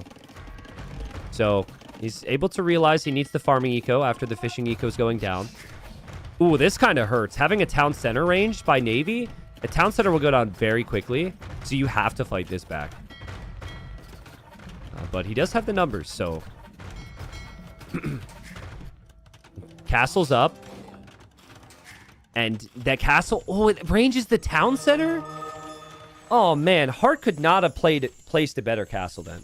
Because if he placed it any further forward, there's a very big risk it gets denied. But you also... So you want a castle that's as forward but safe as possible. And to have that range the town center is so nice. Hart falls back with the Navy. Ooh, Hawk's blocking him off, though. I don't think he was expecting that. That's a nice engagement for Syscon. He's got units following up here. Ships can get kind of clunky on the reeds. So sometimes they'll bump into each other there. But Syscon... what is he supposed to do for stone right now? Leaving his base doesn't seem that easy because Hart will probably always see him. Hart just hit that exact situation he wants, where he's playing through control of military in 2 different areas of the map. And he's using his excellent macro management to just balance out the eco and look towards the Imperial Age. And yeah, it just took down a town center. I think you need to be patient here if you're Hart. You're not going to break this castle anytime soon. There he overextended a little. But I think he's still applying good focus here. And he is on the way to Imp. And obviously, once you're an Imp, you can make the Trebs. Syscon's been spending his food and spending his gold on the Coustilier, which just have not been enough. And yeah, still not enough here from Syscon to push. Hart always has just enough. Beautiful. This is a very long name. I'll try and read it, though. Chudo Bindo Chakda. Chodka. I tried. T90, long-time YouTube sub. Second time on Twitch. Can't afford a sub right now, but I love your content. This is the only way I can support you, smiley face. Thank you for making my life a little better and more enjoyable, smiley face. Can we get some smiley faces, please? Syscon needs some smiley faces right now because this is just getting so much worse. More conversions happen for Hart. Another castle is coming up from Hart. Now, listen, it's a lot of effort and energy, and there's been points throughout the season where I've definitely thought, why on earth am I doing something so insane? But, I mean, comments like that and having so many people here with me for it has been amazing. So thank you, guys. We're not even close to the event concluding yet, so I'm going to hold off on the thank yous. I don't want to get too feelsy or anything, but goes both ways. Thank you so much. Syscon with a castle. I mean, when you have that many villagers, you're probably winning the castle race. The bigger issue here is who's on the way to the Imperial Age, and the answer is Hart. And Syscon's doing what he can to hold on here. Still fighting on water, still holding on land. But Hart, I think, still is happy with that engagement. He killed a lot of units. He can still just back up. No! Hart! Hart, he lost his elephant. Okay, well, now the Burgundian player has this an armored elephant. This guy's looking for his friend right now, looking for his partner, and doesn't realize they're over there. But yeah, Hart can make trebs now. And not even that, bombard cannons as well after chemistry. Dravidians are very flexible. You also can get even better upgrades on water, where Hart's only ever so slightly behind, so I think that will make the difference. No, he's forced to fight his friend. Forced to fight his friend. It's so sad. I actually feel bad when you really zoom in on the elephants. You just feel bad. I didn't when I was younger with the Persian War elephants. But that... Does it look like that elephant wants to be there? No, it does not. Not at all, man. It's a big animal stream today. I've been talking about all the different animals. Oh, man. Oh, my God. Oh, my God. Hart's got ballistics and bracer now. Chemistry's about to come in. So, again, on water, things will start to look much better. And Syscon just hoping... Because the games have been close, man. Like, the games have been really close. The first game went over an hour. He's just hoping that he can do something down an age. But he is hard stuck on his army. And it's army from castles. He has to... That's the only unit he can really spam. And against the monks that Hart has, against the what could soon be Halbs, it's just extremely difficult. So amazing that Hart's been able to get this level of economy and compete economically with the Burgundians. But part of that was Syscon's early castle. The castle was late. The castle was denied. He was surprised by siege, and that was Hart taking the middle. The perfect investment. Wondering how the third game ends up going if Syscon loses this, because... Well, hold on. We got a big push coming. I actually forgot about how much military he had because he's got 17 units inside of the castle. You ready for this? Charge! Charge! Still no Halb upgrade. If it's Halb, I think it's a very different fight. Hart didn't get that many conversions there. But I don't know, man. The castles have kills. The pikes are still there. And Syscon will lose everything. He loses his castle. He couldn't get to the trebs. And that's what Hart was building up for. Well played there from Hart. Again, I think for Syscon, he's just played really solid, but he's up against an absolute beast who is just so consistent with every single decision and is destined for the playoffs. Like, don't know what more to say. It's unfortunate, but the majority of the losses I've watched from Syscon this season, it's been the exact same story. He's just one minor change in every game away from winning, but it's just so brutal. So, I think regardless of what would have happened in the previous set, Syscon would have needed 2 wins to survive. We will see the third game. That very much affects where Hart goes in the playoffs, maybe. But maybe a little bit less fight for Syscon in the next game, in theory. It won't be on his home map. It will be on Hart's home map. But yeah, Hart, super smooth the whole game. Can't help but feel like the Relics decides games here. Because it was like 50-50 in the middle, and then the difference was Hart had the map control, and Hart just had those Relics. And that extra 2k gold has got to be game deciding when the game's that close. That, and also, Hart gets really good value from his monks. Like that, those 13 conversions were really valuable conversions at really critical times. He doesn't find the value there, then I don't think his eco is good enough. I think he has to make very different decisions in the rest of the game. So in the critical moments, he's just on top of it. The Hart up 2-0. And live standings for Hart now, he's got, I think he climbs ahead of Vinchester. He climbs ahead of Vinchester, and that's TBD, of course, on the final set today.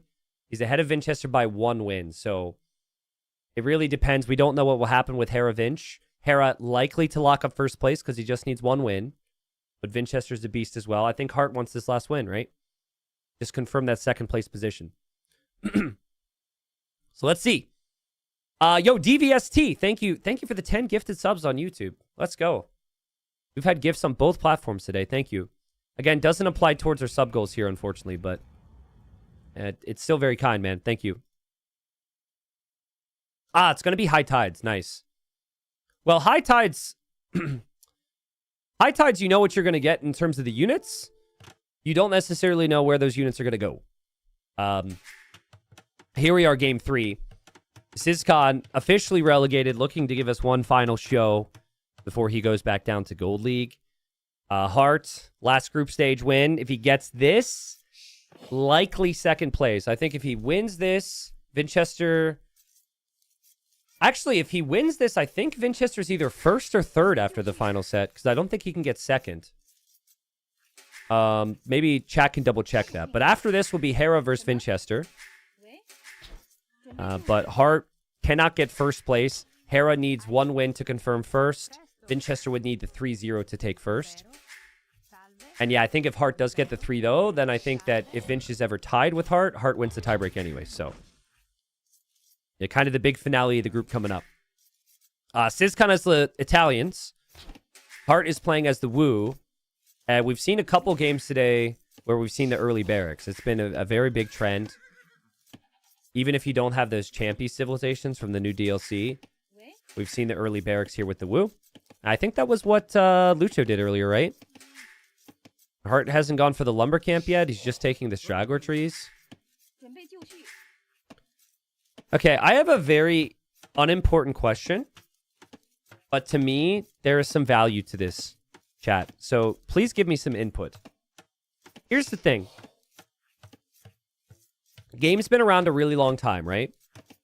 And so the small trees mod has been around a very long time. And so basically what the small trees mod would do is it makes your big trees, smaller so you can see them and click them easier. The default small tree mods for years would actually still have big stumps. Okay? But now the default in-game option, if you were to do the small trees, it makes the stumps small as well. And my question to you is, does that bother you, or did you not notice, or where do you stand on that? Because as a player, I got used to small tree, big stump, because it's... I didn't even know, honestly. But that's what I got used to. But it, now you got the small stumps, and it, I guess, proportionally makes a lot of sense, but it's kind of weird.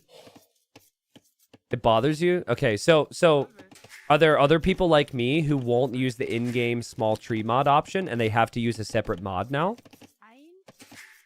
Okay, yeah, there are people like me. I don't use the in-game small tree option. I have to use the mod. Yeah. So I ask that because right now with Capture Age, if you look at my settings, I don't have my mods on, which I actually should probably turn on. So we can compare stumps here if you want. So there's one stump. We turn it off. There's a... Wait, can we tell a difference? Just take my word for it. Take my word for it, okay? I don't want to be zooming in on too much wood on stream, but... anyways, I was just curious. Anyways, militia on the way. Militia on the way. We got an important build here from Hart. Syscon, I think, maybe spotted that a second ago. He might also see how active Hart is scouting on the front. He did escort his villager to get the dock. He is getting Loom. With Loom, you could always fight this back. And yeah, he definitely spotted that. I guess that question has me stumped. Nice, well played. But no, for me, it's really hard to click the small stumps, man, because I'm used to clicking the big stumps. Stump sizes matter, so... I'm glad that at least some of you guys understand my worries. My confusion. I gotta say, while Hart hasn't killed anything here, that's a lot of inefficiency. And I think also having the units on the hill to attack the house adds a bit of value. The key then is how fast the feudalage do you get? Kind of tricky without the fish, but it seems like he's going to be thinking about that. Maybe then, knowing that Syscon will dock in the north, he will send a villager to dock up there too. T90, you toggled your mod, not the in-game small tree mod. Yeah, we can... I don't think we should do the comparison now. If it's that important to you guys, we can do the comparison later. I just wanted to know people's feedback. It was specific enough where I knew that there would either be people who are like, dude, I totally get it right away, or some people wouldn't. So there was enough people who understand my worry. Like, so I probably shouldn't say this, but I remember I went to a dev about it and I said, hey, FYI, really good idea. You added the small trees to the game, but can you make the stumps the the right size. And it basically pointed out to me, they're like, well, the stumps are now proportional to the tree, which makes sense. And I was like, well, yeah, but like, you know, at least for a lot of longtime players, it's a little bit jarring. To be honest, you do get used to it. But there was also a time where I said to the devs, I said, Tarkins used to have a thump. And they said, well, technically there was not supposed to be a thump because it was a torch, and torches don't make thump noises. And I lost my freaking mind because I get really particular on things. I didn't get angry at them, but that's what I said. I got a well technically when they removed the thump. And then, you know, fast forward 5 years later, they actually added the thump. So I think the tree one's very different, though. The tree one I can kind of get. So it's funny. My my fiance, she can get really annoyed by how particular I can be on very specific things. And I think that applies to my streaming and my content as well. For the most part, I'm like super go with the flow, you know, whatever, it's okay, no worries. I could see your point of view. I'm that type of guy. But then there's a couple things, man, and I'm just like, no, like I'm very rigid on how I see it. I guess it could be worse. Dock in the north from Hart. Hart, he's docked in a location that Syscon could always look for, but he didn't look for it because he's so busy looking for the follow-up army. But Syscon could always just garrison in his dock and stabilize there. Syscon has to defend from the man-at-arms. He's playing in towards archers. Blacksmith is on the way. Res Collect is ahead. 0 kills, 0 deaths. Very clean play. And the first Hawks arrive. And now this is where you're a little bit surprised if you're Syscon. Now, I love that Hart's surprised with 2. Because if you just show up with 1, your opponent can immediately stabilize with a little bit of damage from the dock. And then 1 Hawk. I still think the arrow fire on the docks will eventually be changed by the devs. That's a lot of damage output. But look at this from Hart, too. This is really nice. Now, he is losing his man-at-arms. That's not nice, but this was nice. He saw the villager was weak, and Syscon actually... What? Wow, that's insane. So he clears up the army, doesn't lose a damn thing, knows that his villager's low HP, and that the scout could be arriving, and saves the vill as well. On top of saving his fish. That was insanely well done. 5-0 KD for Syscon. Syscon has really impressed me this season. It's always going to be a different story coming up to Platinum League, especially in this type of group. But he, even when things look kind of brutal for him, continues to just play really solid. And ultimately, I think what you need as you grow as an AoE player is you need to be able to fight through a loss or two. And you need to grow as the series goes on and as the tournament goes on. I've seen that from Syscon. Unfortunately, it doesn't mean he's going to be back in Platinum. For the next season. He will still be relegated, but that's a fine engagement. This should, like, if the roles were reversed, this could snowball into a victory very quickly for him. Hart would probably never let this advantage on land slip. For now, he's got to recover while still fighting on water. Now, Hart does still have that 1 fishing ship, but not too much more than that. Hart getting fletching. He was late to fletching. Still hoping to kill on the water. Sniped 2 fishing ships. I think if you've had to fish for as long as you have, though, you're fine with this if you're Syscon, and you just need to farm. And holy, his eco is looking a little bit messy right now. Transitions on hybrid maps could separate players so easily, right? I expected to look back here and see 5 farms. Instead, he's super late with the mill. And he's actually going to send villagers to the south, which is risky, but maybe it's a way to play instead. Hart is walled. Hart's already adding farms. Hart's got enough ranged units to hold here. Hart will like his numbers here. He'll like his chances if he is also getting some pressure in on water. And every time he tries, there's always a couple Hawks there. But that's a lot of multitasking for Syscon. T90, if you could remove 1 civ from the game, which one would it be? Gurjaris.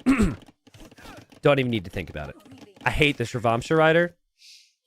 And I always have. So, sorry Shravamshas that are watching, but I just don't like it. If they were to change the wording and it didn't say that the unit dodged, I would actually, my opinion would change immediately. But the fact that it says dodge, when you can physically see the unit hit the Shrivamsha, I'm like, that's not a dodge. So, yeah, probably Gurjaras. But there are other aspects of the Gurjaras which are cool. I find the economic side of Gurjaras at the start very interesting. But even then, I think that they kind of backed off their initial plan with how the eco bonus would work. And I would like to see that reworked. So, nice snipe there from Syscon. A little bit of blocking on the Vils. Archers are moving forward. And Syscon has all of his army forward. And this is wide open. Yikes. I mean, at the same time, there's also an army ready back here.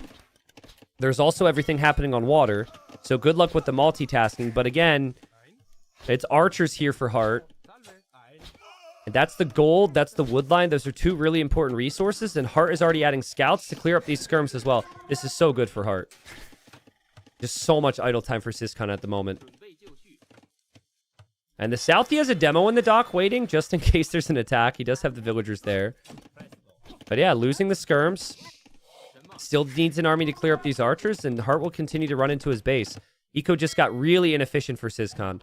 Worker efficiency last minute is horrible for both, but it's especially inefficient for Syscon because he's losing villagers, he's losing army, he doesn't have the front of his base, doesn't really have this army protected either. Like, this will get sniped as well. So when you go full send with the military and then you're not protected, it's just one counterattack that could become problematic. Well played, Hart. I think the key in this game, again, was just the farm transitions as well. Scouts also caught Syscon by surprise. It's a really nice addition. What if they added dodge animation T90? I don't know, guys. Some of the bonuses, I wouldn't want an additional thing like that added, no. That's not my favorite, but I'm actually planning, if you guys would be interested in a couple videos, I want to make a video or two after TTL ends where I talk through a couple balance things. I don't know how well those videos will do because it's like a bit more specific than just like a really cool cast. I'll have those as well, but I have some stuff coming with that for sure. I don't want to spoil exactly what we're talking about yet because I think they're pretty decent ideas. 14 farms against 0. There's 0 fishing ships working in the north now for Syscon. Syscon does have this in the south. So we'll add fish and has the villagers there. But the lack of food eco is a huge concern. I guess that's why you have the market here. We'll drop the tower on the front to protect the gold in the wood line, and it's back there. Still has a decent worker count, but needs to build up the archer count. And probably get to Castle Age here. Double cream ice cream. Thanks for the 12 months. Welcome back. Thank you, Evan, for the... Evan, did you gift a sub to the username Panda Rocks? Because we saw pandas on rocks in game 1. I saw you gifted a sub. I didn't see who you gifted a sub to. Is that even a user in our chat? Or did some random person named Panda_Rocks with 2 S's from some other community get the sub? Thank you, I guess. I know there's definitely a Panda viewer or two, but I don't think I've seen Panda Rocks. It's called Outreach. All right, there you go, guys. Any sub gifters, I would encourage you to no longer gift subs to active members of the community. Pick a random username that has never been to this channel and gift them. True. Smart strategy. No, don't do that. But I guess also thanks. That's cool, I guess. Syscon, he will somehow have a good Castle Age time, and he still really has a solid army. That's impressive. I think a lot of that was using the market.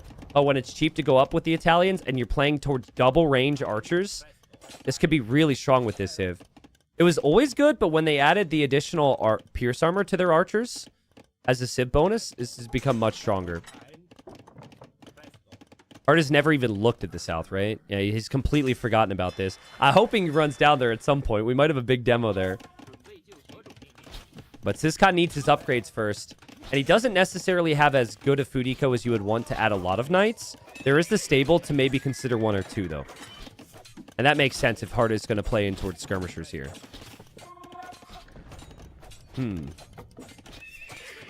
I mean, Syscon's under pressure, no doubt about it. His score won't be as high because he doesn't have the fish. He hasn't had very good engagements. Hart's got the more realistic long-term economy if he can protect it now. Now, Hart will see the crossbowman. He loses a couple archers there. And Hart will play skirm. Hart's probably telling himself there's no way that his opponent can go knights right now because he has no fish. But that's not really true. There will be a couple at least. I don't think they're going to have enough armor, though. Yeah, and look at that. Hart's like, wait, what? Little late to the party there, Hart. And Hart's like, okay, noted. Was not aware that there was a whole freaking colony down here. Nice use of the scouts. He also used the hawks in the north. He's using the scout in the north to look around. And he finds the crossbows here. And crossbows that are about to have ballistics. But crossbows that won't have a lot of support.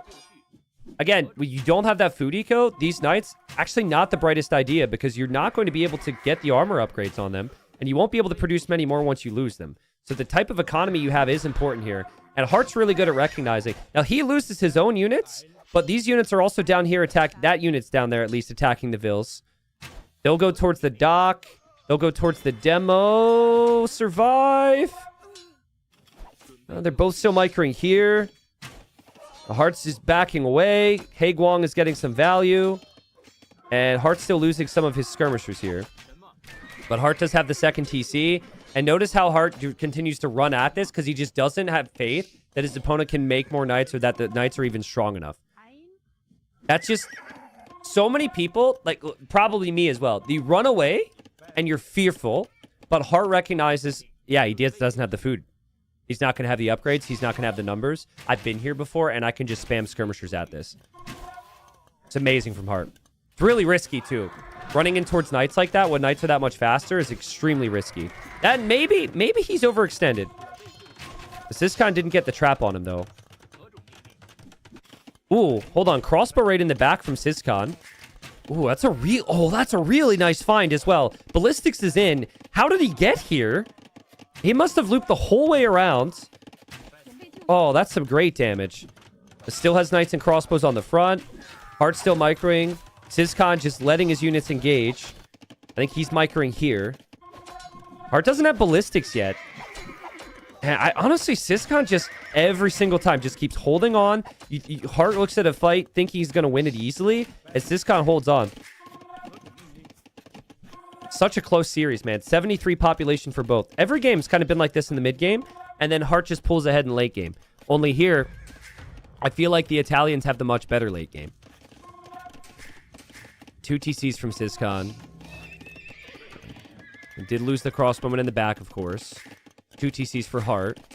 Has the eco for the third. I'm a little surprised he hasn't added the third yet, to be honest, but he has a lot of micro to focus on. And the docks in the south. They miss out killing on those knights who will go back home to heal up on the hill here. Epic Smoke in chat says gut feeling says Hart is going to win this one. I mean, that'd be my gut as well based on how the series has gone. Just because Hart's been slightly better, right? He finds that critical moment. I talked a lot about Syscon's food eco. He has improved that, so it's no longer at a point where he can't get the upgrades on the knights. I mean, yeah, his eco's looking fantastic. His army count's looking fantastic. The fact he has ballistics as well is pretty big here, so... And Hart having that hill makes it extremely difficult for Syscon to move up the hill. Syscon might want to take this hill at some point to push Hart's base. But, yeah, Siege could make sense for both. Kind of tricky when they both have the cav out. Siege sometimes the best thing you're going to have to really break someone's base like this. But they both have lots of back stone and back gold. For Syscon, there's this gold, which is exposed, and this stone. For Hart, he's got just the stone, which he's currently protecting. Isn't it so cool with high-level AoE how you have this moment in a game. It's like nonstop action, and then you have this moment where it's like, okay, we kind of boom now for a second. And they both enter this state of like stalemate. It's like a sport where they start and the intensity's high, and then it's like all this back and forth aggression, and then both teams are like, all right, we gotta play it safe now. We gotta control the game. And then I guess there are some AoE players who are full on like Pep Guardiola style, like we will hold possession and we will play boring as hell. Sorry, Pep fans. I'm a United fan, so I'm a little salty. But yeah, I won't make too many sports comparisons. We could go down into different sports, but it's definitely become this straight boom, building up towards a really big fight. And there's the Siege Workshop from Hart. Just surprised the lack of upgrades that Hart's playing with. Like, I would consider that second armor upgrade on the skirms really help you against the crossbows, but I mean, he's got his monks there ready for conversions. I feel like Hart's one of the best players with that comp. Skirm and monk. And he goes for the conversions, and he doesn't get a single one. Maybe he got one of them. But I might have chose the wrong time to compliment him here. The crossbows are on the Hei Guang. The knights are on the skirms. Will the ranged units survive?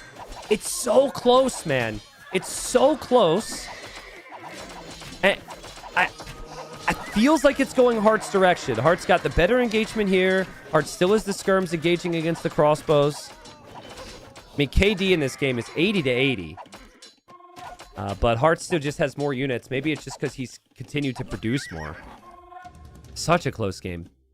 82 to 81 KD. But Hart's got the map control now. And now is when Hart will likely go to stone. He's waited for a long time. Now you have the position where a castle can actually benefit you. Could definitely see like 8 to 10 villagers go to stone. I think he's just shifted these villagers back here to the mining camp, so he's thinking about it. Not super heavy on stone, though. Someone like Mr. Yo in the previous series, after they get this position, go 10 on stone. Hart's just going to take his time, so that's not going to be for a big castle play or anything. And speaking of stone, Syscon already has enough enough stone for a castle, but that is a castle you place when you're worried you're going to die. I mean, if he completes, it's a good castle. It protects both the town centers. He might have been expecting a castle drop from Hart as well, so maybe that's a wise move if that's the case. Look at the monk there from Syscon. Gets the conversion. But more knights are needed here, man.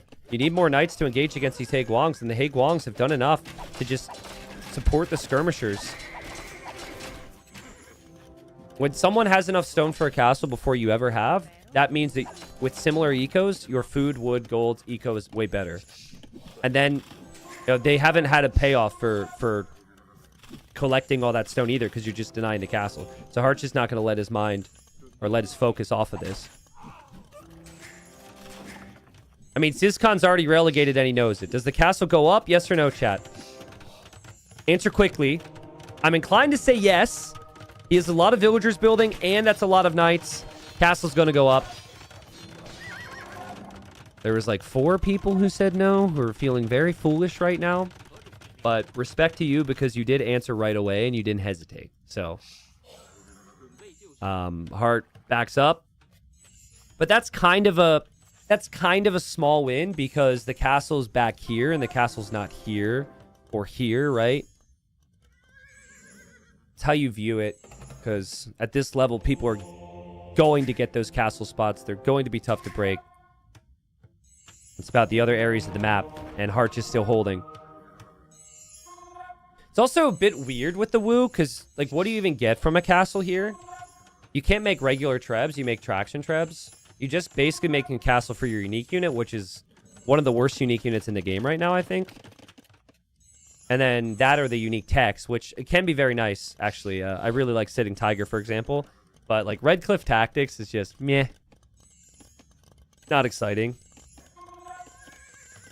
Genoese crossbowmen have bonus versus cav, and Hart has a lot of cav.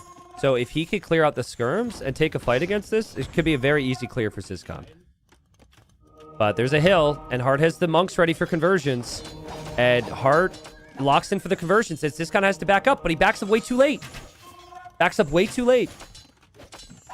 Hart still, he gets the second armor upgrade on the Hei Guang as well. And yeah, Hart's hill control is so good. Military count is so high. Snipes the monks with the skirms. I don't know if there's enough Genoese crossbowmen in the fight. Feels like Syscon's units are not engaging as he wants. And look at the micro from Hart as well. Still focus firing down the range units. Another castle does go up for Syscon. Hart's unit control, his macro, his micro, everything. He's just so complete. And we still have one more set today. But likely, if the favorite wins the next series, that will be Hera versus Vinchester, that Hart will end up in second place. We'll have half of our playoff bracket filled, half of our relegation spots after today. 2 more groups to go. But Syscon's got to be thinking, like, the engagements have been even. The score's been even. How is he an imp before me when imp is so much cheaper? And it's not like Hart didn't make Cav either. Like, Hart spent food and gold on Cav. It's just unbelievable from Hart.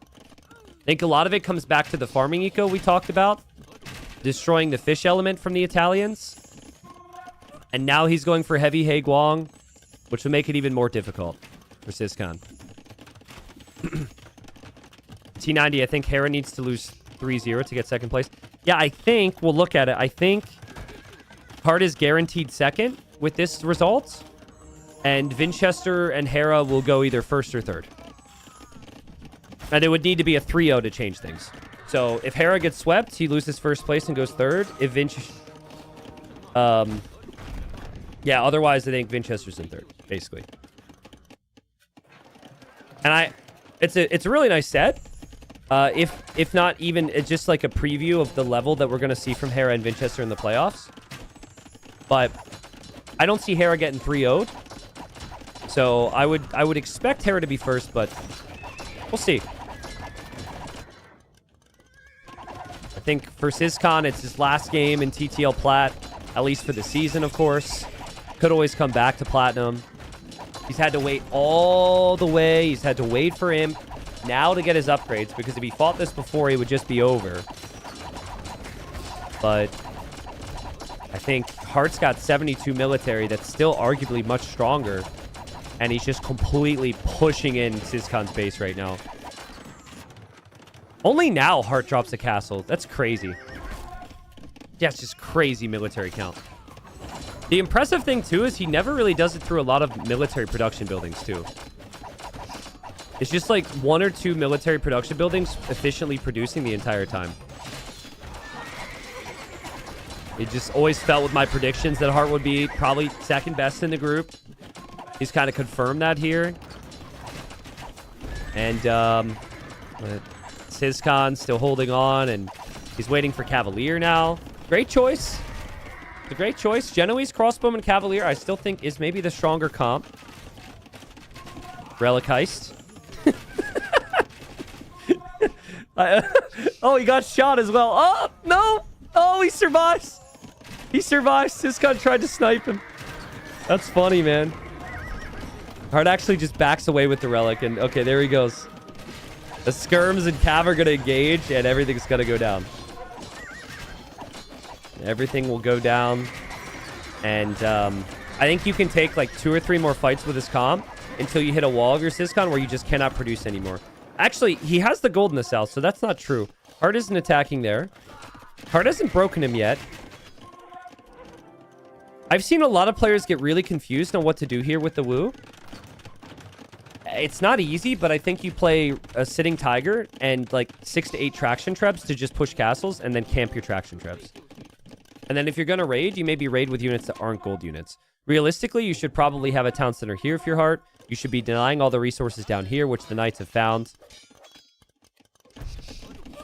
We saw Cav archers from Wu today. I think if you're going to play anything, play Arbalest. You play Arbalest or Fire Archer, but I don't know. Fire Archer does feel like a great unit. You definitely hit a little bit of a wall on what to make here. Props to Syscon, man. Like, the fact that he knows he's relegated and he's still like, you know what? I'm just going to continue to grind. Like, this has been such a nice series from him. That's the positive when you have a 3-0 and the games have been really competitive and really back and forth. You shouldn't make it to Platinum if you don't have a lot of fight. That's what's got Syscon here. I just don't know if he has a strong enough army, guys. His Cavalier go down too quickly. The Genoese crossbowmen are still not elite. It's a lot of traction trebs from Hart. We know the economy's not as good for Syscon. He's down 30 villagers. But, oh, the traction trebs go for the units now, which you kind of forget is possible.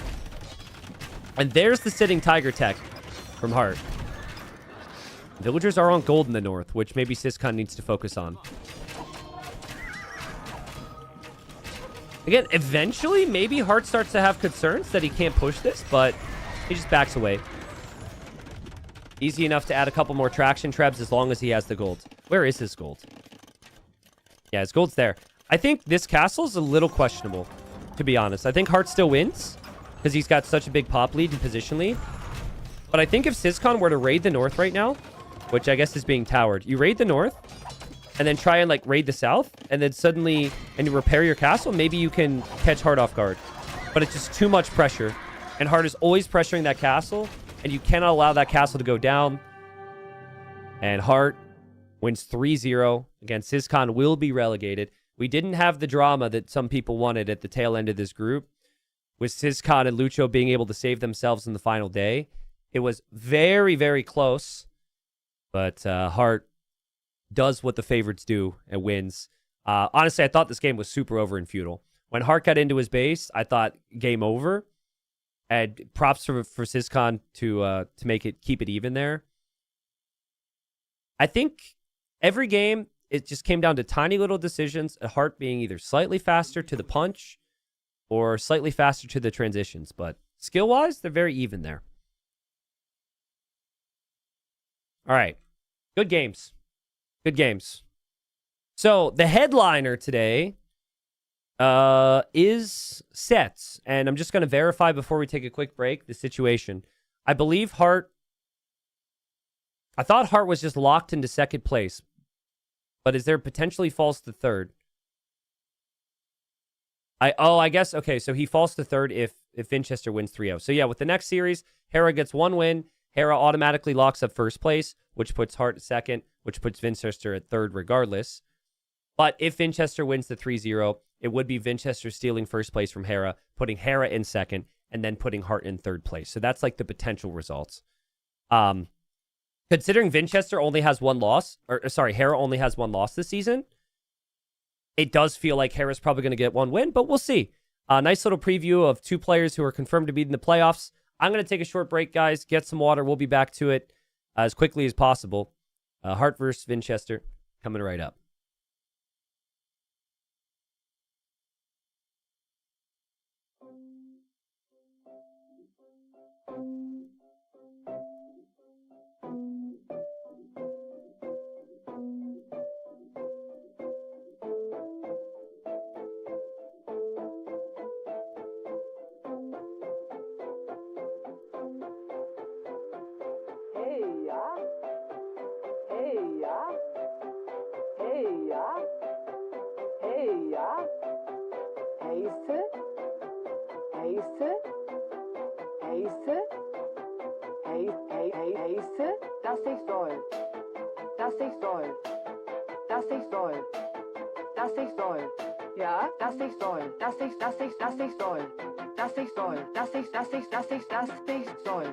Rete, das war. Ja, Rete. Ja, das war. Rete. Du wäre. Hova, Sucher, Hova, Sucher, Hova, Sucher, du wäre. Holzer. Heise, das war. Suocha, Auwa. Heise, das war. Suocha. Das ist soll, das ist soll. Rete. Rete. Das ist soll. Das war. Ja, ja. Heise, Flickmann, das ist soll. Rete. Ja, ja. Geboren. Das war Heise, Heise, das war Heise. Das dumme Fischer. Ja, Jäger. Ja, Fischer. Jäger. Ja. Das ist so, das ist so. Streete, sa. Auwa. Flickmann, ja. Ja. Rete. Das war. Flickmann. Rete. Hey, ja. Ja, Rete. Das war. Das dumme Fischer. Ja, Jäger. Ja, Fischer. Jäger. Das war. Das ist so. Das ist soll. Das ist soll.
ist so, das ist so, das ist so. Hey, ja? Hey, ja? Heiße? Heiße? Dass ich soll. Dass ich soll. Dass ich soll. Dass ich soll. Dass ich soll. Dass ich soll. All right, chat. So give me some percentages, right? We know the only way that there is a change, a massive change in the way this group plays out is if there's a 3-0 on either side. What percent chance would you say Hera gets swept, let's say? I bring this up for a reason because I'm about to show you the map and Civ draft. Don't give me the 34 RFG percentage thing. Don't give me that. A low number, right? Hera's 11-1. He's looking very strong. Hera's the favorite. Low number. Okay. That's what I was expecting. All right. So with that in mind, you could argue that this is like a good little test series, right? A little test run on some things that you might not have tried before. And I say that because I was not expecting these maps for this series. I don't know about you, but we've got game one. It's going to be Mudflow, which I'm like, all right. Vinchester and Hera. Hera's played Mudflow before. Vinchester's played Mudflow before. Very aggressive. Hera then picks Coast Arena, which I would consider possibly to be a map that could have some weaknesses for him. And then we got Bypass for Vinchester as well, making it through the draft. Now, maybe that's because Hera preferred to ban Toulouse, but we got some banger maps on our hands here. So we'll see. I don't remember. I don't know if... Okay, apparently Hera said he likes the map a lot. It's not the best for him. Okay. I don't remember him playing it prior to this. So that's my feeling on it. Is this is a little bit surprising. I think if this was like win the series, take first place, we'd probably be seeing slightly different picks here. I could be very wrong on that take, but that's my feeling. But yeah, two really talented players. Should be fun to see how they play out into the playoffs. Thanks again, everyone, for being here and watching all that. So I got a text from my tipsy fiance. She's at the Renaissance Fair with friends. 90 minutes ago, I want to read for you. She said, "Coolest sword I've ever seen. $300. Yay or nah? Ask chat." And this was like an hour and a half ago. Yay or nah? And then 10 minutes after that, she said, "Too late, LMAO." So I think my soon-to-be wife bought a sword at the Renaissance Fair. So that's cool. You know, we have like 5 swords in our house. Because that's her thing. She doesn't have a lot of things. She's not a very needy person. She's not a big collectible person. She doesn't, do anything that's unreasonable, except for buy swords, for whatever reason. So, yeah, so I assume she got a sword. I don't even know what it looks like. She didn't even send me a photo. But you guys would have said yes anyways, so chat always says yes in those scenarios. Even if that means chaos for the streamer's life, you guys are gonna say yes because I'm your entertainment. You're like, ooh, let's see what it does. That's cool though. I think it's so funny. I would have been there today. I'm kind of bummed. I'd love to be there. I went 1 year, but TTL was calling, so I got to be the lame guy who is working on the weekend. And it's funny. One of her friends said, "Can't you just like lie to your boss?" She's like, "Can't you just lie to your boss to just like take today off?" And I was like, "That's me." I don't think I could lie to myself. No, I didn't explain. Like, you don't understand. Lucho is 19 years old. He's got a lot of potential, and he could beat Mr. Yo, who's been around. Like, I didn't go through the whole thing. So, so yeah, bittersweet, of course. But it's been a great day so far, guys. Thank you, everyone, for the support and love. Support on YouTube. Support on Twitch. We've had the new primes coming in. Thank you. People say I should remind you more frequently that you could subscribe for free with Twitch Prime, but when you've said it 1,000 times, you don't want it to be too repetitive. So You probably know. I can show you guys the sword, yes. If you guys remind me, I could show you guys the sword on stream. Maybe I can show that tomorrow for the broadcast or something, so. Thank you, Rio Watch, for the 5 months. Thank you, Gunder, for the 3 months. Prono, thank you for the 9. Ghetto Smurf, Calico, Bombay. Anonymous as well has gifted subs to... Well, Anonymous gifted subs to T90 Official 2, which is actually my second account, which I used to stream and play Rocket League on way back in the day. Thanks for that. Anonymous also gifted a sub to... in case my mom's watching, let's just say someone I shouldn't know the name of. And then also Anonymous gifted a sub to Never Been Here Before. Whoever that is, I don't think they're a viewer. Thank you. Thank you, Omni Gaming. You're welcome. Jafar, you're welcome. Let's get into it. We are going to go Game 1, Mudflow. Get your predictions for the series. Play all 3. And I'm predicting a Hera 2-1. Hera 2-1 for this play all 3. I really like Vinchester Civs. I'm not sure exactly how Vinchester and Hera are going to play it strategically, of course, but it should be a fun set. I would assume, though, that Hera is going to get the job done here and win the series because he's won every single set in the group so far. All right, final set. I have no clue how this is happening, but we've got a golden Kappa train here on Twitch, so thank you, everybody. Final set of the group. When the group started, everyone said, holy crap, group of death. And then after that, they all expected the Hera would win the group. And right now, Hera is ahead in the group. Hera would get first place and get a bye into the quarterfinals as long as he gets 1 win here. So my expectation, as I think this is the live standings, my expectation is that Hera will get 1 win, will lock down first place. But if Vinchester's able to win the 3-0, he could steal first place from him, which means 2 days off, a bye into the quarterfinals, and of course you're separated from everyone else who's in first place. Now, Hera's gone for the Burgundians, but before we get there, Vinchester's gone for the Persians and has gone insta-dock. The amount of early barracks, the amount of early docks we have seen this season is unreal. It's got to be a new record. And it's just players trying to find any tiny little advantage they can. And speaking of, Hera runs forward. Hera takes a water buffalo. And Hera's looking around. But yeah, I had complaints on this map when we first created it that the reeds were not fair, which sounds ridiculous because you got 50 wood per reed. And it would be sometimes 6 for one player and sometimes 5 for the other. So that's 250 wood for 5 reeds because it's only 50 wood per reed. And that is what Vinchester is trying to do. He's trying to do the math here. Hera might actually see it, which would be funny. Yeah, Hera sees it. And Vinch is using the water buffalo for food and then making fishing ships. I mean, in Hera's case, you could just take the food. You can just take the salmon. But hold on. Hera's also not taking it. And he's going for early lumber camp.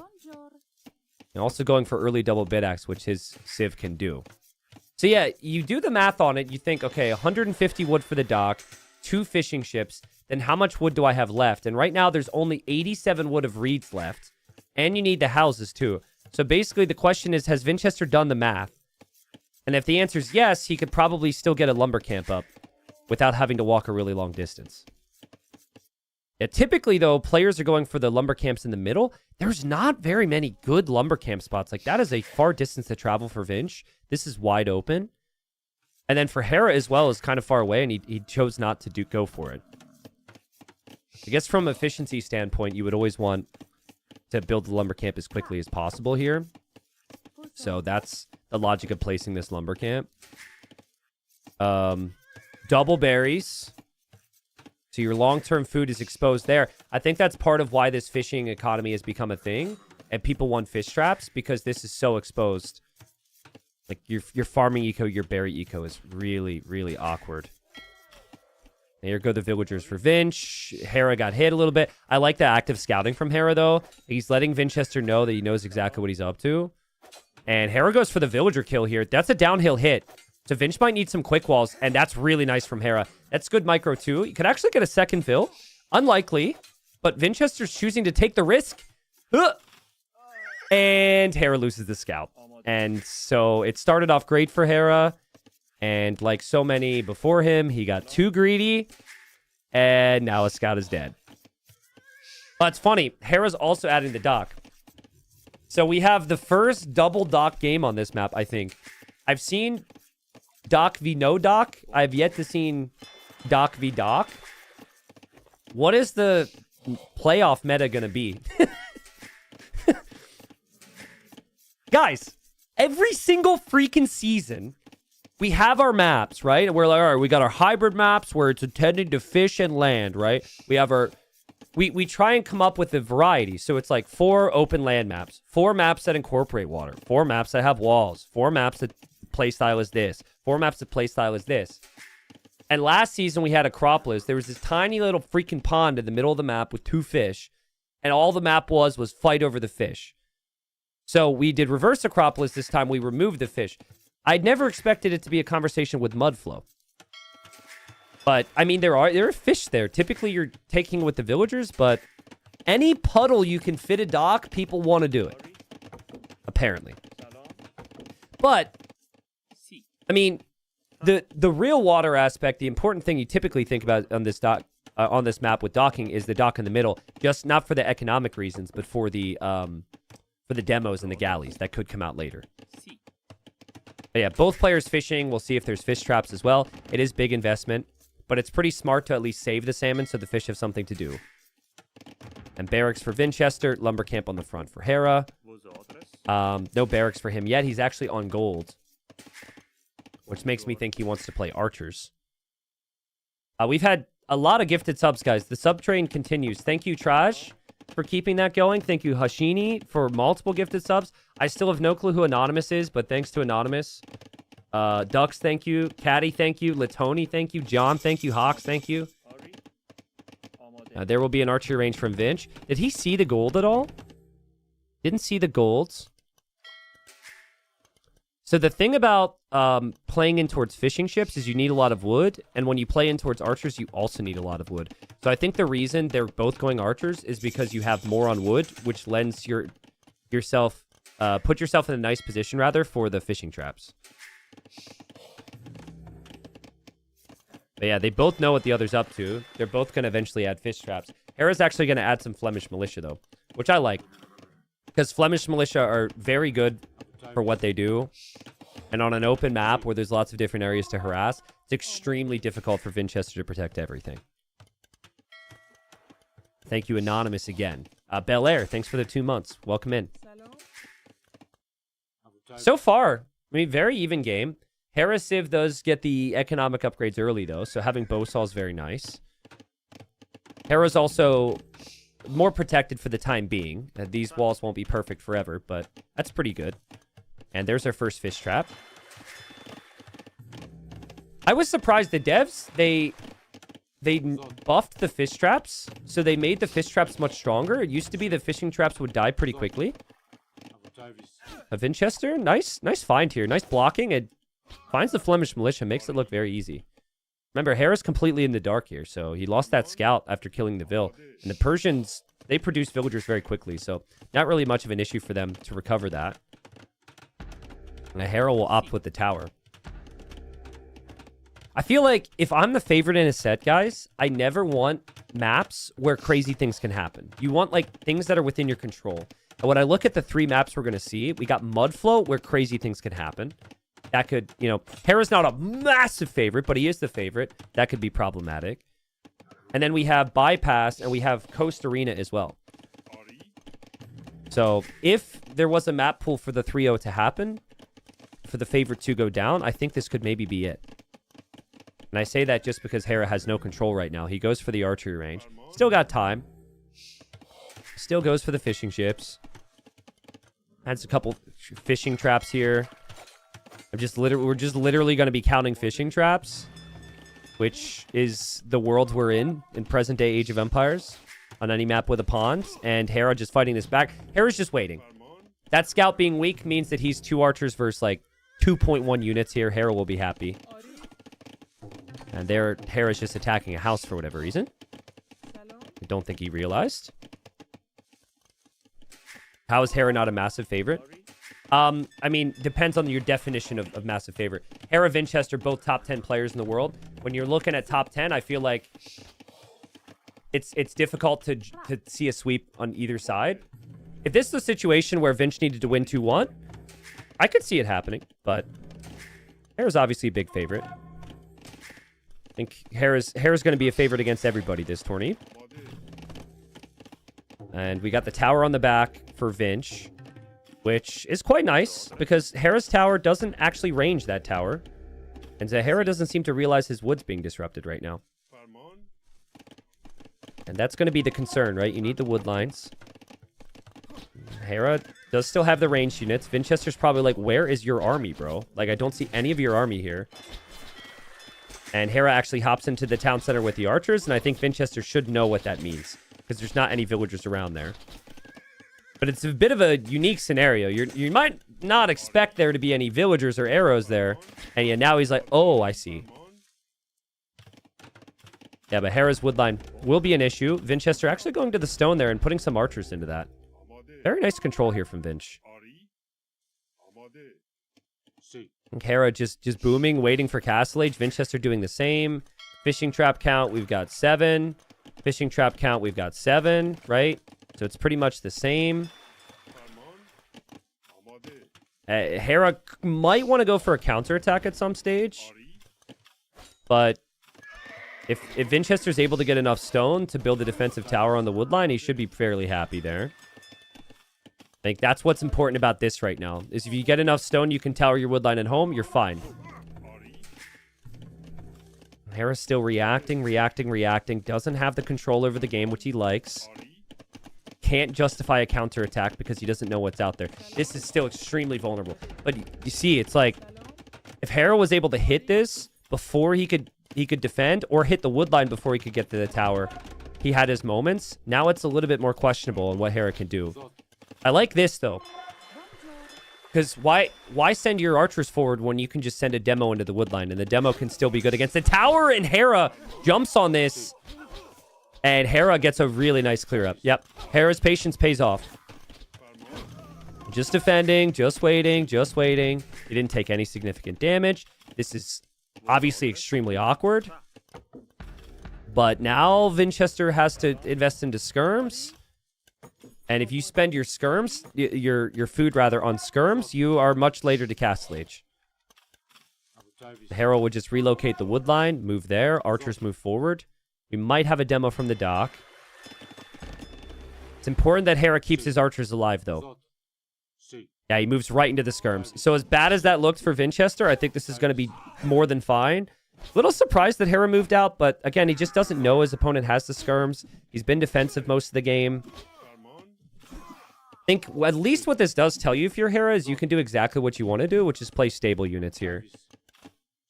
It loses a couple archers. I think his plan was always to drop a stable anyways. And Vinchester will balance out his eco to click up to Castle Age. And there he goes. T90, what time do you pick up your bride? Question mark. I pick up my fiance and her friends when the series ends. And we have some really long games, so I'm not leaving TTL early. That is currently the plan, but that plan may change if the series goes on for a while here. Another tower from Vinch. Demo going in from Hera. Brace yourself, guys. There's a lot happening. Vinchester will definitely look here. Here goes Hera. Big boom incoming. He kills 2 vills. Honestly, I feel a little... I feel a little disappointed with that result. I was expecting like 6. But he kills 2 villagers. He will also lose his whole army, and he will be pushed off the woodline again, which is a growing problem for him. Vinchester didn't even notice that happened. But both players had a lot going on, and now Hera's in the Castle Age. That's one of those. Hera can get much better value if he's just able to find villagers together like this, but they were all kind of spread out. And both players were really busy. Yeah, so for Hera, fighting over the middle is going to... Oh, I just missed another one. Hera hit another demo. He got a redemption demo. Where was it? Damn, that's crazy that Vinchester just noticed the first one and another one comes in. Boom. That's what we're looking for. 4 villager kills. Yeah, like, that's a great strat from Hera. And he still has all this space over here to drop the town centers. So while it has been the concern to, like, freely chop the wood, for him, he still hasn't taken near the risk that, or the punishment that Vinchester has. Vinchester getting gill nets now, so his fish fish more efficiently. And we'll add camels now. Yeah, Hera... There's not a lot that Hera does wrong in a game, right? And even if there's incorrect strategic decisions, the ability's there to recover from it. But it's the fishing lines upgrade. It's been like 2 or 3 games since the new patch. Everyone's got to get used to that fishing lines upgrade. Because the Burgundians can actually get it in Dark Age, right? And it's cheaper. So it gets that now. Vinchester's already on gill nets, for example. With no discounts. Another demo there from Hera. Just lurking around. It takes down the gate. I'll keep an eye on that. That's demo number 3 from Hera. He goes for town center number 2. He is attacking here. Nice little hold for Vinchester. Easy to forget about that. The camel should be on the way, but he needs a quick wall, and he does get it. Yeah, Cavalier, a completely different animal, right? 12 base attack. And it's also a different animal against the camels, too, and Hera knows that. Hera, I like the recognition there that he didn't need to back away. And both players will want to save their weak units to heal them up, and Hera now chooses to back off there, but nice kill. Hera will have the monks out. It's never realistic to spam triple stable Cavalier with this eco, but when you have the resources for it, it's nice to have the 3rd stable. Honestly, I think Vinchester's approach has been good in terms of the map control, but Hera has just had a much more efficient economy, which is often the case. This last minute, it's been 3% more efficient. I'm seeing the town centers come up faster here. It's just mainly the wood income. Like, sometimes you can hit a wall on this map when you don't have consistent wood income. And for Vinch, in theory, it should be there. But the wood line is still not what it was. Hera booming. And camels, that sometimes feels extremely awkward because you can't really do a lot of eco damage with them. Especially if your opponent has a couple spears or a couple monks around. Camels are a tough unit to use as your offensive tool. Hera will, I think, be fine here. Monks there. Vinchester running around. And monks are still everywhere. And Hera just needs to pay attention. Vinchester's doing a really nice job, though. Annoying for Hera. This is frustrating for Hera. But Hera will find it. Hera gets the conversion. Still sitting back. Holding just fine. This army's still being chased away by a monk as well. And both players should really start to transition into farming eco. Vinchester has horse collar. Hera doesn't have horse collar, but with the recent changes, not having horse collar when you build your initial farms isn't nearly as punishing as it used to be anyways. So, which I'm still not a fan of, by the way, but I have informed myself on the numbers. And it's not exactly how I thought it would work, but still, I really like the timing on horse collar as a conversation in AoE. Nice monk snipe there from Vinchester. I think we're going late, guys. I think we're going late. Neither player has enough to break the other right now. Vinchester still has a lot of army. Hera will lose another monk here. Hera's stone is still exposed. Like, yeah, Hera's defending from the attacks, and yes, he's got the reputation, but it's like, when is he actually going to push out across the map and do some damage to Vinchester beyond some random demos? He needs to switch to pikes or something, and we just haven't seen it. I wonder if part of it is he is running out of wood. Like, I'm gonna double check real quick, just a couple things that I feel are valuable. So he's got like 2,000 food left on those farms. The fishing traps, he's got 3,600, which obviously it's a lot of food. But look at this from like Vinch's perspective. The fish traps, I guess they don't get more, but it's 5k wood left on those fish traps. And then his farms have something like, okay, 4k, which to me is similar. I think I'm getting a little too crazy here. The main thing is, I think he's taking the bigger wood lines, the more efficient wood lines. And he has that accessible, and it's not accessible for Hera. And he still cannot deal with these camels. He really wants a castle defensively somewhere. Maybe in the middle of the map, and he just can't breathe right now, and he's losing monks. I just feel like Hera hasn't taken any good fights. And again, beyond the demos, it's been no great engagements for Hera. That engagements may be acceptable. And there we see the power of the Cavalier. More pikemen are on the way. Vinchester actually dropping an archer range in the middle. It's so like Hera, though. It's like, it's not good, but it's not awful, right? And there's enough potential to just kind of stabilize. Does he see the archer range at all? He does not. So he doesn't know it's going to be crossbow with the camels from Vinchester. But the timing's critical here, because if you don't have the crossbowman soon, Hera can get the castle, and Vinchester's coming with villagers to also drop the castle. I think Vinch sees the movement there. He loses a camel. There's too many pikes. I think Vinch sees the vills. Oh. Do you drop your own or what? You do. Hera has the resources for Imp. Hera will see the castle. There's not too much he can do about it. But Hera has already got the res for Imp. Hera will balance out his res, look to click up. And Vinchester's got villagers in the north. He must not have known about this town center. And he just runs right into it. And Hera also sees that and has the Cavalier on the way. Yeah, just like that. It's like you don't do enough damage to take the map away from Hera. And Hera's eco is good enough. And he's just going to smash you anyways. He'll find the villagers here. Vinchester tried to be creative with the crossbow switch and the castle. And now you just have castle v castle. Hera on the way to Imp. The thinking from Vinch, I have no clue what the villagers in the north were doing. But the thinking was crossbow camel, kill the pike defense, take the hill, castle drop him, and like, you know, find the timing. But I think crossbow came a little bit too late. Too many camels went down. And now, you know, your crossbow investment hasn't found the payoff.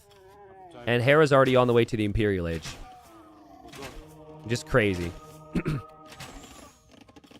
It's why people, when they play against certain players, they just think they have to play one TC if they're ever going to be aggressive. And if you're not going to be aggressive, you're just like, okay, then we just boom. Because it's not enough to get enough damage done. Like, Vinchester felt like he hit Hera off the stone like 3 or 4 times, and it was still never enough.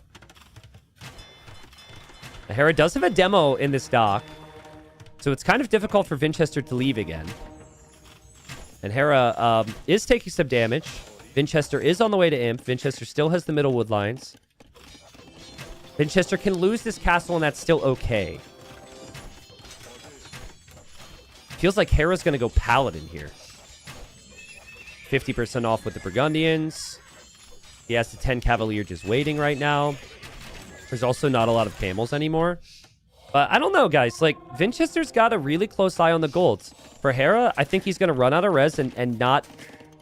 He's got so much focus on clearing this right now. I don't know if he's thinking about how the golds are positioned on the map. Vinchester drops a castle here, has both these golds locked down. Vinchester built outposts along the north, sees that Hera's running out of gold. Hera's gold situation could be his downside here. Like, okay, you get Paladin. You get the Trebs out, you take this castle down. But if you can't advance through the middle of the map with comfort because there's going to be camels or halbs or something, it could be an issue. This would be ridiculous if he denies his castle, by the way. That's... like, there's no scouting there? It's just him thinking about it and just weird timing there. But yeah, the castle's going to go up. And now Hera at least knows that he's got to think about pressuring that area. And first Treb is out. You actually see the Siphons upgrade. I think, what's that do again? That adds the charge attack to the fires, right? Or is that just... Why is that the same tech as the fast fire tech? It's always confusing to me. I'm still getting used to that. Cavalier, get found by the camels. Hera doesn't have Paladin in or any support. But yeah, the point is that Navy can be strong on this map. I think Persians get heavy demo too. So Persians could be the better save if you incorporate some water there. That's a nice find. This is also a nice find. Oh, demo. Ah, never mind.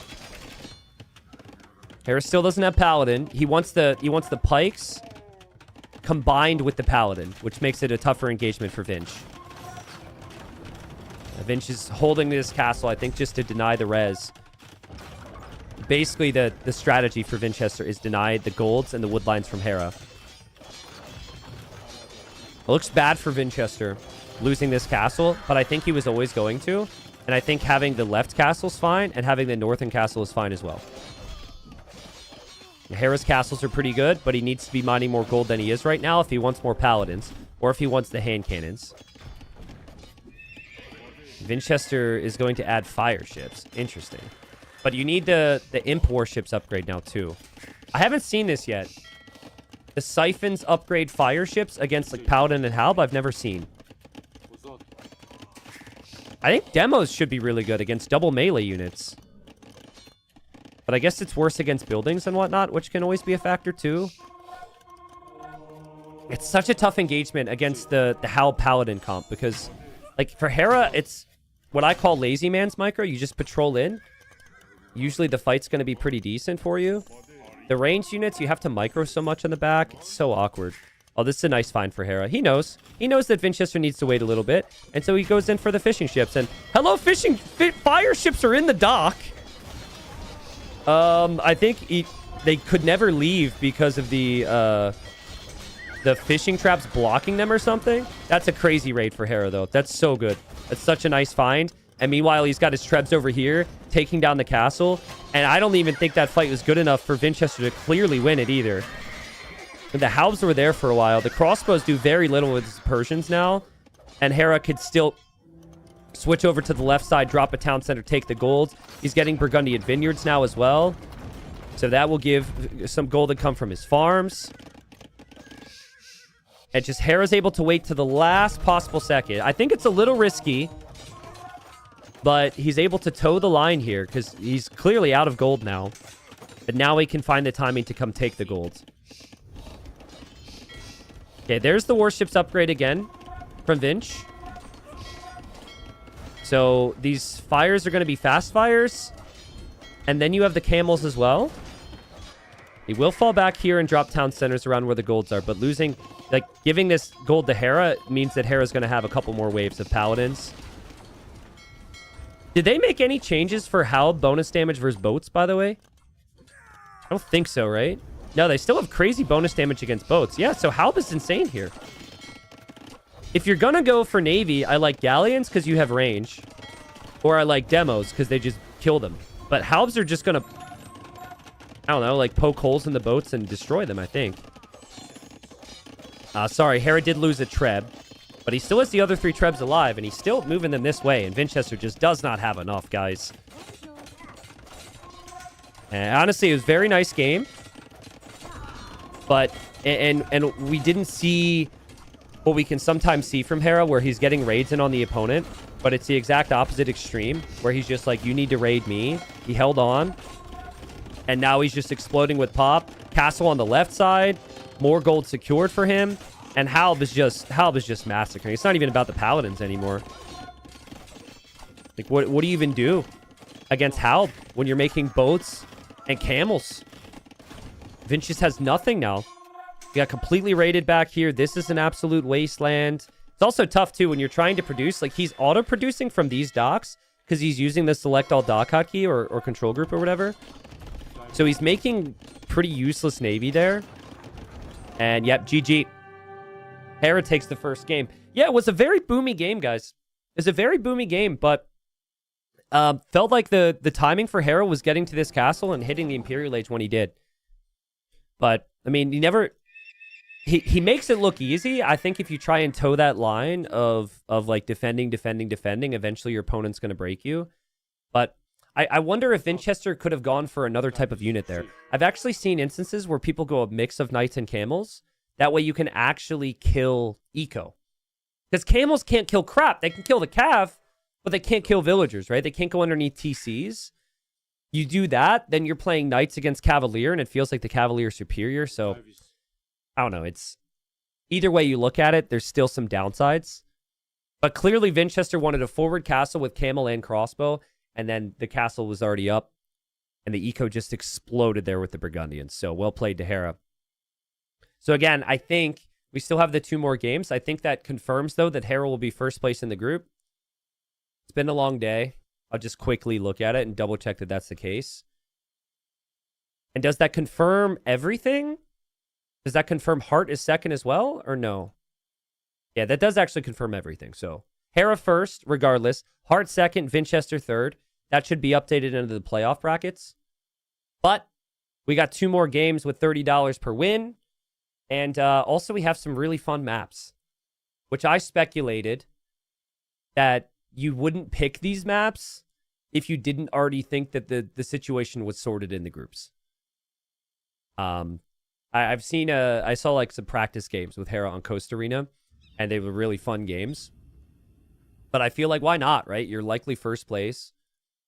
And then also with like bypass for Vinchester, that's definitely a very Vinchester pick. But if players are, if they either A, want to test a map, or if they want to hide some strategies, they might want to go for some slightly different maps.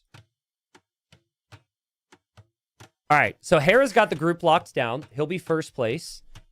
He goes Armenians here. Ooh. I mean, when you think great civs on bypass, you think civs of extremes, but usually extremely strong late game. He goes Armenians. They have a very weak late game. They can do some pretty ridiculous things, though. You could go for the church rush. You could play long swords in feudal age. So I don't know why Hera's picked Armenians. I'm assuming Vinchester picked Burmese maybe for his own monks. Both civs have really strong monks. In a monk v monk battle, though, you always favor the Burmese because the monastery technologies are 50% off. So my assumption here on bypass, because you have the opening through the middle, is that Hera will be aggressive. And he will try and go for long swords. And I'm not really sure how you deny it. I think what I would maybe do in Vinch's position is I would go fast feudal for the stone walls. Fast feudal, stone wall, and then Hera can't just play like longsword and archer and get away with it. He would need to add towers or something too. But there's a lot of mind games at play here. Obviously, if you get pushed through the middle, you do have the outside food. You also cannot build on the middle. I never know what to call it. The slightly different color sand terrain.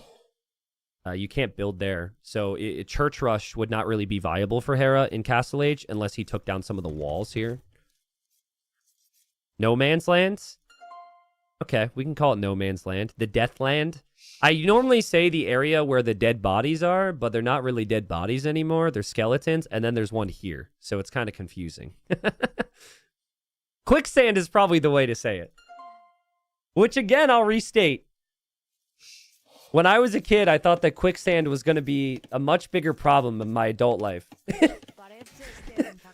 I thought that the things that I would worry about as an adult would be like alligators, quicksand, where the closest ice cream store is, and the amount of cartoons that were on the TV. Like, those were going to be my biggest stressors as an adult.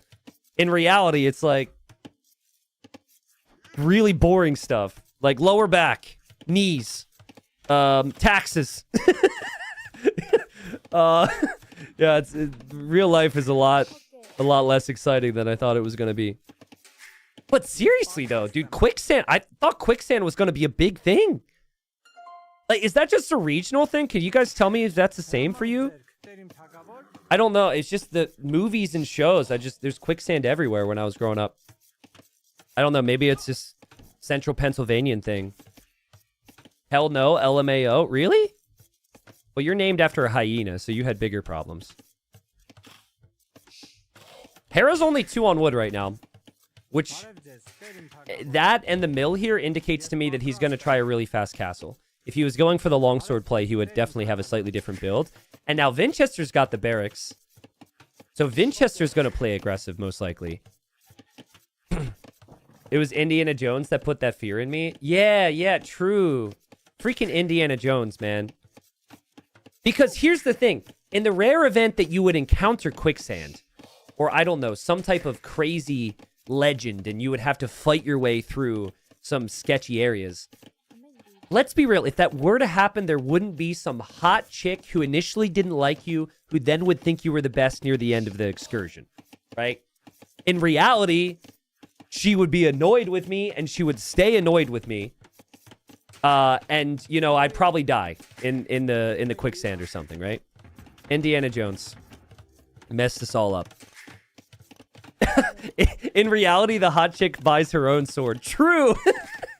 But we're okay with that, Ducks. We're okay with that. That's fine. We're happy with that.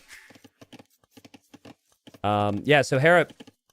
Okay, I don't know what's going on. Initially, I thought he wasn't going fast feudal. He is actually going fast feudal.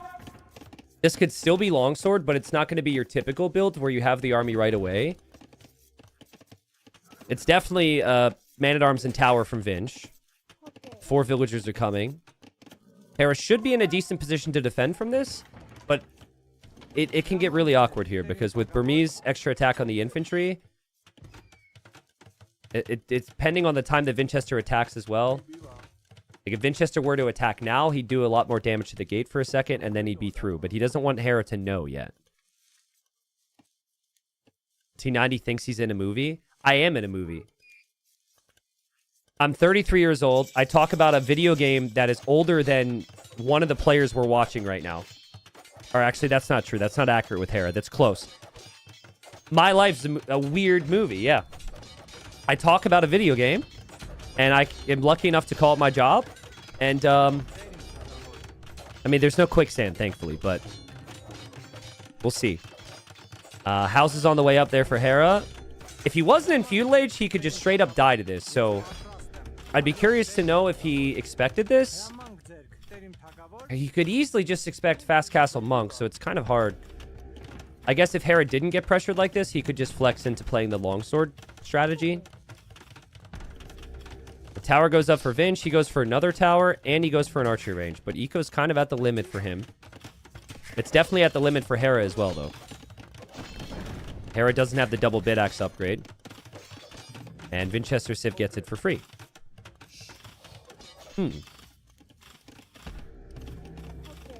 I don't think there's going to be a movie about me, chat. I don't know. They might get desperate, though. Maybe someone will get super desperate. They'll think it's a good idea someday. Ooh, we could do like an Age of Empires reality show. We put all the players in a gaming house and we record their every move. Would you guys watch?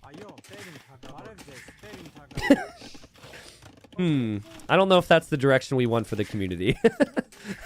I don't think our target audience is on board with that, so. Only if there's quicksand. Yeah. If there's quicksand, that'd be super nice. Well, Vinch is going to the outside now. No kills in this game yet. He has put Hera under some pressure, and his eco is completely untouched. Hera, though, has archers. And so, long-term here, he can just put his archers in his tower to shoot this down. So, Vinch is going to try and do the same thing. But I think this first tower is going to end up going down. I like the attack on the outside. Also, Hera deleted his gate earlier, so if he would have done it on this side, his base is wide open. Deleting the gate to fight a zebra in Dark Age is probably ill-advised. But typical, I don't think he's going to get punished by it. Yeah, Hera hasn't really left his base. I think since he hasn't seen the man-at-arms, he's likely expecting some pressure on the outside. If that's the case, I think this should be walled. But again, we know he's not being attacked from there. And Vinch didn't have Loom. That's crazy. Vinch has done a really nice job so far. Like, I think for Hera, it's very manageable. There's a lot of adaptations, but very similar to the first game. It's pretty 50-50 at the moment. Hera will keep telling himself that Vinchester has more idle time, but now he also has even more idle time because of this tower. And once the man-at-arms are here as well, Hera might have to get some archers over there. Hera shifts the archers over to this tower. Still the 4 villagers in here. And Vinchester will probably need to repair this tower as well. But again, he only has 4 archers. How is Hera's TC so idle? Well, his berries have been pressured. And his eco is at the absolute limit with how fast he went up in the first place. So you could say it's a skill issue. I think it's easy to look at that and say skill issue. But obviously, when you got someone as good as Hera, it's also just a very real problem you face when you get pressured like this. And credit to Vinchester for... You don't know what area you're going to pressure, but he's been the one that's been dishing out the harassment here, and Hera, just like game number 1, hasn't really been able to take control of the game just yet. Vinch is one of those players that would kind of tower rush on any map in the past, but especially arena maps, even with Stonewalls, he loved to do this. Vinchester kills a villager as well. Nice. Kills a villager, loses a tower, though. And does lose the man-at-arms, but I think the only thing you don't want to lose there is lose your scout. Hera's scout still being alive is very nice. A bit of an eco check. We've got 6 farms. It's not a lot for Vinch. Hera's got 11. So I think if Hera uses the farms and also uses the market to maybe buy some food, he could still get the castle age faster. What's up, Hybio? Welcome. Cypher7, thank you. Welcome in. Croco, what's up? Hazemi with 101 months. Yeah, it's a long time. Thank you, Hazemi. 101 months. And Hazemi has done so much work beyond that, including the Rigo mats for community games, guys. That was his idea to name it that. Not my fault. People were already calling community games rigs. And yeah, then he made the system, and the system is really good, and now people call it rigged even more. Oh, Hera's going for the dive here. What do you do if you're Vinch? Obviously, focus down a couple archers and get out of here. Is this the right move for Hera? I like the move because you want a big attack into a counter attack, ideally. Yeah, it's working out for him. And he could actually snowball this into a tower rush on Vinchester as well. That's nice micro from Vinch. But Vinch never had the archer numbers that Hera had this game. And oh god, be careful, Vinch. Be careful. Don't let him through. Don't let him through. Don't let him through. No! Hera's holding the gate. Hodor. No, and Hera, you got to get under the gate with something. Okay, he's under the gate with the 1 archer. The 2 archers are through. Vinch is like, you're kidding me, bro. Vinch will add some skirms. I mean, that gate's going to go down regardless, and he didn't have the position to, or the time to wall it up or tower here or anything. Uno reverse from Hera. He's like, you tower rush me? I tower rush you.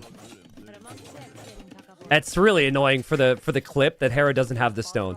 Right? Like, the fact that Hera didn't have the stone right there to drop the tower is so painful. Because now there's some skirms, and now he actually does have to back away, and now... this villager as well is 1 stone shy of enough for a tower. Whatever. I mean, in the end, you force Vinchester to panic a little bit, maybe. Vinchester clears it up. Both players should probably just wall this.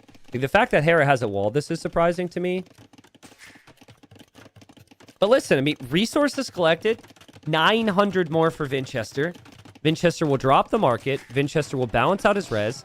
And I'm still wondering, like, why Armenians? I could see it for longswords. I could see it for monks. But, like, they don't get bomber cannon. You're definitely going to run into some issues with the Armenian tech tree later. Vinchester is definitely playing towards a castle. The Ville's on stone. I've never seen Arambai versus Composite Bowman before. So that'd be kind of fun. I have a feeling Hera's not going to play Composite Bowman, though. I think he's just going to play TCs.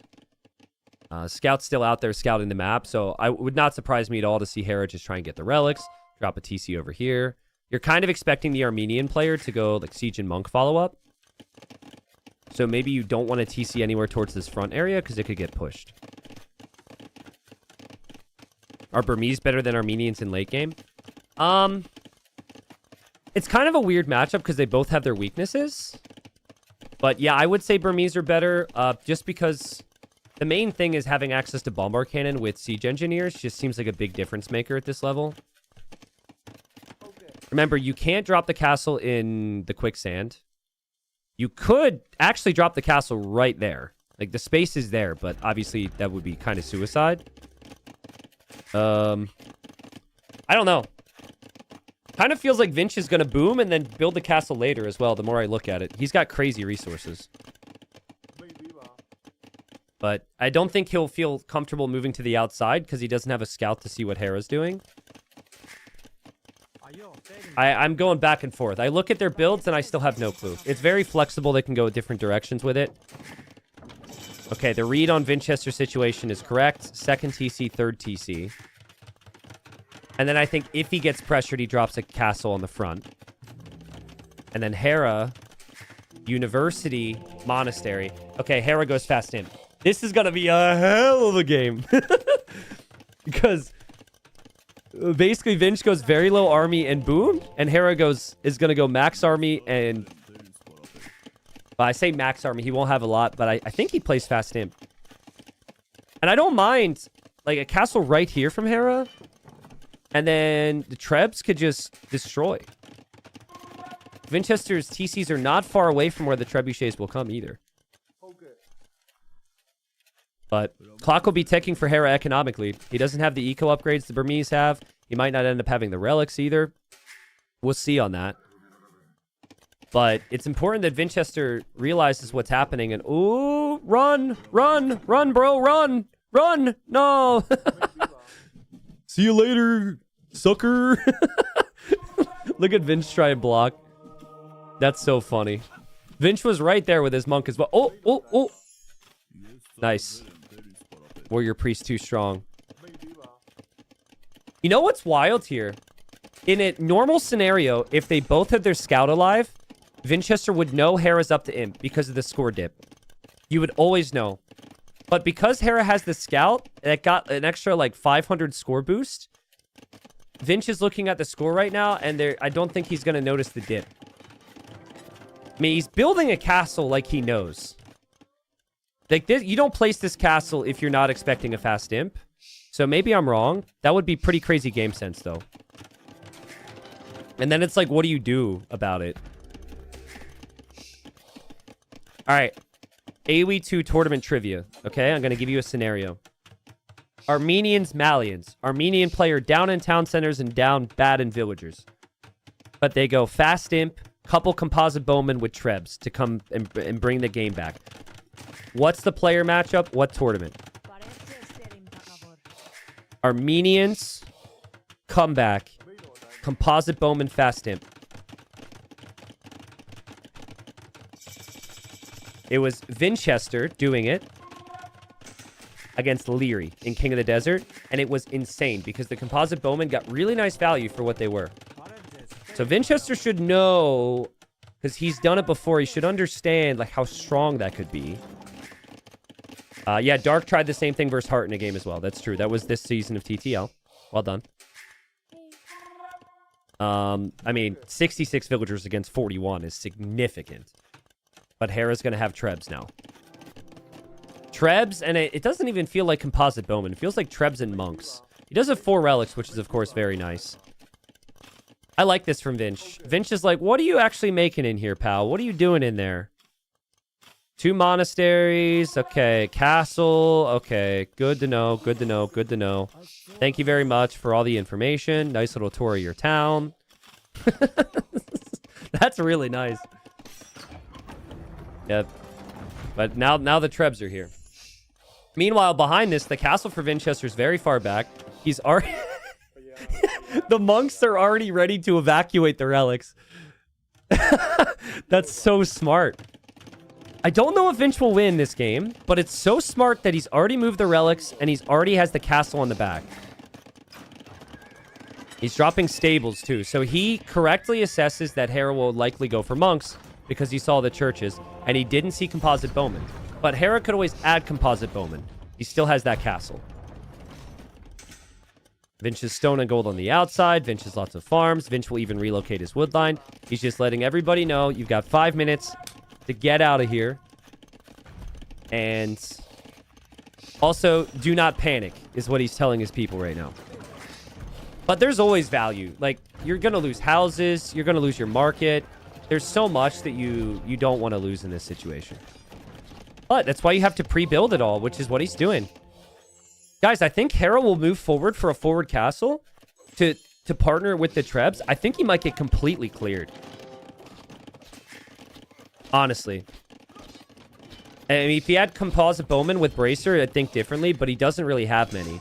And his eco is completely at the limit. Vinchester staying in Castle Age is a really good call. Let's see. Let's actually look at this from Hera's perspective, too. Like, what does he see? He'll bring the Vills. Yeah, here come the Vills. This is perfect from Hera's perspective. You bring the castle. Your castles are part of your military. There's the castle. Now, you see that castle, you have to engage if you're Vinch, who has light cav. He sees the Vils. This is Hera's perspective. And here comes Vinchester. Big moment. Big moment. But Devotion is in. And Hera's not reacting. Hera's not watching. Oh, man. I mean, not exactly what you want if you're playing monks, to not have any conversions targeted. The castle's still on the way up. Will the castle complete? Is it a doubt castle? Yikes. Well, hold on. 90%. 90%. 90%. It's fine. It's fine. Arambai? Huh? Huh? What? How did that castle go up? Are those darts made of paper? Like, I can't believe that castle went up. That's so weird. If that castle goes up, Hera can play Composite Bowman and Trebs and still win this game. Down 60 villagers. Composite Bowman ignoring armor, and with just how cheap they are, plus the value from some of the monks. I don't know, man. I thought Vinchester won the game right there. But now Hera, he knows he needs more Composite Bowman because the presence of the light cav. And he can just bring the trebuchets forward, and he's got 2 castles as well. Here goes Vinch. Vinch is going to try some raids on the other side. I would have to rewatch it. It almost seemed like Vinchester assumed the villagers were going to die. Would you guys agree? Because from my assessment, that was like, okay, game over. The Vils are dead. The castle doesn't go up. And that's obviously not what happened. Big Vil difference. Vinchester will at least try for the trebuchets now.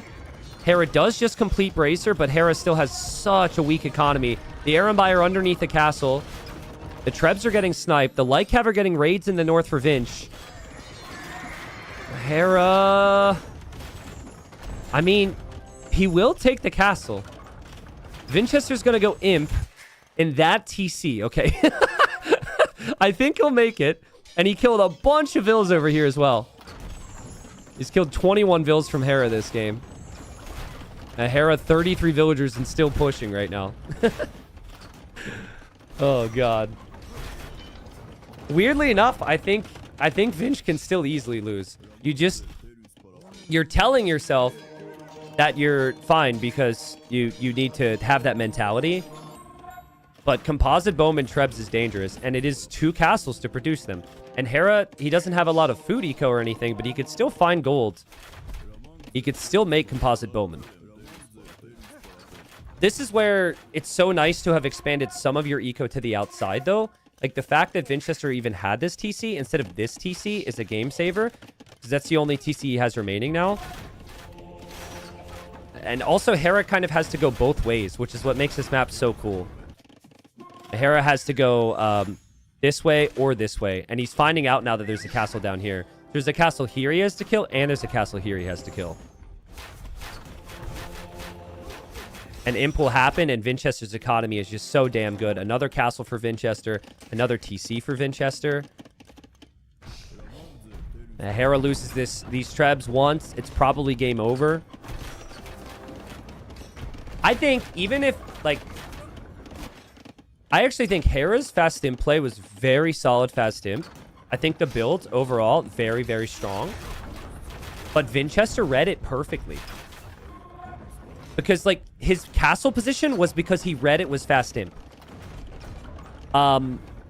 His relics getting relocated was because he read it was fast imp. Like, he knew. Even the Light Cav Aaron by numbers was because he read it was fast imp. It was super solid. Someone in chat saying Hera's overextending. Dude, you're not overextending. When you got 40 Vils, you're overextending if you don't send everything. You gotta kill now.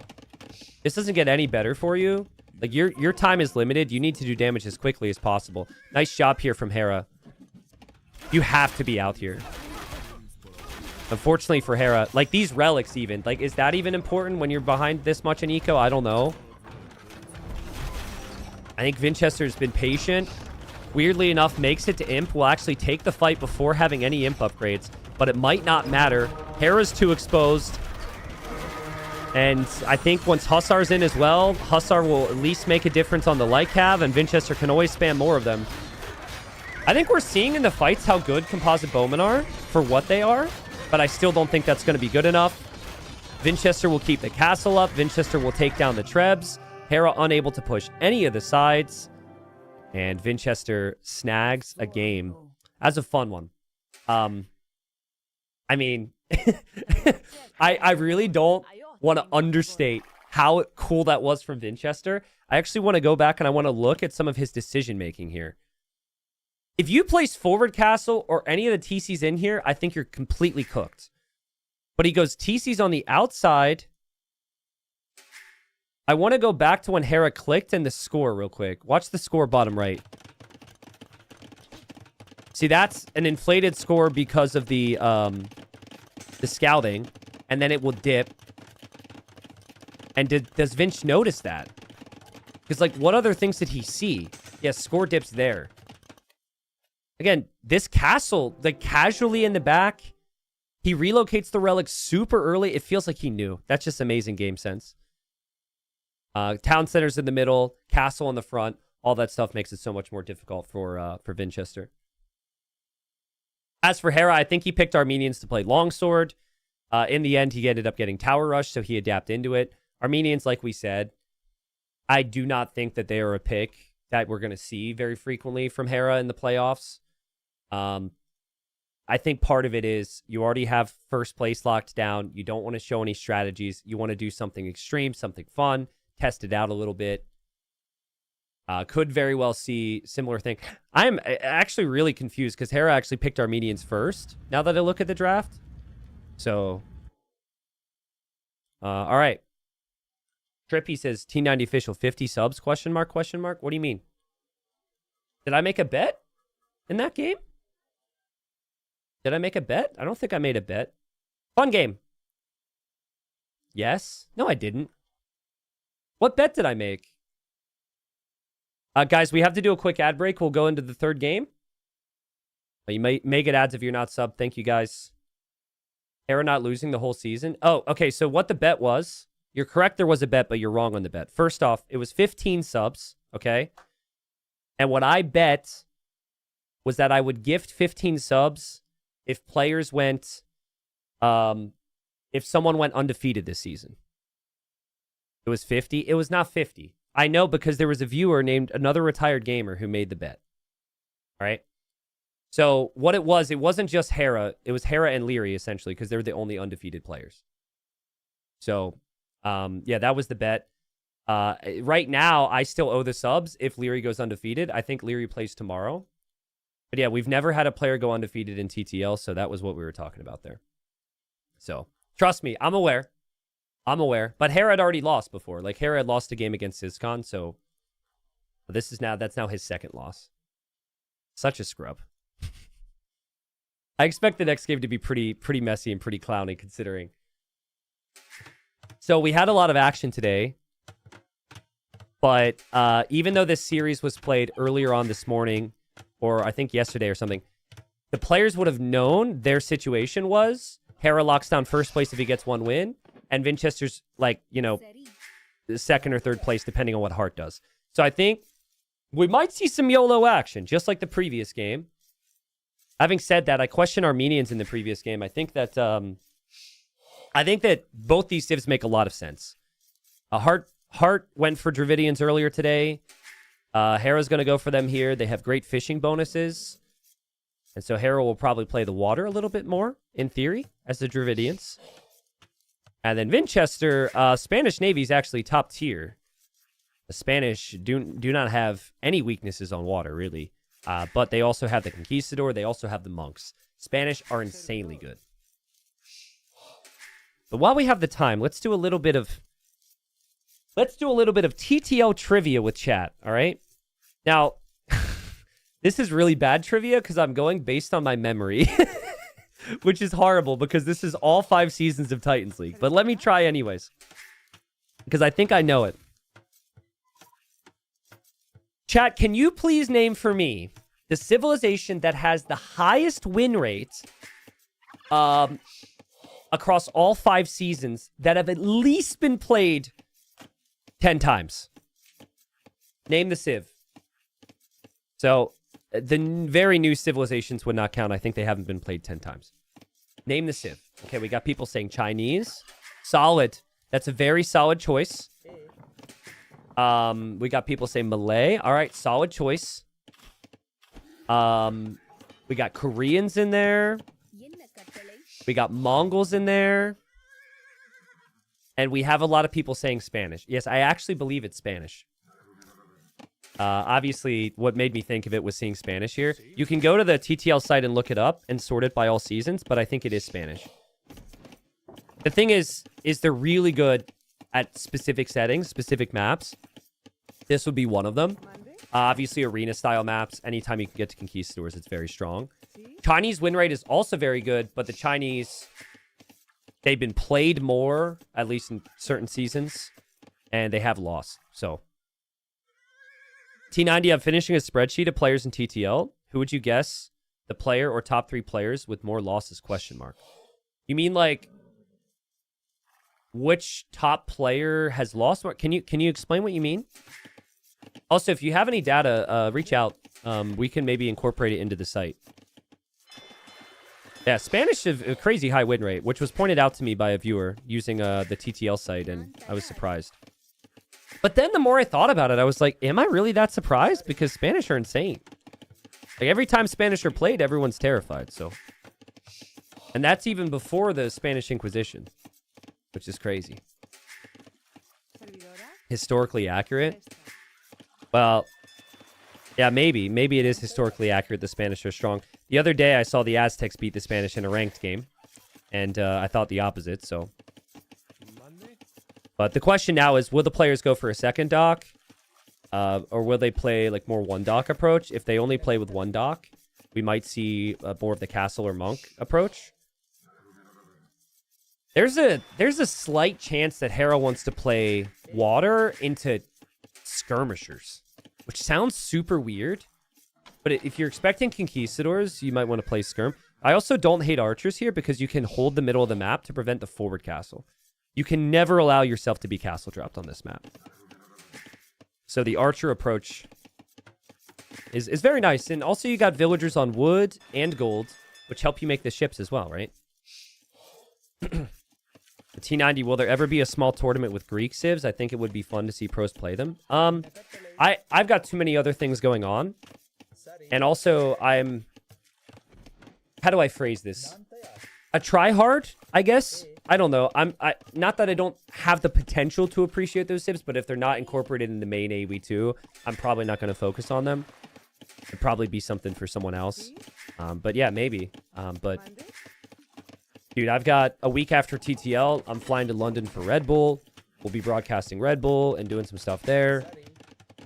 Every event I'm hosting, I've got like 2 to 3 more things I'm talking about. You have no idea how unbelievably busy the start of this year has been in terms of even just conversation. So, for me, I got no time. But that's like kind of in a good way for you guys. So, T90, I don't know if it's just me, but every so often your stream freezes for a few seconds, and it's only on Twitch and only your Twitch stream. I don't get the freeze when watching you on YouTube. Interesting. Yeah, dude, I don't know what to tell you, except that's really annoying. Different platforms can be different for different people because of servers and stuff, so... I've up 0 frames. Is everything good now? We good? Wait, hold on. I've just looked something up on Twitch. And it says... Users may experience a slight freeze on certain streams if they're low IQ. Whoa. Wait, what? That can't be IQ related. That's great. No way, dude. That's so odd. Guys, look it up. That's what Twitch said. Not me. Don't make jokes. Not me. Look it up. Sorry. It's been a long day. I'm just kidding. Sorry. You're fine. I think Hera's doing exactly what I said, by the way. I think he's thinking wood and gold for Navy. And he's going to make some army to prevent Vinchester from going for the forward castle. I think he'll look... Chat, don't minus 7k me right now. That was a good joke, okay? That was one of my better jokes. It's only minus, like, 10, maybe. I think he'll look at the stone again. He'll be able to see the Vil there, and he'll just be waiting. Waiting in the darkness. But you have to hide the archers. You have to sit back and wait. I don't even think it's about, like, a big mass of archers. It's about enough to just stop the castle being forward. But Vinch is getting loom. So if Vinch is getting loom, he's definitely going to leave his base. And Hera... Yeah, he's starting to mass it now. And Vinchester's like, what are you doing in there, pal? And, oh, this would be... Oh, that's such a big deal. That's such a big deal because Hera's got the slight HP lead. Now, Vinchester will be scared to move out. So he takes an even bigger risk with less information, ideally. Yeah, look, Hera's still paranoid. He's like, I'm not chasing you. I'm looking for you. Hera should check the stone. Go over to the stone, see what's going on. But he has other things to manage, of course. He's gone for the galleys. And he's found the dock for Vinchester. But this dock, Hera just passing. Denying this dock would be huge. Spanish build speed is not enough. And none of the fish are fishing for Vinchester. Oh man, this is rough for Vinch at the moment, guys. Because he can't get the food income he needs, even if he gets the conquistadors. And Hera's just going to wait with the archers. He is fletching already, which benefits the galleys, of course. A fire there for Vinch. Fires are better against galleys now, but it is 4 galleys with fletching against just 1 fire. And Hera tries to go back for the dock. Villager cheeky. And Vinchester tries to complete the dock. And she dies. So Villager's dead. Dock still denied. Fires are very strong here, though. Again, Hera has to eventually get to Castle Age. If Vinch goes for a defensive castle, I think he's still completely fine position to adapt into. A forward castle is just straight suicide here. But he doesn't know what Hera's doing. Hera's adding a lot of fishing ships behind this. Yeah, I think Vinch is playing it safe. He's not going to forget about the water, which is so important on the map. He's getting the warships upgrades, so his fires will be upgraded. Let's see on the castle spot, though. Okay, there's the castle, and Hera's going to... I wonder if he cancels that archer. He's going to see that and be like, damn it. I thought he was going to run forward. No real need to cancel the archer, but obviously now you're thinking more about using the archers to control the map later. And now Vinchester's up, and now Vinchester's got the fires, which should mean Hera would have to go for the Hawks. T90, I'm at my parents' house. My mom fell asleep listening to your stream. The allegations are true. Okay. Thank you for that information.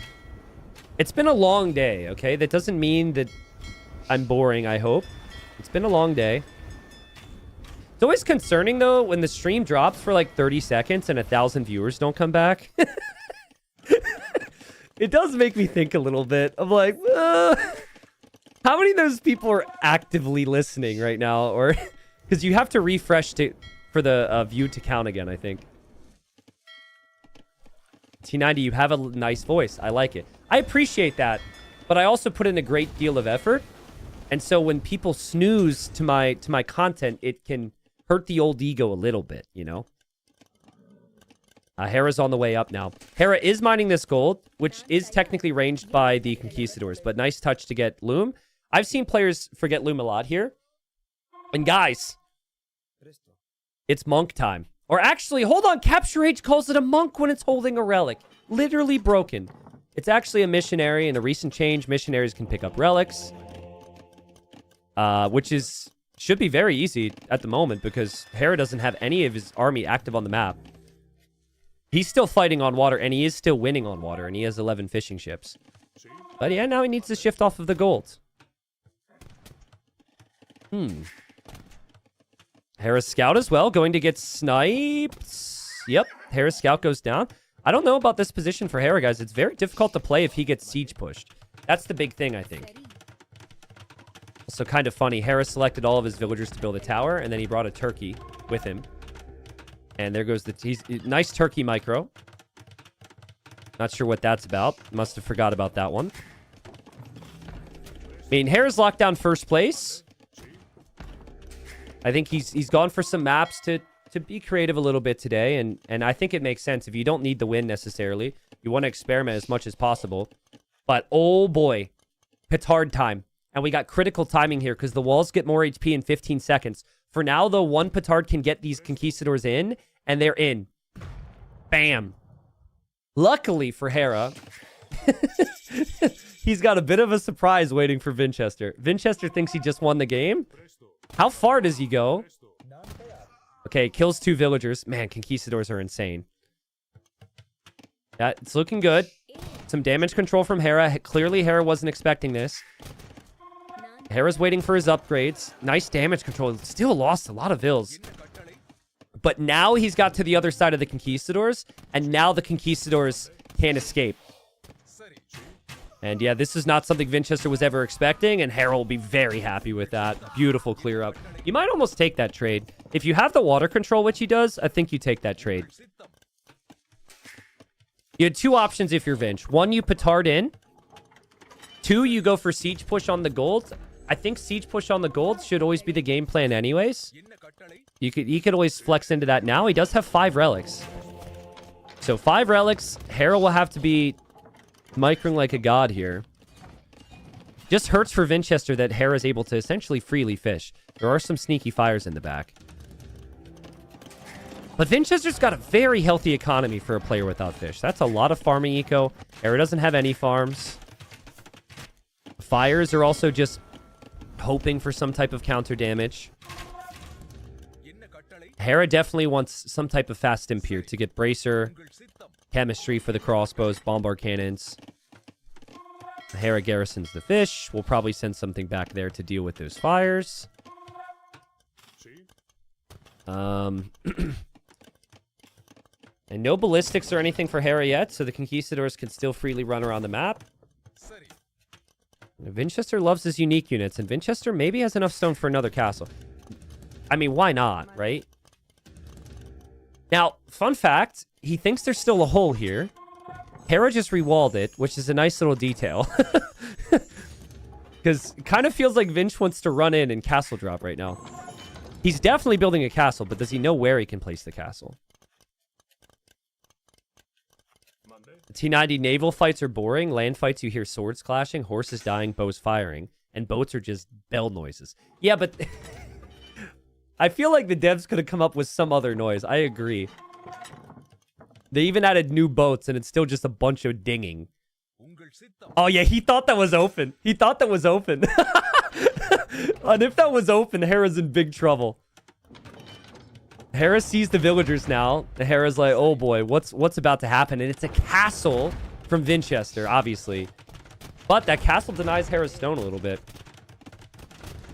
Hera will buy his own castle. He'll drop it in his base. He needs to make it to Imp, and this protects the town center, so I like it. Feels like he's so close and yet so far away from Imp. He's got to wait. He's like, come on, fishing ships. Drop off the food, please.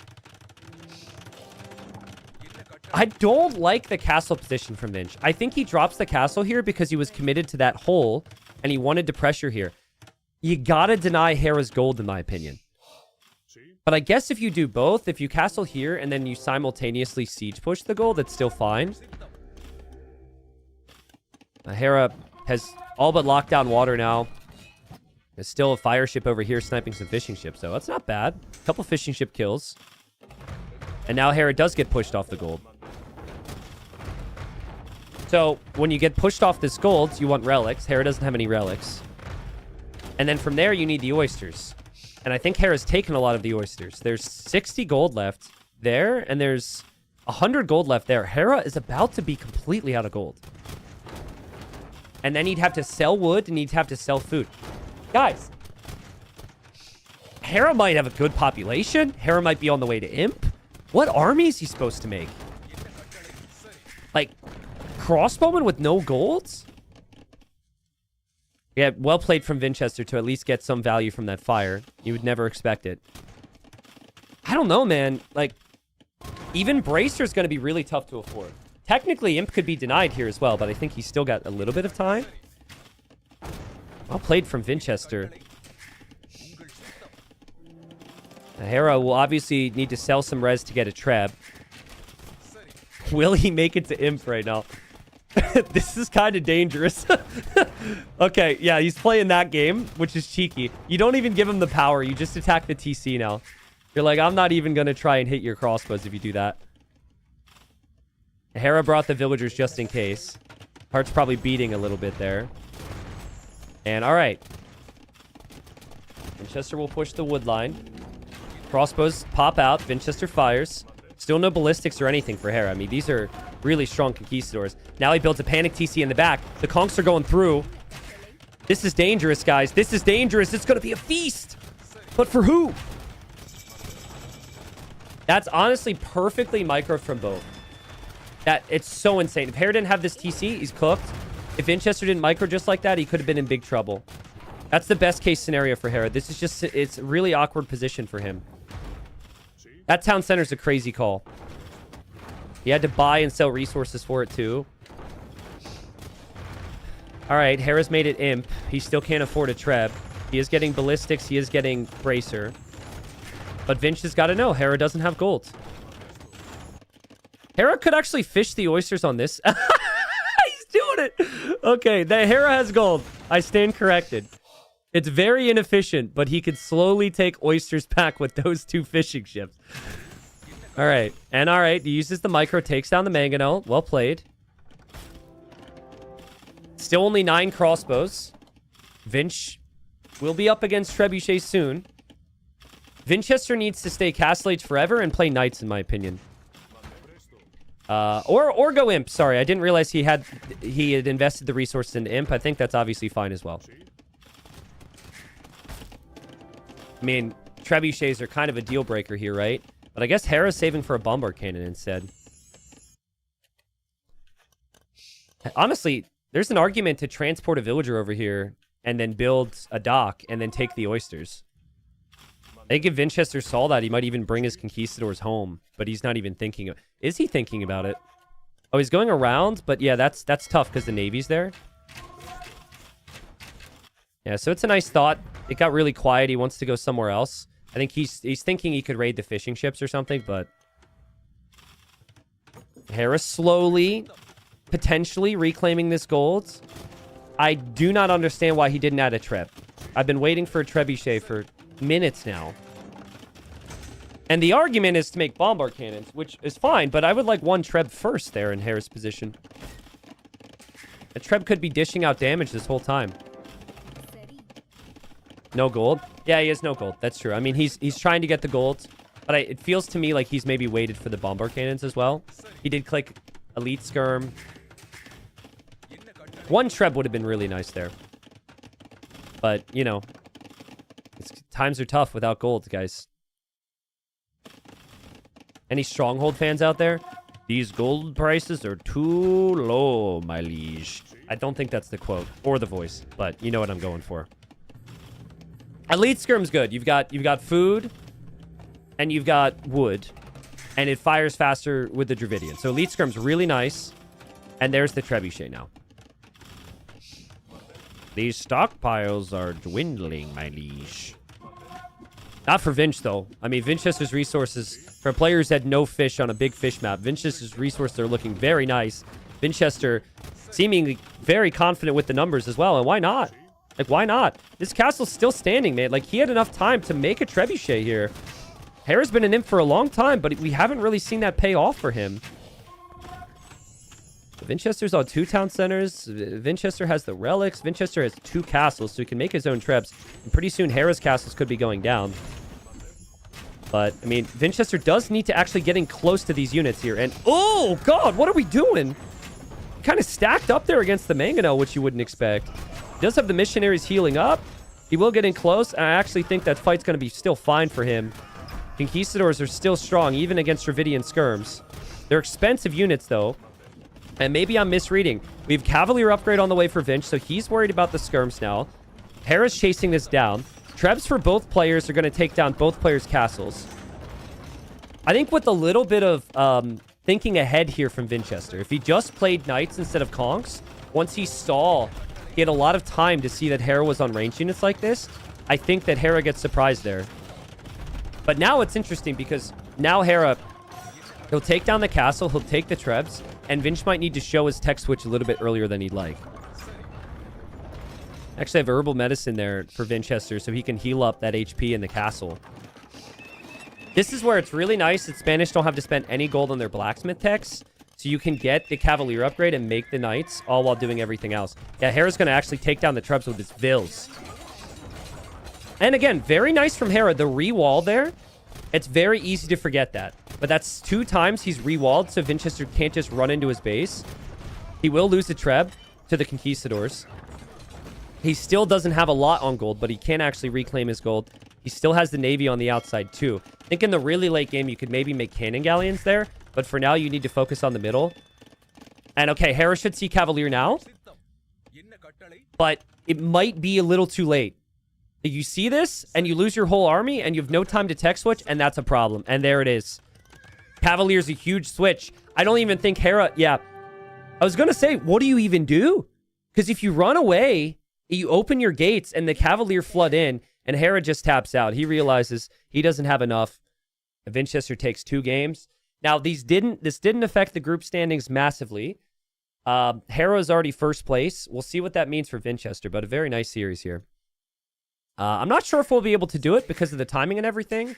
The goal is to interview every first place player. I'd love to talk to Hera and ask him what he thought about the maps, like the map choices and whatnot, and how much the map choices for this final series was influenced by the fact that he might have already had first place locked down. But great series from Vinch, and that's what I'm talking about. I said, well, everyone said when they saw the group, you have Hera, Vinchester, Hart, that the quality is insanely high. And at least in Vinchester, Hera, and Hart's case, they had a very good season. So we'll see them all in playoffs. They might end up being favorites in those sets. This is how the group ends. Sorry, guys. Spoilers on what happened earlier today. It was a really long day, and I refreshed this, which was a mistake. But we had the dramatic first series, which went 2-1 for Yo. Yo survives. We then had Hart in 3 very close games, winning 3-0. And then we had Vinchester winning 2-1. Again, doesn't change Hera's position. Hera goes 12-3. Hart ends up with 10. Vinchester ends up with 10. Essentially, the first tiebreak is set wins. It was 4-4 here between Hart and Vinch, and then the head-to-head went to Hart. So that's why Hart ends up getting the second place nod. Yeah, what a day. The conclusion of this group was epic. That Yo Lucho situation earlier was incredible. In the end, though, the players you expected to be in the top 4 end up being in the top 4 in the group. Yeah, I'll pull up the playoff bracket. We might have an idea of what the matchups look like right now. And yeah, if we're going to interview Hera, it'll have to be at a different time. Hera's not available for an interview at the moment. I could do a fake Hera interview right now, but I'm a little loopy after a long day, so I don't think I'm going to do my best Hera impression. Realistically, I think because I think there's a little bit of experimentation, let's say. I think a little bit of experimentation with the civs in the draft. You want to hide some strategies. You want to play some maps you haven't played. Like the Armenians' first pick is really the big standout there for me. But it also could have just been the matchup. Like maybe he wanted to go Armenians against, I don't know, Koreans or something weird. All right. So that was the last set for the day. We had a long day, guys. Let's review what's coming up the next few days, though. We have 2 more sets remaining. 2 more days remaining of the groups. And I think tomorrow is group... What's the date today? Tomorrow is Group D. So this is what the group looks like for Group D. This group is insane. I'm so excited for tomorrow. So it's every set's must watch. They all affect the others, right? You got Dark Dragonstar to start, where Dragonstar is favored because Dark hasn't had many wins to maybe win like 3-0, okay? Now, if he were to win 3-0, puts massive pressure on Viper. Viper would have to beat Mihai, or Viper could be relegated, all right? So it really depends like how this whole situation goes. Viper can't be tied with Dragonstar because Dragonstar should have the tiebreak over him. So, yeah, you got Dark Dragonstar tomorrow, then Sato Vivi, Sato will want to lock down a playoff position. Vivi will want to lock down a playoff position. And then Mihai needs to lock down a playoff position up against Viper. So, yeah, I mean, that's what the set looks like. We could see the schedule there. I think the first series is Dark Dragonstar. The second is Sato Vivi. And then the third is Viper Mihai. I'll be casting it all with you guys. I'll be trying to bring in some co-casters once we sort out the schedule and all that. But we got that group tomorrow. And then on Monday, we have Group A. And there's the order there. Here, it's a little bit more certain on what would happen. Barles could steal first place from Leary if he were to win 3-0. Tato could move up the ranks if he were to 3-0 Ripard, and Barles were to get swept. So Tato could realistically get second there. And then MBL could be relegated if he doesn't snag at least one win versus Licks. Also, MBL could maybe go playoffs if Tato drops some games. So that's what Group A looks like for Monday. But yeah, I think some of the playoff brackets should be falling into place. I'll double check. I know Liquipedia editors are all volunteers, and I've been saying it a lot, but I want to see. Yes, the bracket's full. Let's go. Ah, it makes me so happy. You have no idea how happy to just be able to go to Liquipedia and show what the matchups look like, because we got some big matchups in the playoffs. So Sebastian and Hera winning the groups. They move to the quarterfinals. They get a bye for now. You got Hart and Lewis as a round of 12 matchup here. And then you have ACCM Vinchester as a round of 12 matchup here. Whew. And obviously we move into best of fives, right? And then in the other groups, we just don't know yet.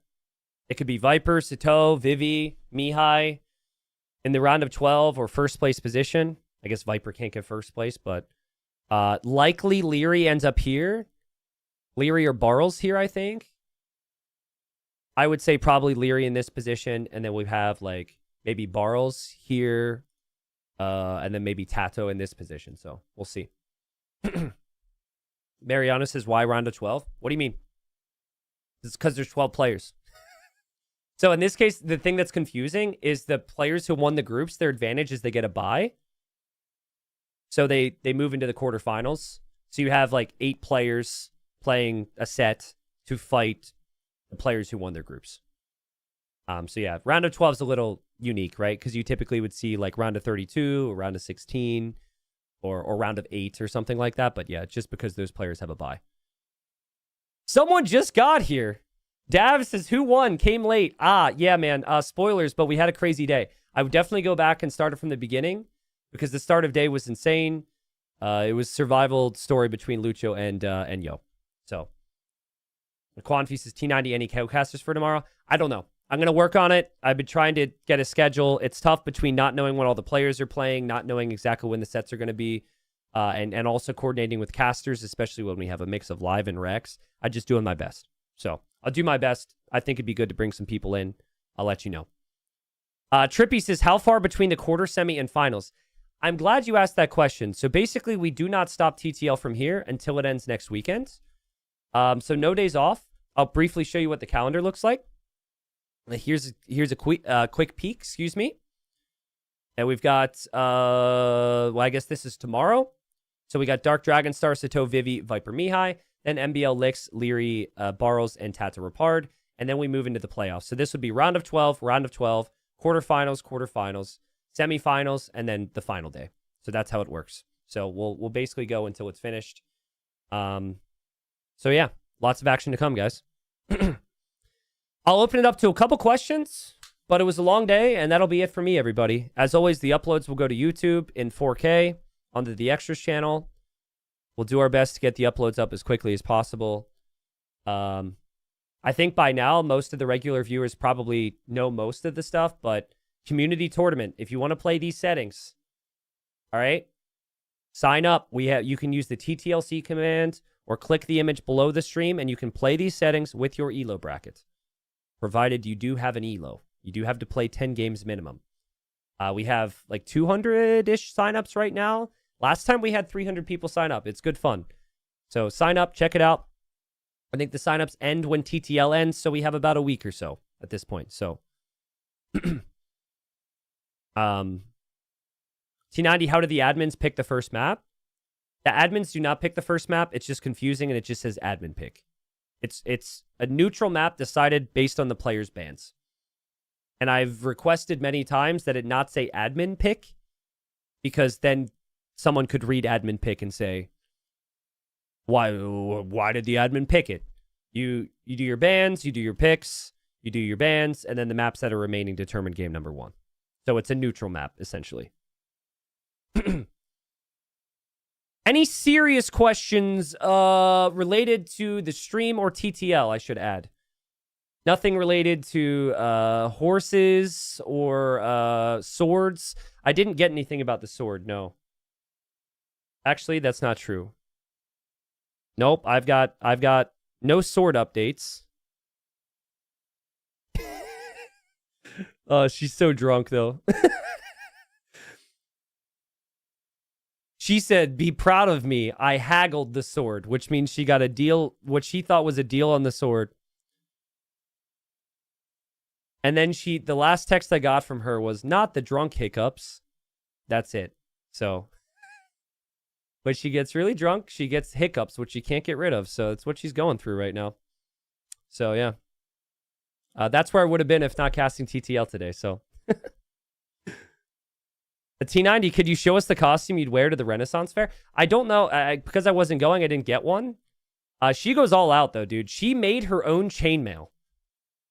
I be gaming at night. For a month, she's been making her own chainmail. No joke.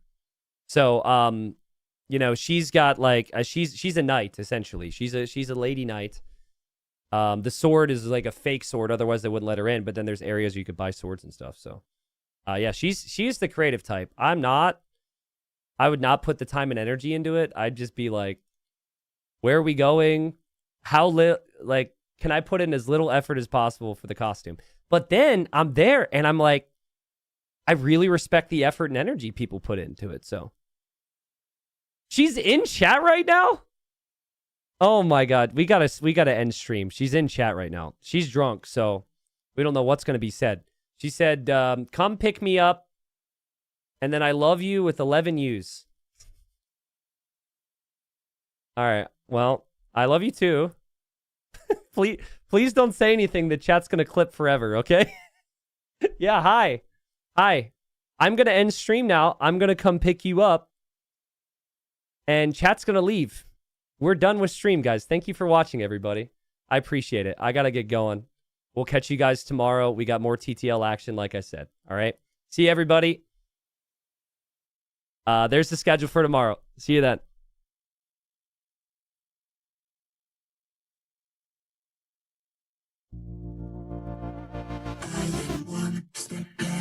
Send your scout to find my base. You will find him trapped behind a woodland waiting for his fate. You are one step behind. Try to pre-war all your berries while you miss my sneak militia. Making woodland there's your worries. I am one step ahead. Always one step ahead. You are one step behind. Always just one step behind. I am one step ahead. You don't think I'm going. I just got my range behind your bases. I'm eager to departure. You are one step behind. Try to buy you with your castle and you see the price of stone. And now you'll never be up faster. I am one step ahead. Always one step ahead. You are one step behind. Always just one step behind. I am one step ahead.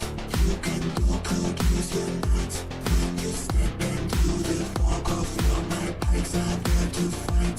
You are one step behind. Send your voice to forward castle. That Domingo will be waiting, making sure it's a disaster. I am one step ahead. Always one step ahead. You are one step behind. Always just one step behind. I am one step ahead. Send your raiding army over. Have them running into castles, trying to keep your composure. You are one step behind. Out of gold, out of ideas.